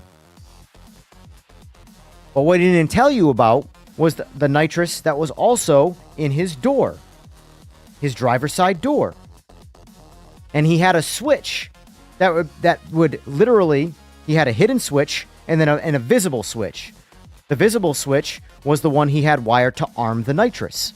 And people knew that. And when he used it, he had another switch hidden to flip what that switch would do. So when you knew that switch was to arm his nitrous, he would show you that it just turned his headlights on. And then he would flip the switch that you couldn't find to change that switch that turned his headlights on to being a nitrous arming switch. This man had thousands upon thousands upon thousands of dollars invested into lying to you so he could spray you and make you think he was on motor. The level of cheating you will see in the street is next level. It's why street racing also kind of sucks. It's impossible to have a legitimately fair race in street racing. The Liars Club in boat drag racing. Yeah, yeah. If there's no rules and disqualifications around those rules, people will do whatever the fuck they want to do. Oh yeah. And they'll get away with it. It's all fun. That's like the stock wheelbase bikes. We have one that looks like an all motorbike, and it's not. Yeah. It's spraying the house down, but Oh yeah. just ramped really well. Bottom line is, when there's a vehicle doing something that it shouldn't, there's a reason. There always is a reason. It's like it's running like a 2000 cc Busa, but that doesn't really exist. Yeah. Oh man. Yeah, I don't miss it. I don't miss the street stuff because it's just too... It's the Wild West. It's literally Gunslinger's Paradise. And, everyone's cheating. But it's not really cheating because there aren't any rules in the first place. It's an honor system that nobody honors. It's bring what you got, not. And I truly do believe the whole, at the same time, run what you brung and hope you brung enough. But egos and competition.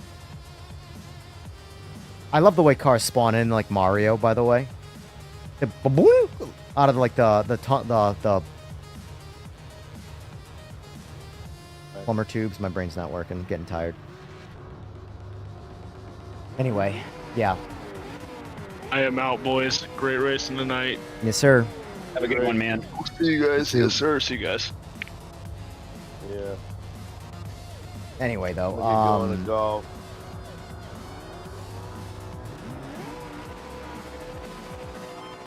You guys aren't even Enjoy your doing races, Nords? guys. No, I'm done, man. I'll hang out there.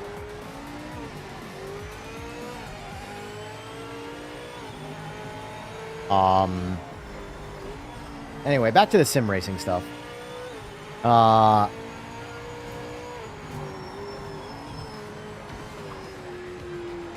I love when Gamer Muscle takes shots at the guys like Daniel Morad though, because it's so obvious to see, but people just take the bait because I'm a professional, so I can say whatever I want. Now buy my merchandise. That's the reality of the guys like Daniel Morad. Daniel Morad knows half the shit he says is inaccurate, but he don't give a shit. He's making money.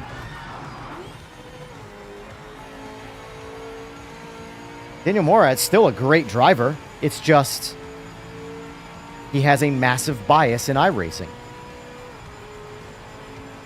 He ain't gonna get paid through sponsorships to say iRacing is not accurate in all these ways.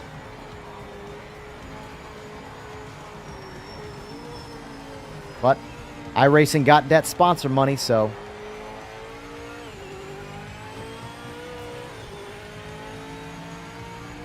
But I think James Baldwin is probably one of the only authentic race car drivers, in his opinions.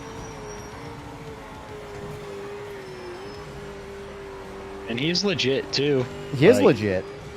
He's 100% legit. He breaks things down, too, from much more of like an explainable scientific explanation, rather than just, saying words.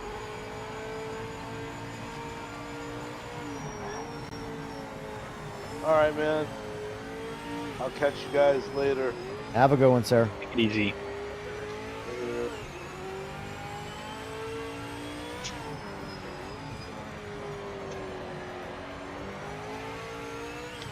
Like, for example, it's so easy to show videos of car doing the things that I say they shouldn't do. All you gotta do is go on Google or YouTube and find a video of that car doing it. For example, I had a Mustang. I could drift the ever-living dog shit out of my Mustang. You know how many times I crashed my Mustang going sideways? In the hundreds of times I went sideways with it? 0. Fucking 0 times. How many videos are there of people in Mustangs kicking them out sideways and crashing into a crowd? To the point where there's memes. Do you have any idea how hard that is to do? Yet, people do it all the time. Because they're idiots. I mean, it's hard if you know what you're doing. If you don't know what you're doing, you can But definitely... that's my point, though. Put the wrong tires on, and a 5.0, you'll kill yourself. Well, just being stupid. Well, I will say, if you're intentionally trying to kick a car around sideways, shittier tires is actually much easier. You want less grip.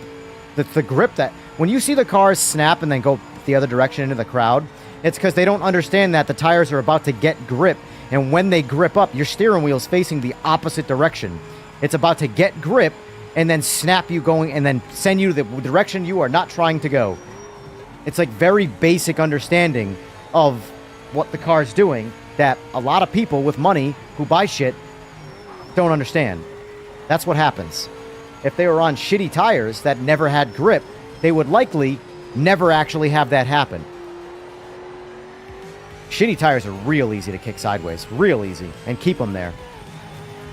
It's like, for example, if you have like a competition tire or a low-profile drag radial or something like that that's just really got good grip, you can kick them out sideways, but they don't stay spinning. They grip up. And when they grip up, whatever direction your front tires are facing, the car's about to go that way.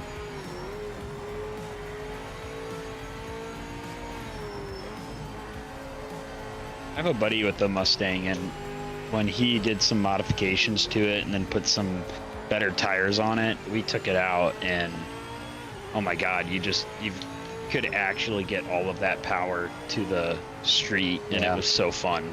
And you could just feel it. You're like, oh, I can just mash this and it's gonna stay. Right. But when he had just got it and he had like the regular all seasons that came on it, it was like, holy shit. Yeah. I don't do as much of the street racing anymore. When I was younger and stupid, man, How I old are was you? getting dumb with it. Then you value life a little more. How old are you again? 30. 30. That's right. I think it's, yeah, I remember. I was gonna say that's what I thought you were. Yeah. Yeah. I mean, I don't have a super powerful like daily. I drive a GTI with like a APR stage 2, but you could still I drive a kill Ford yourself Focus in that. ST, and that's my daily. Like, trust me, I know all about driving a slow car as my daily. I have zero interest in driving anything with horsepower as my daily. Couldn't care less. My motorcycle makes more power than my car. Same. Like, I've experienced enough actual acceleration to know that I don't care about it. No, nothing has ever been more nerve-wracking. While drag racing, like, that's the most surreal thing. Yeah. That's where way earlier in the night when you were talking about the whiskey throttle or whatever, like there are times when like in a hull in a boat where you'll get like chime walking, depending on if it's a catamaran or like a V-bottom, that sometimes if you pull out of it, you'll actually flip or roll the boat. Yeah. Like there's a little bit of like, you kind of have to stay in it. And I've been in halls where you think you're going to die at 98 miles or like it's skipping on you. And you're like, why are you just putting more throttle in it? And then it just packs air and levels out. Yeah.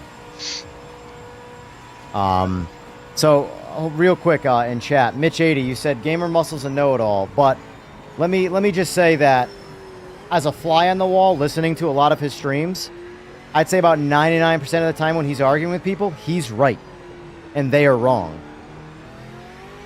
He's been wrong about things, but most of the time, he is right. So, if calling someone a know-it-all is actually right about everything that they're arguing about, I mean, I don't know. I'm just saying. I get, like, when I defeat, put it this way, when I'm arguing with someone about something that I know they're wrong about, and they end the argument with, oh, you're just a know-it-all, I won. That is them submitting defeat. Because now they have no actual fact to fall back on, so now they have to fall on to, oh, well, you're just a know-it-all. No, I mean, what we're talking about, I know that you are wrong and I am right. I'm not saying the guy's never wrong. I'm just saying as a fly on the wall, most of the time, people in the chat are wrong and he is right. The problem is, he doesn't fall in the, like, bias nonsense that a lot of other people regurgitating information do.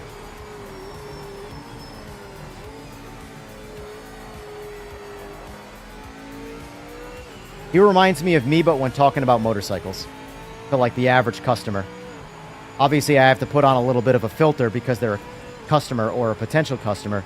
Would you have any idea how many times I want to be like, you're a fucking idiot. You should not be riding a motorcycle, is what I really want to say. But I have to put on my business hat. Please give me your dollars because you're an idiot and I know better. Well, dude, there's a reason why I won't run half the products that exist for motorcycles on people's bikes, no matter how much money I'd make off selling them. I don't want to be responsible when that bike explodes. Yeah. That's like I've pretty much quit working on bikes because I don't want any of the liability that comes with them. Same. I've been, like, I used to ride people's bikes to tune them. Now I make them ride the bike while I tune them. Because, I mean, once I moved down here, I started getting some bikes that were like, I'm not dying on your bike because you don't know how to turn wrenches. I had a swing arm, or a bike come in one time with a swing arm completely crooked because it was not installed correctly. I'm like, okay, your swing arm holds your wheel on. And when the swing arm becomes detached from the frame, the wheel's going with it. Meaning I'm coming off the motorcycle. So. I've seen enough sketchy stuff. I work on my own shit now because I don't trust anybody else.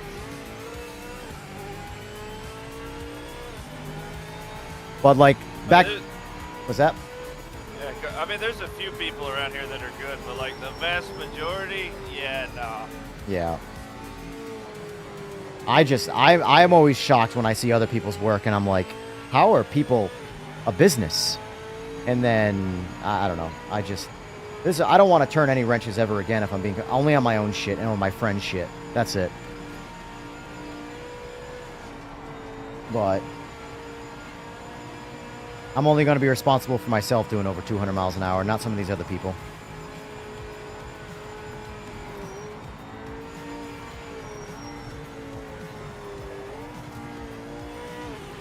So, Mitchie, by the way, I'm not arguing with you, but I am curious. What is, like, something that he argues about that you think you disagree with him on, that you say he's wrong about, that would make you want to call him, say, a know-it-all?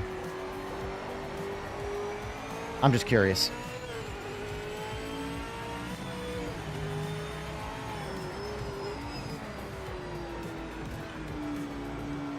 Because he has said things that I disagree with. Most of the things, a lot of things I disagree with, though, are not physics, but are force feedback. Just because he wants as much detail from the force feedback as possible, I want accurate, authentic force feedback, meaning I want my wheel to do what a real car is going to do, not give me extra information because I don't have, like, G-forces. There's no G-forces in sim racing. I don't want those to be replicated through the wheel. I want my wheel to do whatever a car's going to do, and I'm just going to go without getting any G-force feedback, period. That's why I don't like my wheel to oscillate, and some people do. Oh, I just don't let go of the steering wheel. Well, you're right. But if you let go of the steering wheel in any car ever, it doesn't kill you. When you're going straight, anyway.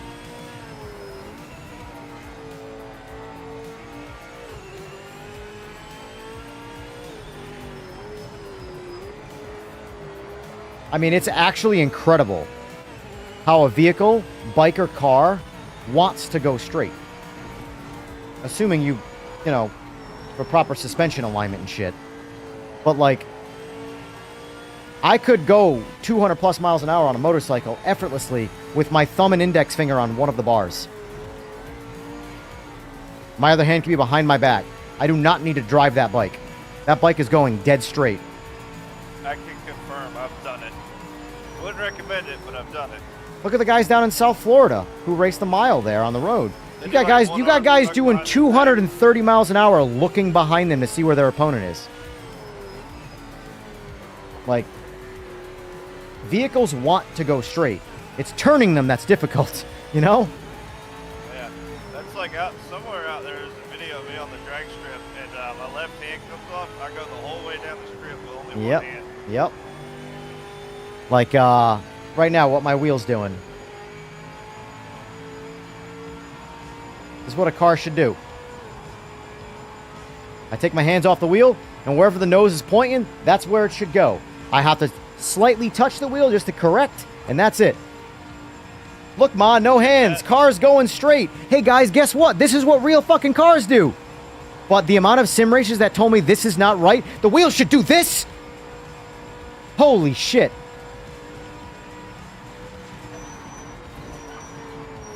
Sorry, I got wound up right there. Getting fired up. Nah, I'm good. I'm good. I'm actually in a very good mood.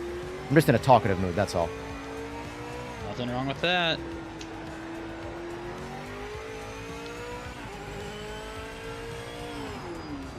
Realistically, if you're in a real car and you're on a smooth road going straight and you can't let go of the wheel because it'll oscillate and the car will crash, you need to turn some wrenches ASAP before you die.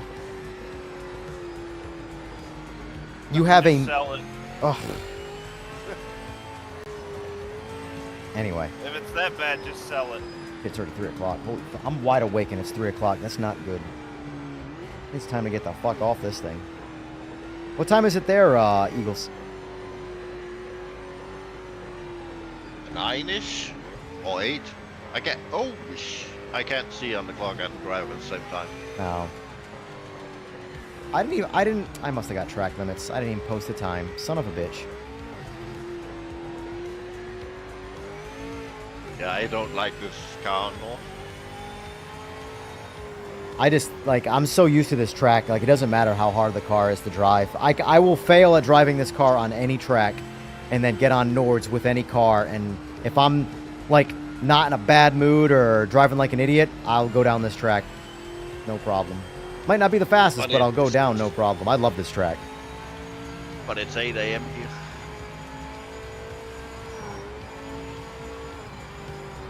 8 o'clock, you said? Yeah. Yeah. Is it, It's time for a nap. Yeah. Yeah, I need one of those too.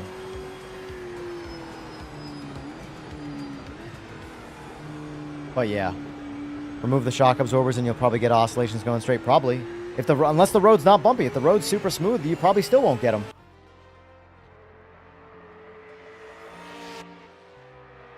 But, yeah, it's crazy what, like, a lot of, like, seasoned sim racers will say to justify things that happen in a sim.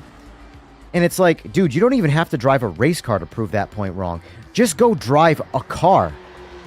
Like, does it have an engine and a transmission with 4 tires? Cool, you can disprove what you're saying right now. You don't need a race car. I don't know why, like... And it's... I know men in general are very prideful. But, like... I don't know. It's very strange to me how people let egos get in the way of just wanting... It's not even like... They want to be... They want to be right more than they want to be... Like, they want to win the argument more than they actually want to know the answer to what they're arguing about. They really don't even care about the argument. They just want to be considered right. I've always been fascinated with that sort of, like, mentality. Anyway, so the final poll for the night is 48 votes. We got 52% game accurate, 48% fluff. Very good. Very good. That's actually a really good poll. Or I should say really good results on the poll, because that's a good amount of clicks and you don't get... I don't normally see the polls come in that tight, especially around a subject like this, because, like, I guarantee you, like I said, of the people voting for fluff, a lot of those people probably want the game to be not fluff, want those to not be fluff. They want it to be good, but they just don't believe it, you know, because they've lost trust or faith. So very interesting. But yeah. Anyway, boys, it was good playing with you, but I gotta call it. Hey, thanks for hosting, brother. There's a good chance I'm gonna do this tomorrow night and possibly Sunday night too. If I don't do either, well, then Monday it is. But you know, it all depends. If I have people to play with more, I don't necessarily care too much about how many people are watching, more so how many people are playing. So you guys, Tomorrow night might be a go, and then I'll probably be later next week. Yeah. Which I think is post update, but I'll catch you when I catch you up. But if I'm around tomorrow night too and you're on, I'll check the Discord. Sounds good. Have a good one, man. Appreciate you. Not a problem, boys. You have a good one. Eagles, Bye. I'm sure we'll chat. Furry, good talking to you. Vader? Yep. Good talking to you as well. Yep. See you later. Have a good one, boys. Alrighty then. So, final thoughts. What do I think the vote should be? What do I think is going to be?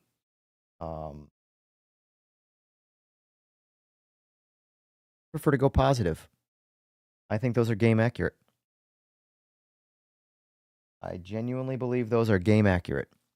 Maybe I'm wrong, but I don't think I am. But maybe I'm wrong.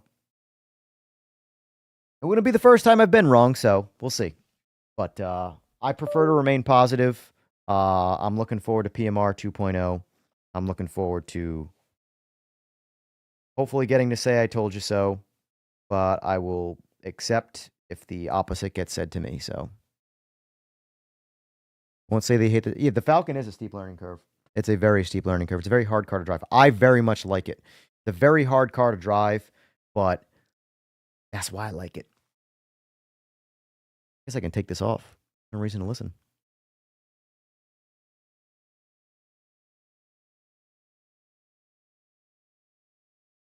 But, oh, man.